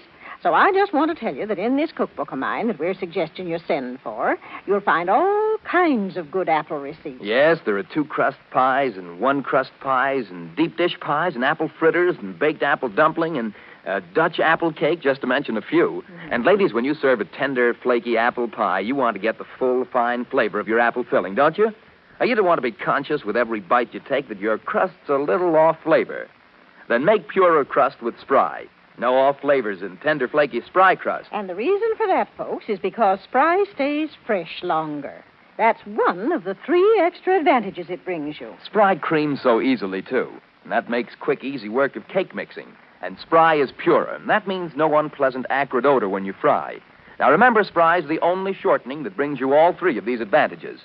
So isn't it very much to your advantage to get Spry? There's only one answer they can make to that, Dan. Yes, and they're making that answer, Fred. Millions of women have changed to Spry, and thousands more are doing so every day. So join the parade. Get Spry from your grocer this afternoon and send it once for the cookbook and frosting tints. Because remember, tomorrow is the very last time this offer will be made. So better sit down and send for yours right now. You know, for your convenience, your grocer has a special order blank. Ask him for it. But most important of all, remember it takes just 1 Spry disc and 10 cents in coin to get a big 52-page cookbook and a set of 6 different colored frosting tints. And be sure to get the address right. It's Aunt Jenny, Box 19, New York City. And ladies, don't you forget to hear how this story of Bill and Molly and Chris turned out. It seemed like an unsolvable tangle at the time. Wouldn't you say so? Molly kept saying over and over and over, how can I hurt Chris after he's been so good, so understanding? And yet I love Bill more than life itself. You see, no matter what happened, someone was bound to be hurt. What did they finally do? You'll find out tomorrow.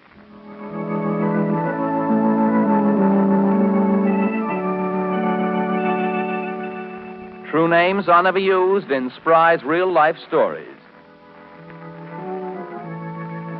Dan Seymour speaking. This is the Columbia Broadcasting System. Here is the district weather forecast. Fair tonight and Friday, cooler with lowest temperature about 54 degrees tonight. Slowly rising temperature Friday, gentle north backing to west winds. 11 o'clock, the correct time. WJSV, Washington.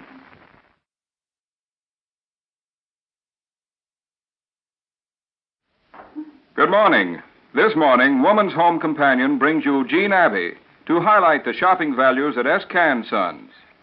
Jean passes miles and miles of counters in a week, and I think it's safe to say she takes a look at the shopping values on almost all of them. And now let's hear what she has to tell us about this morning. Miss Jean Abbey. Thank you, Joe, and good morning, everybody. The new figure silhouette brought out by Paris dressmakers is certainly a lovely one and has won the acclaim of smart American women everywhere. Curves are definitely back in again. True feminine beauty is brought out in all its glory. High, proud bust line, dainty, tiny waist, and gracefully rounded hips. That's the story behind the scenes of the new fall and winter fashions. And the proper foundation will help you carry out that story perfectly. Fundamentally, the new corsets give a new redistribution of flesh, giving a new economy of waistline and blessed comfort.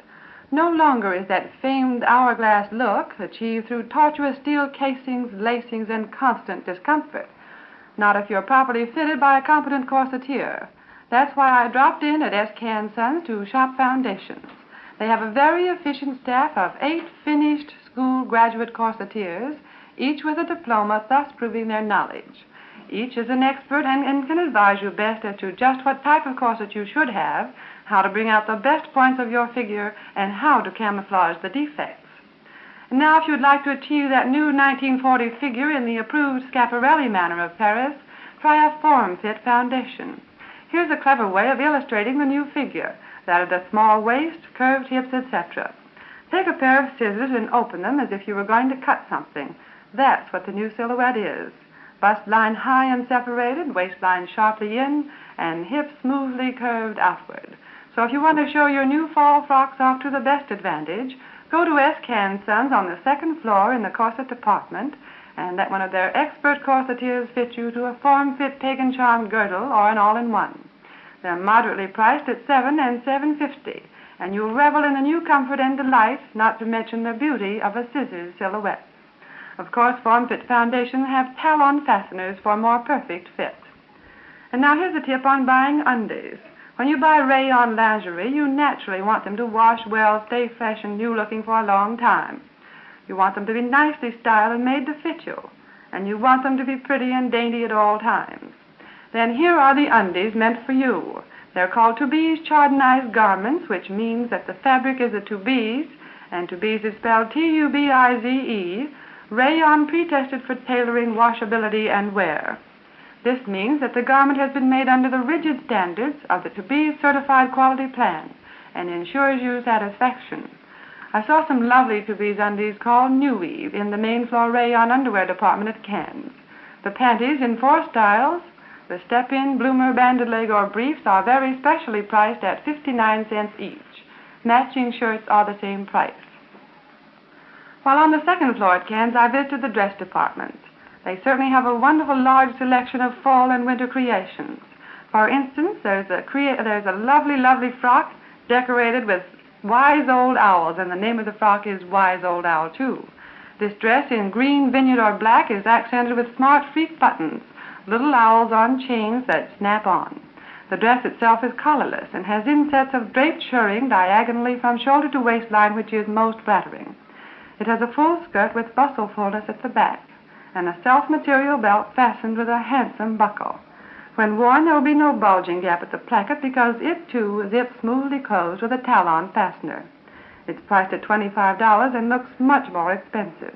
The buyer herself was wearing this wise old owl dress, which proves its style worth. And here is good news for the young woman who wears size 38 to 50. Cannes now have a large selection of Lane Bryant dresses, which are exclusive in Washington with Cannes. They range in price from $10.95 to $25, and in sizes 16.5 to 24.5 and 38 to 44. In the larger sizes, they are 44.5 to 52.5. Each dress has the Lane Bryant Slenderizing Modes label and is designed along the new fall and winter trends. Every one is designed with one thought in mind, to slenderize and flatter the figure.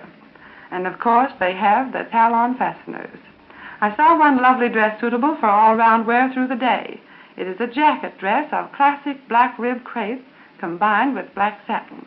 The dress, which can be worn well without the jacket, has a slenderizing V-neck with a beautiful jeweled ornament and has bracelet sleeves. The jacket is stunning with long sleeves. As well as black, this dress comes in wine, grotto blue, and crushed grape and is priced at $22.95. Another label tip. It may seem that I'm harping too much on the subject of labels, but after all, that is your best guide to quality. As chilly fall winds are just around the corner, I suppose you are dashing around trying to select your new fall wardrobe. And whether you buy your dresses, skirts, and coats ready-made or select the material and design your own, look for the label that says botany. That's how you can assure yourself of getting the best. For botany has long set the pace for dependable construction and fashion leadership in fine woolens. All botany fabrics are fully sponged and shrunk too. There is such a variety of new materials and designs. Visit one of the most famous woolen departments in Washington, namely S. K. & Sons, and see their complete assortment of botany fabrics. You'll find these on the first floor, and botany is priced from $1.95 to $3.95 a yard. Some is all wool, and some has a little rayon in it for new effects. In your new season's dress-up spree, you mustn't forget those little touches that mean the difference between loveliness and unloveliness. Your personal charm is completed by a dash of fragrant toilet water and a dusting of sweet-smelling bath powder. It's taken for granted that you don't use conflicting scents. Therefore, Harriet Hubbard Eyre, famous beautician, has created a delicate new scent and coordinated it into a complete series of perfume, toilet water, bath accessories, and beauty aids. This scent, reminiscent of the gay, clear, romantic scent of clover fields at dawn, is called Pink Clover. The entire series is packaged in delightful boxes and bottles spangled with pink clover leaves. You'll find Harriet Hubbard Eyre Pink Clover in the first floor toiletries department at Cannes. Miss Mooney, special Eyre representative, will be glad to show you the series of Pink Clover beauty aids and bath accessories. Ask for Miss Mooney when you go in. Let's consider makeup now, for this is the thing that can either bring out your natural beauty or hide it. For the utmost in subtle flattery, try Bourjois Evening in Paris makeup, the rouge, lipstick, and face powder. Evening in Paris Rouge is a new handmade process rouge of satin smoothness that blends imperceptibly into the color of your skin. It gives your cheeks a natural-looking and flattering blush. Harmonized with the rouge is Evening in Paris lipstick. It is made of only the purest ingredients and is exceptionally permanent.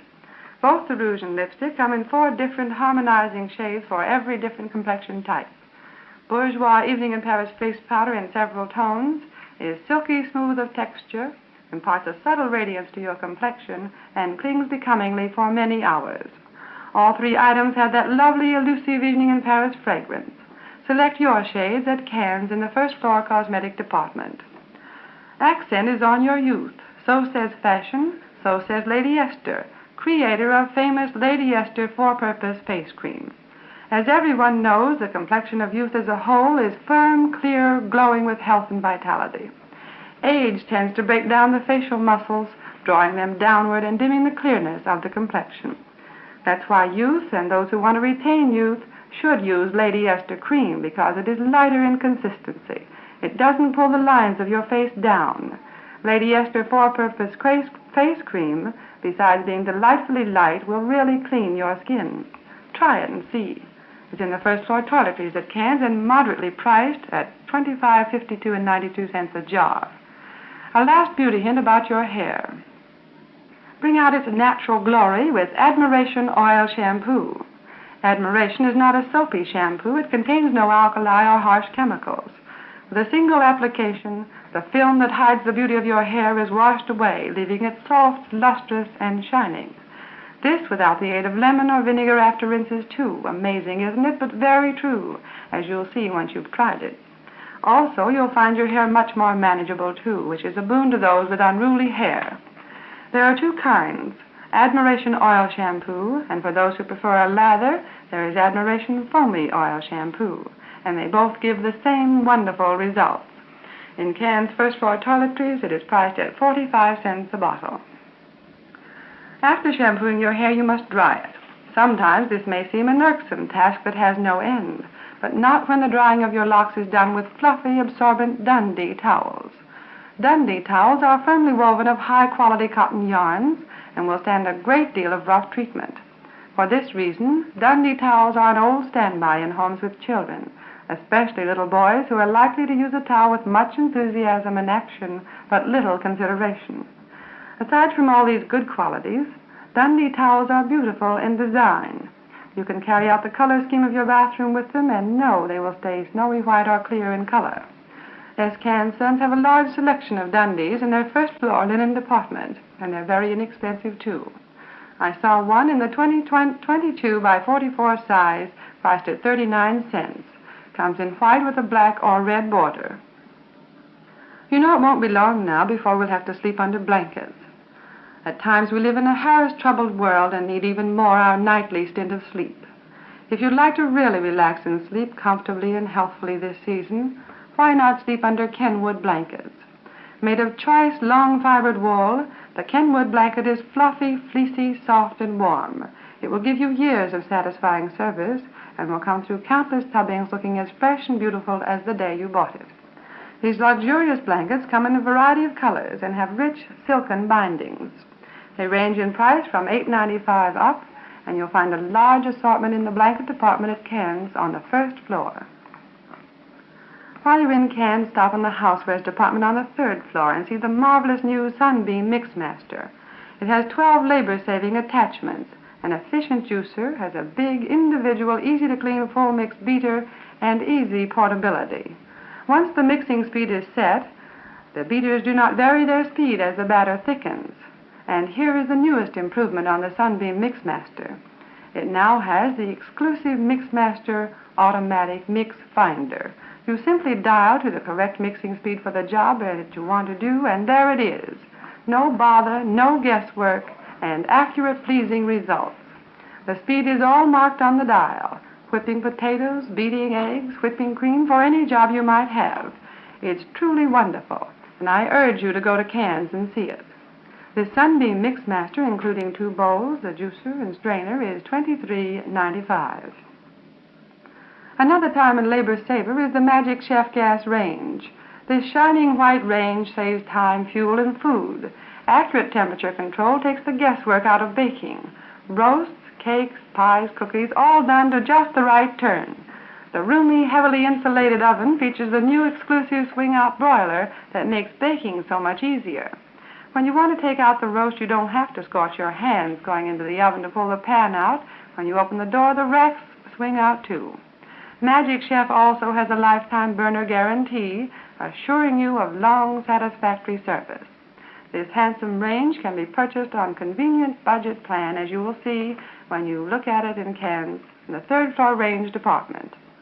And while in the housewares department, drop by the Club Aluminum waterless cookware display and let Miss Dora Payne show you the many advantages of Club Aluminum. Miss Payne, who is the representative for Club Aluminum at Cairns, is a graduate nurse and an authority on baby foods. She can tell you how the vitamin and mineral content of foods is preserved when cooking with little or no water. That's why it is healthful for your family and especially babies. Club Aluminum Hammercraft cookware is designed to give the utmost in beauty, efficiency in cooking, and lifetime service. There's a 7-piece set priced at only $17.97. This set includes 3 saucepans, 2 frying pans, a Dutch oven, and a griddle. And Miss Payne will suggest that you add the baking rack and the cleaner to keep it bright and shining. Before I say goodbye, I want to remind you that S. Sons have a Dr. Scholl's foot preparation booth on the 4th floor in the shoe department. There you'll find a pleasant, specially trained representative, Mr. C.C. Kruger, to help you solve your foot problems. There's a complete line of Dr. Scholl's foot preparations at moderate prices. Go to the skilled Dr. Scholl representative, who is most pleasant and kind, and let him fit you with a Dr. Scholl's foot easer, a scientific foot arch cushion. It is constructed so that by firmly but gently supporting the arch, it relieves all strain and pressure on the muscles and ligaments of the feet, and it's priced at $3.50. My time is up, and Joe King is here. I'll be back again at 8:45 next Tuesday. Goodbye. And so, with that last note in her little black book, Jean Abbey leaves us to garner more shopping news for next week's broadcast. Be sure to tune in then for more Jean Abbey notes on what's new in the stores. May we remind you again that Jean Abbey will be heard next week at a new time, 8:45. This is Columbia Station for the nation's capital. WJSV, Washington.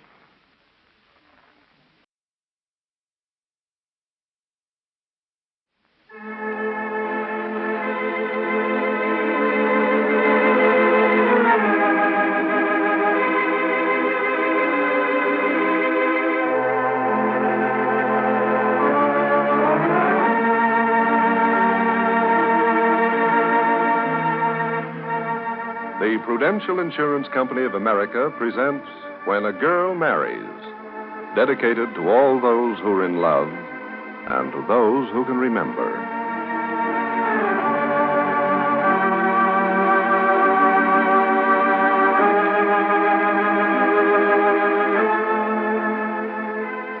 This is the story of two young people who were destined to know the joy and the heartache that love can bring.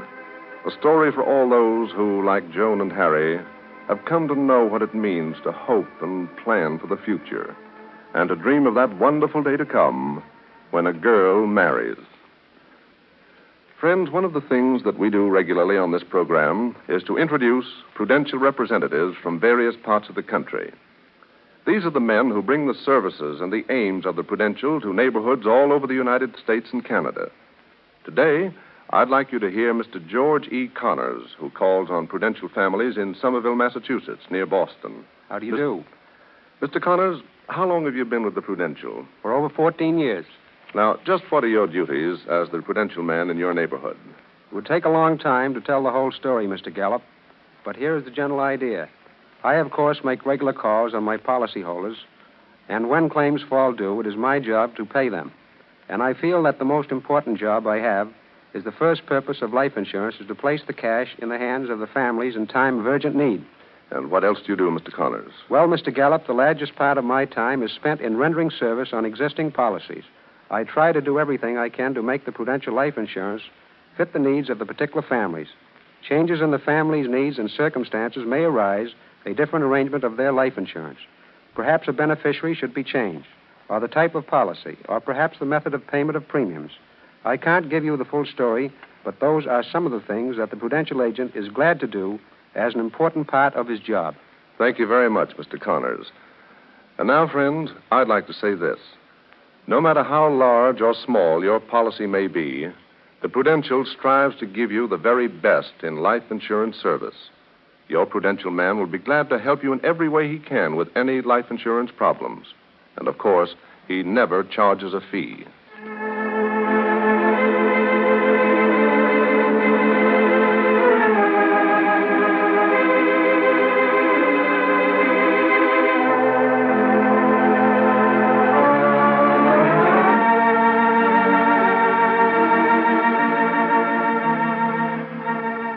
And now, When a Girl Marries, the story of Joan Field. Today is very much a red-letter day for Harry Davis, the man Joan hopes to marry. This afternoon, he's going to surprise his mother with the new apartment he's picked out for her. And most important of all, he and Joan have decided to get married sooner than they originally planned. So feeling as he does today, it doesn't seem as if anything could stand in Harry's way, not even the wealthy Mr. Stanley's scheme to run him out of business. But for Betty McDonald, Harry's secretary, the day has been rather dismal. This morning, she took some flowers over to the new apartment for Harry's mother, only to find that Joan had already been there. Only Joan brought expensive red roses, which made Betty's own garden flowers look pretty shabby. So Betty has returned to the office, feeling discouraged and heartbroken, which is still the case when Harry walks in. Hello, Betty. I'm sorry I'm late. I took my time this morning hashing it over with my landlady, Mrs. McCaffrey, and taking her into the deep plot for this afternoon. Now, when Mother and Tom come here to call for me at 5 o'clock, Mrs. McCaffrey's going to pack up all their things and bring them over to 284 Main Street and leave them over there. Oh, that's nice, Harry. Mr. Farley was in. Andy Farley? Mm-hmm. Oh, what do you have to say? He had plenty to say. Mr. Stanley offered to advance the interest on his mortgage, and then he brought up the subject of a lawyer that he wanted Andy to go to instead of you. Do you mean that? Yes, I mean it. Mr. Stanley meant it, too. Gosh, I wish we had some proof. We have. You have? Mm-hmm. Well, what do you mean? Andy got Mr. Stanley to write him a letter telling him what he was going to do for him about the mortgage. And he also got a slip of paper from him on which he'd written down the name and the telephone number of the lawyer he wanted Andy to use. He did? Why, that's terrific. Where are they? Well, I couldn't get Andy to give them up. Well, why not? He's so darn proud of them, he's carrying them around in his wallet and takes them out and looks at them about every 10 minutes. Oh, that's not so hard. Why, he might lose them. They ought to be in the safe. I know it. I suggested he leave them here, but he wouldn't do it. Oh, gee, I'm worried about us carrying them around loose like that. Suppose something happened to them and they got lost in the shuffle. Where'd we be then? I don't think there's any argument that would make Andy hand them over. Where's he gone? Back to his farm, I guess. Well, where did he say he'd been the last few days? He said he'd been lying low. He was waiting for the letter Stanley promised to write him, and he didn't want to come in here to see us until he got it. But the minute it came through, he walked in here big as life. Oh, that's swell. Maybe I ought to take a run over to Cedarville and tell Professor Kilpatrick about it. Well, wait a minute. I'd better call the hospital first. He may have left there by now. Yeah, all right. Call him up. Give me Cedarville 211. Oh, and Betty, look, would you mind doing something for me? I may be tied up this afternoon. I told my mother and Tom to be here at the office at 5 o'clock. Just a minute, Now, sir. Hello? Is this the Cedarville Hospital? Well, can you tell me if Professor Kilpatrick is still there? He's checked out. Oh, where's he gone? Can you tell me where he's gone? Oh, thank you. I've got it. Goodbye. Well, where'd he go? To the Stanley Arms Hotel right here in Stanwood. You can get over there in a few minutes. Oh. Well, as I started to say, Mother and Tom will be here around 5. I've got some things to attend to this afternoon, and if I'm not back, do you mind keeping them occupied for a little while? Well, for how long? Oh, I don't know. Not more than half an hour. But if something happens to keep me longer than that, I wonder if you'd go over to the new apartment with them, and you can have the fun of showing it to them. Well, I'm terribly sorry, Harry, but I can't. You can't? No. Well, Betty, I expected you to. Well, you're supposed to go with me when they see it for the first time. You picked it out, didn't you? You're responsible for it. Well, I'm awfully sorry, but I've got an engagement. You've got an engagement? What engagement? Oh, I suppose I haven't got any right to ask you that. I'm sorry. You see, that's what happens when you get in the habit of counting on somebody to do things for you. You just don't remember that they've got any private life of their own. I can wait here till 5:30. Oh, say, if you'll do that, I'll be ever so much obliged to you. You see, I thought I might find out from you how to get out to Andy Farley's place. I'd like to get that letter and that scrap of paper under lock and key. Where does he live, by the way? His farm's up near Elk Creek. It's a big place. Oh, it'd take too long to get out there this afternoon, I guess. Maybe you could run me out tomorrow, do you mind? No, I don't mind. Unless you've got another engagement. No, I haven't any engagement tomorrow. You sure about that? Because if there's a young man in the offing, you may as well tell me now. I'd tell you if there were one.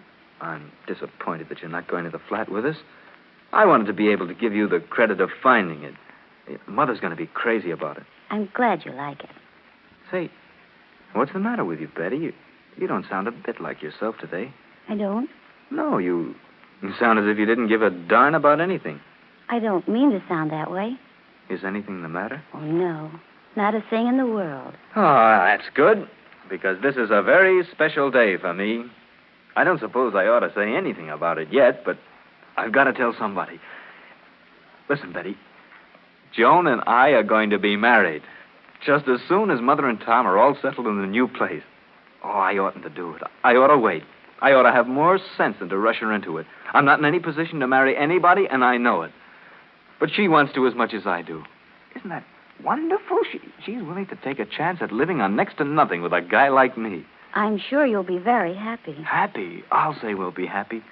We may not have much in the way of worldly goods, but we're young and we're in love. And we'll say, what am I telling you all this for? I'm sure I don't know. No, neither do I. Except that you're so easy to tell things to that I've got the habit.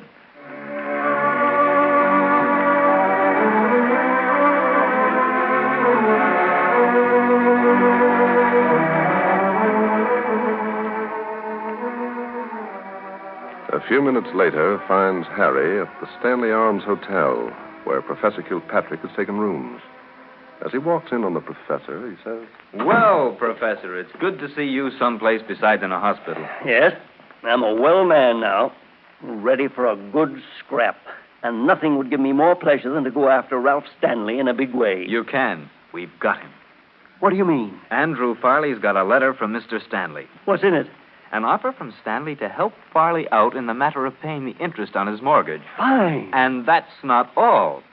Farley was smart enough to get Stanley to write down the name of the lawyer he recommended in place of me, claiming that he'd forget it. Oh, good. Then we can swing into action. Yeah. Farley's willing to testify to the whole conversation. And I think if he does, we can get others to do the same thing. That's all I've been waiting for. Oh, what a break to have the actual evidence for a cause of action against him. Well, it's not in our hands yet. Where is it? Farley's carrying it around with him. He mustn't do that. It's too valuable. Well, that's what I think. Well, didn't you tell him so? I didn't get a chance. I didn't even talk to Oh. him. This has all been handled so far by Betty McDonald. She got to the office early this morning, and Farley came in and told her all that had happened. He was gone before I got there. Well, didn't she tell him to leave the letter and the scrap of paper behind? Of course. But he wouldn't do it. Oh. He seemed to think it was safer carrying it around on his person. But I'll get it from him. I'm going to try to get out to his place tomorrow morning, and I'll tell him it's the only evidence we've got, and it ought to be under lock and key. I'll be sure you do. I will. Say, this is going to be fun. To nail Stanley in his own bailiwick. To show him up in the town where he's the big squeeze. You know, Professor, I still can't believe it. How can you believe anything else? I don't know, but it doesn't seem possible that a man would go to such extremes to get another man he's never even met. Well, it's the sort of thing Ralph Stanley would enjoy doing. If his reputation's what I've heard it is. He never forgets an injury. And he considers that you've injured him irreparably by busting up his plans for his only son. Do you suppose it would do any good if I went and talked to him? No, stay as far away from him as you can. Don't go anywhere near him. You'll spill the beans if you do. Oh, how do you mean? Why, don't you see? He hasn't the slightest suspicion that we know what he's up to. If you go and talk to him, you'll tip our hand. Might even be dangerous for Farley. Well, why would he tie up my visit with Andrew Farley? Well, he might. Might go over everybody he talked to and find out where the leak was. He can remember that Andrew Farley was the only man to whom he gave anything in writing which might be used against him. Oh, you think he would? Well, of course he would if he thought anybody was going to attack his reputation in Stanwood. You forget, Harry. He's been the big mogul around these parts so long. He's ruled the place with an iron hand. And he's come to think of himself as omnipotent. Well, suppose I just went in and talked to him as man to man and tried to overcome his feelings against me. Yeah, you flatter yourself, young fellow, if you think you can put yourself across with Ralph Stanley. You're not a person to him by this time. You're an obsession. Oh, get out. He's human. If I went to him and talked to him and told him that I was just a young fellow trying to get along and asked him for suggestions, well, I'll bet you any amount of money he'd forget how he felt about it. Yeah, well, you're a fool if you do. You'll do it against the advice of counsel, and I'm your counsel. I haven't the slightest doubt that Ralph Stanley would put on an act for you which would be completely disarming. I tell you, Harry, he's out to get you. He'll run you out of town if he can.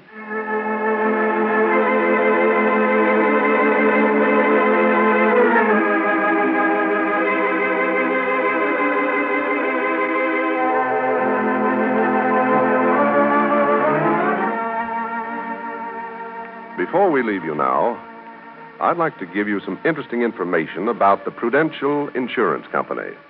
In this company, all policyholders are also actually part owners. They share in the savings of the company. As a result, life insurance protection is furnished at a low cost, and the security and strength of the Prudential are enjoyed by millions of families. They think of the Prudential as a symbol of safety, as strong as the Rock of Gibraltar.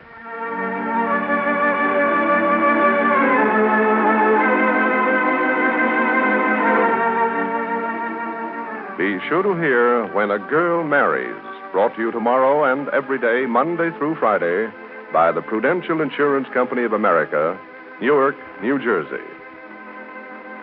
Daylight saving time ends Sunday, September 24th.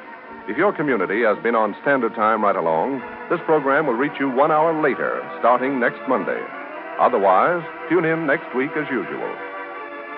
This is the Columbia Broadcasting System. 11:30, sanitary food store time. Mother, you can't buy a better loaf of bread than Jumbo at the economical price of 8 cents a pound loaf, 15 cents for two. Buy several loaves of Jumbo bread at your neighborhood sanitary food store. WJSV, Washington.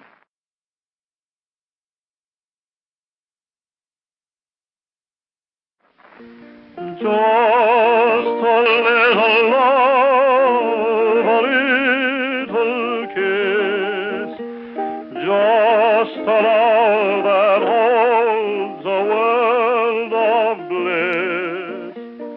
Eyes that tremble like the stars above me, the little words that say you love me.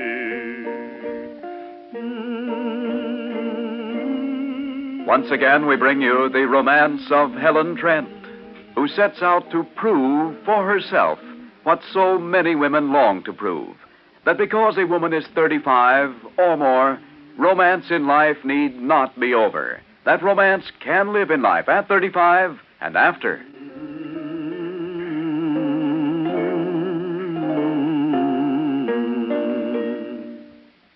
Many smart French women agree that to have your lips look appealingly natural, yet ravishing and desirable, use Angelus lipstick, Angelus. This remarkable lipstick is the creation of Louis Philippe, distinguished French colorist. In it, he has blended colors to match the human blood. Rich, warm colors, so exquisitely subtle and alluring, and yet natural-looking. For they blend with every shade of hair, every type of complexion and eye coloring. Many Frenchwomen use Angelus on their cheeks and lips, too, to achieve lovely harmony in their makeup. Even the case of Angelus lipstick is chic in the French way. Dainty, gold-plated, and embossed with the fleur-de-lis design. You'll find it in all drug and department stores. And if you want a new makeup thrill, try the gorgeous new Formal Red. Deep, intense, and yet subtle as the scent of a rose. It makes lips look alive, compelling. By day, it is vibrant, pulsating, and after dark, it weaves a spell of exotic glamour. Try it. Formal Red, number 404. You'll find it goes beautifully with the colors most fashionable right now. Now, other favorite Angelus shades are Framboy, number 414, and Coronation Red, number 400.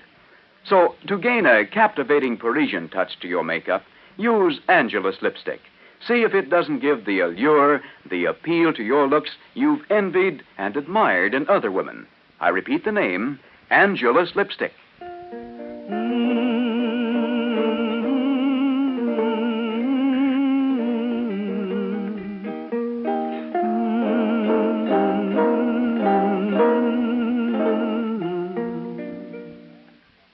Again, the romance of Helen Trent.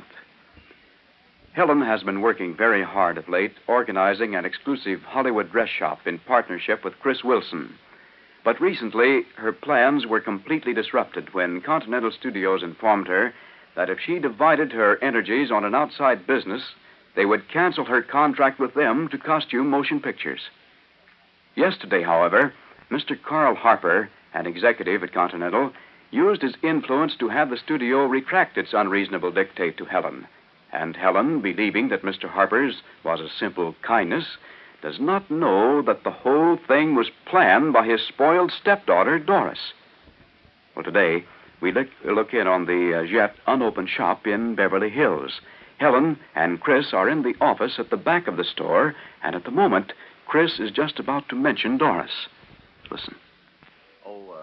Helen. Yes, Chris. Do me a favor, will you? I'm going to drive downtown and attend to some things, and when Doris Harper comes by here, tell her I'm out and you haven't got any idea when I'll be back, will you? Doris Harper? Yes, the daughter of our benefactor, no less. I ran into her at the Derby at lunch, and she said she was going to drop in here. Oh, Chris, I've been meaning to talk to you about Doris Harper. Remember the time she came by here and asked us for a job designing for the shop? Oh, yes, but of course she wasn't serious about that. She was merely amusing herself. Oh, yes, she was serious about it, Chris. Very serious. Mr. Harper talked to me about Doris when I was in his office the other day. What do you mean, Helen? What did he say?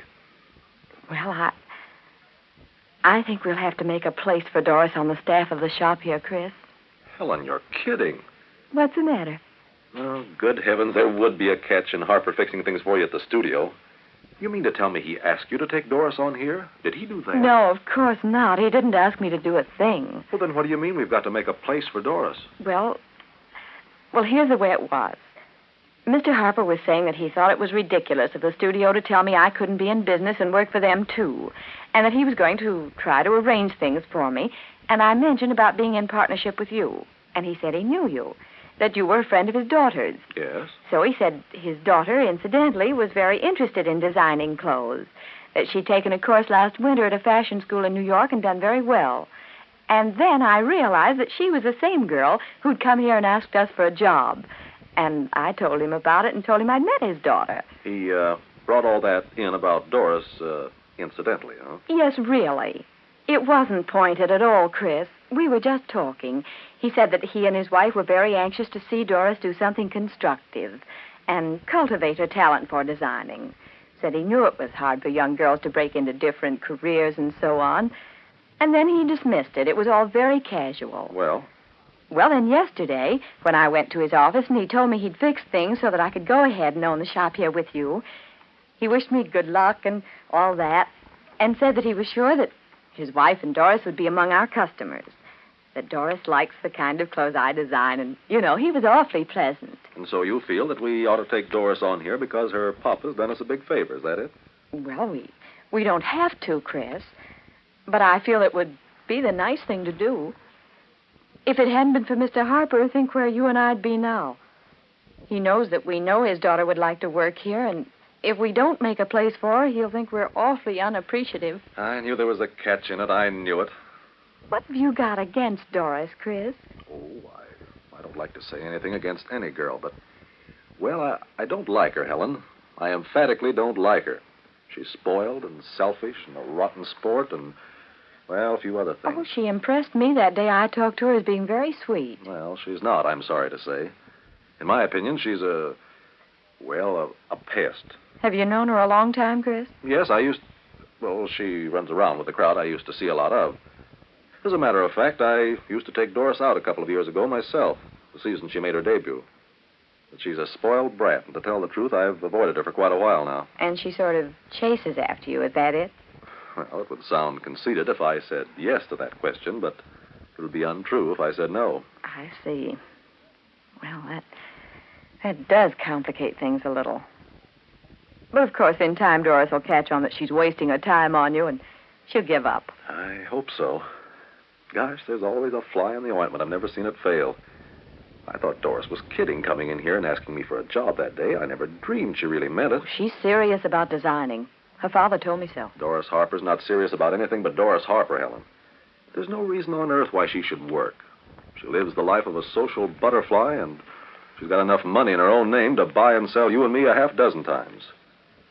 I don't want to take her on here, Helen. I don't want to have her around. Well, what shall we do, Chris? Mr. Harper's been so nice. He told me that it took a great deal of persuading to fix things for me with the other executives at the studio. He went to a great amount of trouble. I wouldn't be surprised if Doris didn't have a hand in that. Oh, that's absurd, Chris. Look, don't hold anything against Mr. Harper. He wasn't the least bit pointed about Doris. It's all my idea that we ought to do something in return. I think we're really deeply obligated. Sorry, but we are. And Doris knows we are, too. I'll bet you that's exactly why she told me she was going to drop in over here this afternoon and see me. Helen, we can't use Doris around here. Well, we certainly don't need her, but we could make a place for her if we had to. Well, like what? Well, for instance, there's always a scarcity of attractive blouses. We could let Doris try her hand at designing some of those. She'll be a liability, financially and otherwise. Maybe she won't be financially, Chris. She can do some simple things and perhaps do them rather cleverly. I'm not trying to force her on you, but I just can't face Mr. Harper again at the studio unless we give Doris a try. Yes, I know. However, if you say no, Chris, then that's that. I don't want to overrule you. If you feel that Doris will annoy you and you can't get along with her here, then at all costs we won't take her on. Oh, I can get along with her if I have to, I suppose. You're right, Helen. We're stuck with her on account of her old man. Well, go ahead and fix it up with her. I don't think she'll be here long, Chris. Are you sure you don't mind now? No. I'm just raising a fuss about, making a mountain out of a molehill, I guess. But you do all the talking to Doris, you hear? You employ her. I don't want her to think she's got me to thank. I'll stay out of it. All right, I'll attend to it entirely. Oh, I'm sorry we have this problem, Chris. I hate for you to have to put up with what it'll mean. Oh, it's okay, Helen. You can't help it.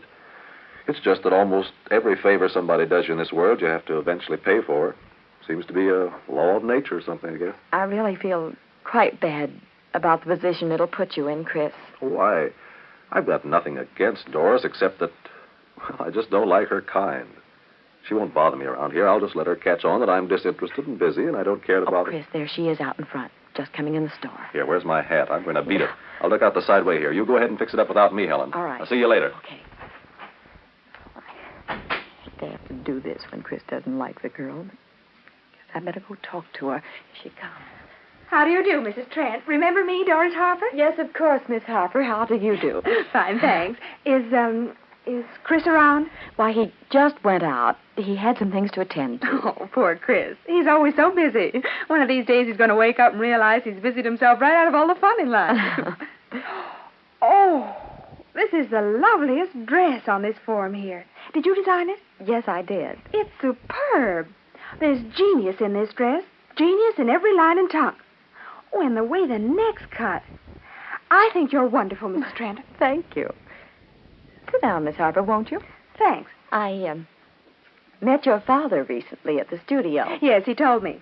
He came home simply raving to Mother and me about your looks. Well, I'm very grateful to your father for helping me out of a bad predicament about the shop here. I suppose he told you. Mm-hmm. Carl's awfully sweet that way. He's always doing things to help people at the studio out of jam. Well, he told me how seriously interested you are in designing, Miss Harper. I, of course, remember your coming in here before. Oh, don't feel like you have to bother about me, Mrs. Trent, just on account of Carl. Oh, please don't. That's out of the question. Oh, it isn't just that. Your father told me how capable you are. And I think it might be well for the shop to have a few things that aren't my work. Maybe some blouses or something. No, now, really, you mustn't go to any trouble about me. I wouldn't want you to feel, well, you know. Carl wouldn't want you to feel that way either. Now, just forget it. Don't misunderstand me. I realize that, of course. But as a matter of fact, I do think that the shop might be able to use some of your work if it's satisfactory. And perhaps we could give it a try if you want to. See what you can do. If I want to? Oh, heavens. If you'd let me, Mrs. Trent, I'd adore it. If you really want me, just because you think I could design things that might actually sell, oh, I'd be thrilled to death. Well, it all depends on your ability, of course. You bring me some of the designs you've done, and if I think they show sufficient originality, then, well, we'll see about making a place for you here at the shop.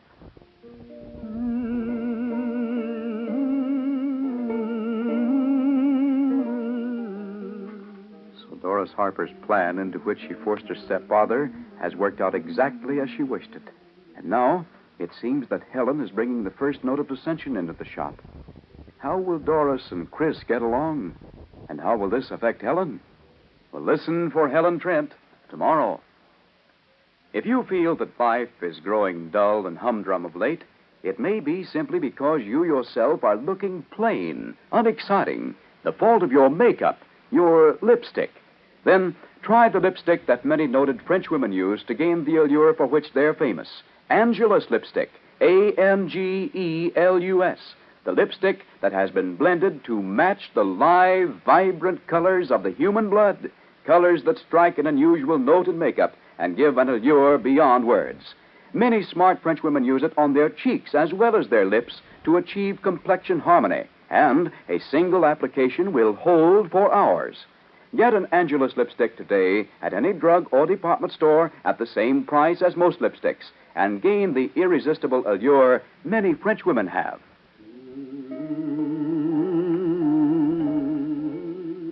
Helen Trent will be on the air at the same time tomorrow. Helen Trent's announcer, Don Hancock.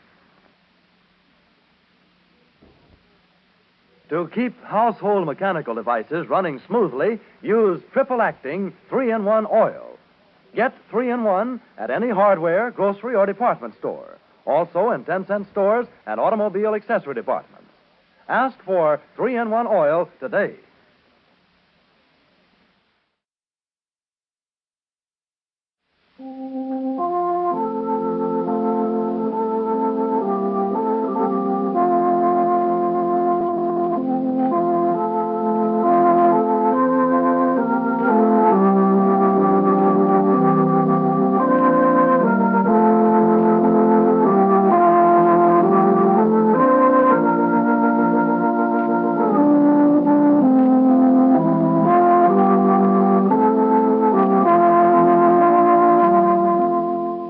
Once again, we present Our Gal Sunday, the story of an orphan girl named Sunday who was left on the steps of the cabin of two old miners who raised her from childhood in the little mining town of Silver Creek, Colorado, who, in young womanhood, married England's richest, most handsome lord, Lord Henry Brinthorpe. The story that asks the question, can this girl from a little mining town in the West find happiness as the wife of a wealthy and titled Englishman?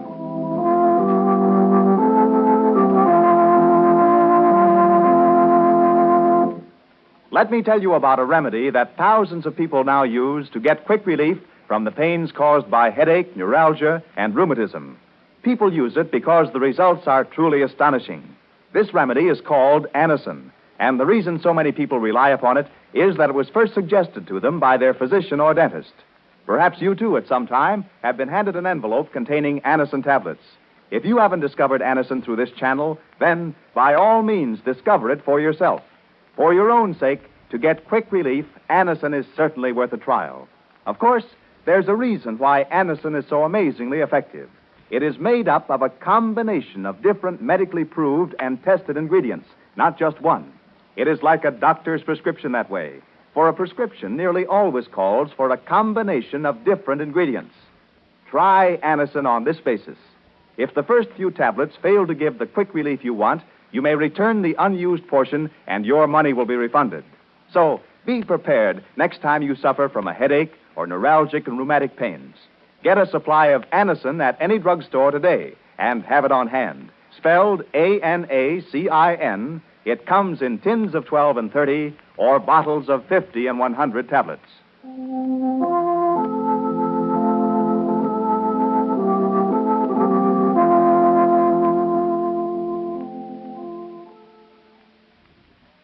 And now, Our Gal Sunday. Much has happened in the last few days at Balmacrucci Hospital to prophesy difficult days ahead for Sunday with two members of the staff. First, there is Nurse Rhoda Gray, who, because of her jealousy and love of Dr. Alan Brooke, has proved particularly objectionable to Sunday. And then there's Alan Brooke himself, whose personal interest in Sunday is becoming a major problem to her. However, these problems have been in some part counteracted. Although Sunday is facing her first long separation from Lord Henry, who is now a captain in the English army, she's been comforted, not only by his letters, but by a feeling and knowledge that there are times when their love brings them together in an unusual and beautiful manner, keeping both of them from feeling that distance can separate them. Sunday is now in the living room of the lodge, sitting with Lord Percy before a crackling fire. Listen. Fire feels good these misty Scotch days, doesn't it, Uncle Percy? Yes, it does, Sunday. If you've been down to the village this morning, you must be tired. Tired? Of course I'm not tired. Don't pamper me, Sunday. I'm not pampering you, Uncle Percy. I was going to suggest that you stay here with me for a while. I don't have to go to the hospital until later on. Do I look as if I'm leaving? No, you don't. You look comfortable. Comfortable? That's it. I'm too comfortable. Details of turning Balmacrucci Castle into a hospital. Is that a man's work? No. Why, Uncle Percy, what are you talking about? Morning, noon, and night I fuss about with lists, with orders. Try to give the hospital staff advice. They don't want it. They know better than I do how to equip a hospital. What do they think I am, a useless old man, eh? Well, of course not, Uncle Percy. You aren't old, and you're certainly not useless. No, if I'm not useless, why am I not in the army? Answer me that. Why, because, well, there's no need for you to be, Uncle Percy. And you served in the last war. Nonsense. There's no reason for me to be up here in Scotland, sitting before a fire, warming my toes. Ought to be in London. Anywhere but here. But, Uncle Percy, you offered Balmacrucci Castle to the government to be used as a hospital. Well, that was a wonderful thing. But why did they tell me to stay here and look after it? It's a conspiracy, that's what it is. Uncle Percy. You're needed at Balmacrucci. That's why you were asked to stay here. Uncle Percy, you know, I've been thinking of something the last few days. What? The attitude of the people everywhere, all over England. No matter how they're feeling inside, they're taking all their troubles, all their problems cheerfully. I noticed that too, Sunday. It's inspiring. That's the way life should be. full of courage and hope and doing the job at hand. Now, look here, my dear. Are you trying to tell me in a roundabout, feminine sort of fashion that I shouldn't be complaining about doing work that a fair to middling bookkeeper could do? Uncle Percy, of course I'm not. I hope not. After all, your work is more exacting than that. There's no sense in pretending that it isn't important because you know it is. Why, didn't you check the plans of all the rebuilding necessary in the castle? Didn't you get a letter from Sir Robert Winslow, chairman of the hospital board, congratulating you on suggestions you made? Yes, I did. Yes, by Jove, I did. And this morning when you went to the village, wasn't it to personally supervise orders for food supplies for the hospital? Yes. And you say you aren't doing enough. Uncle Percy, I'm ashamed of you. Oh, Sunday, you're a nuisance. You won't even let a man complain in peace. Oh, bless my stupid brain. I forgot. Got a letter for you. Brought it from the village to save the boy a bicycle ride out. A letter for me? Yes. Where did I put it? Must be in my inside coat pocket. Uncle Percy, is it from Henry? No, it isn't, Sunday. Oh, here it is. And see for yourself. Oh, thank you. No, it isn't Henry's writing. Well, Uncle Percy, it's from Arthur. From Henry's brother, Arthur. Oh, it is it? What's he doing, writing to you? Well, I wanted him to write, Uncle Percy. He came to see us before Henry left England. He was in his uniform, waiting for orders. He promised Henry to turn over a new leaf. Well, read it, my dear, read it. What does he have to say? Well, let's see. Dear Sunday, don't be surprised at my writing you. You said I might, you know. And you're the only one of the family at home I can write to. Uncle Percy would... What's that? Uncle Percy would probably growl himself into a minor fit if he even saw my handwriting. Blasted impertinence. Me growl myself into a fit? What does he mean? Though he might be secretly pleased, because I know jolly well he cares for every one of us very deeply. Even me, the black sheep of the Brentwood family. I'll have to write to Arthur myself and ask him what he means. Discussing me in a letter to you. Oh, it's a long letter. Something to tell you. What is it? Wait, what's this? Something about Thomas McTaggart. Oh, yeah. You know, Uncle Percy, Kathy's husband. But that means he may have seen Henry because Thomas is Henry's orderly. Well, let me see. Uncle Percy, yes, there is something about Henry. Read it, my dear, read it. Where does it begin? Oh, here. And so then I went to the company canteen. I was outside the door. Yes? I heard voices inside. A voice I vaguely recognized and saying... And the captain says to me, he says, Thomas McTaggart, I'm glad to see you, man, and how would you like to be my orderly? And so I looked the captain in the eye, and I says to him, attention, second lieutenant. Carry on, men. The captain's orderly here? That would be me, sir. Private McTaggart speaking. Private McTaggart? Thomas? Well, sir, I don't know how you... What? Lieutenant Arthur Brinthrope. Well, I can't believe my eyes, sir. Thomas, it's good to see you again. Aye, well, it's the first time in over 3 years. Yes, it's all of that, Thomas.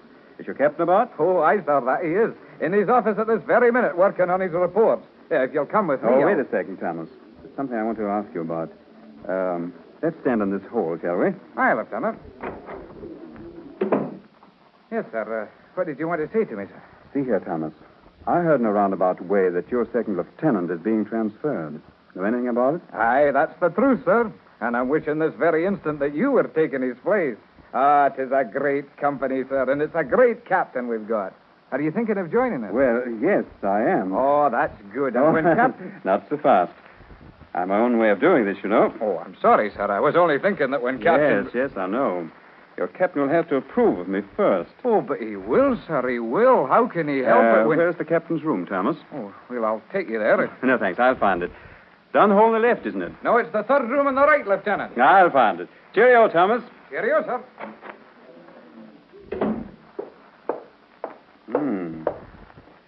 No name on the door. Well, here goes. I'll try this one. Come in. Captain, I'm a lieutenant from the... Arthur. Henry. Why, Henry. By Jove, Arthur, this is a surprise. Yes, it is. But I talked with Thomas, and I told him I wanted to see the captain. I had no idea you were captain. Oh, I say, Henry... Sit down, Arthur. Well, I didn't know you'd come from home. Henry, is it true your second lieutenant is being transferred? Oh, yes. Is that why you're here, Arthur? Yes. I'd like to take his place. There are some friends of mine in this company, and now that I know that you're... But, Arthur, what does your commanding officer say? If you approve, he'll recommend me for a transfer. Well, Arthur, I don't know. You see... Oh, please, Henry. Please, do this for me. Arthur, I'll have to think it over. Oh, come now, Henry. You can do it. It all depends on you. Yes, I realize that. I worked like the dickens to get my commission. Now I want a chance to prove myself worthy of it. To prove yourself worthy of it, of course, yes. Now, see here, Henry. I made you a promise before we left England. I promised never to cause you any trouble again. And you said we could be friends. Yes, and I know, Arthur, I know. I am your friend. And I'm your brother, Arthur. You see, that's the point. I want to do what's best for you. It isn't that I don't trust you, but I can show no favors, not a hair's breadth. Now, without meaning to, there might come a time when you'd expect that hair's breadth of favor. Oh, I swear to you, Henry... Arthur, let's not risk that. What do you say? You stick by your own company and you'll get your promotions. You know, human nature is a strange thing. We're brothers. A great deal of the misunderstanding between us has been because I'm the older. Well, we have that same situation here. The time may come when you would resent taking orders from me, orders that, well, you'd accept willingly from someone else. Oh, but at home you offered me another chance. It will mean a lot to me, Henry. Arthur, Very well, Arthur. Oh, Jove, Henry, I'm awfully glad. I'll be glad to have you in my company, Arthur. But I want you to know that once you're part of it, officially, I can consider you no longer my brother. If there's a job to be done, regardless of what it is, and I have to choose a man from my men, and you're the one chosen, I expect courage from you, the best you have to give. I expect it from you as much as I do from myself. So with this understood, I'll recommend your transfer to this company.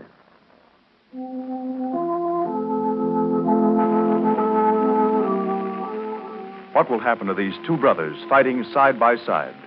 One, a captain, the other, a subordinate. Will Henry be placed in a difficult position? Will Arthur's past misdeeds play any part? And what of Sunday's own situation at Balmacucci Hospital and Nurse Rhoda Gray's jealousy because of Dr. Ellen Brooks' infatuation for Sunday? What dramatic twist will the personal problem surrounding Sunday take next? Be sure to listen tomorrow to the next episode of Our Gal Sunday. Our Gal Sunday is brought to you by the makers of Anacin, that remarkable way to get quick relief from the pains of headache, neuralgia, or neuritis. The reason Anacin acts so fast is because it is like a doctor's prescription, a combination of medically tested active ingredients. Next time you have a headache or neuralgic pain, try Anacin. You'll be amazed at what it does for you. All drugstores have Anacin in tins of 12 and 30 or bottles of 50 and 100 tablets. Anacin is spelled Anacin.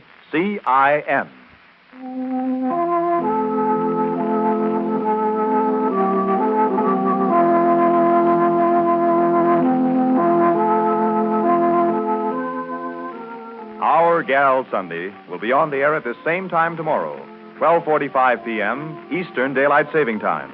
Your announcer, James Fleming.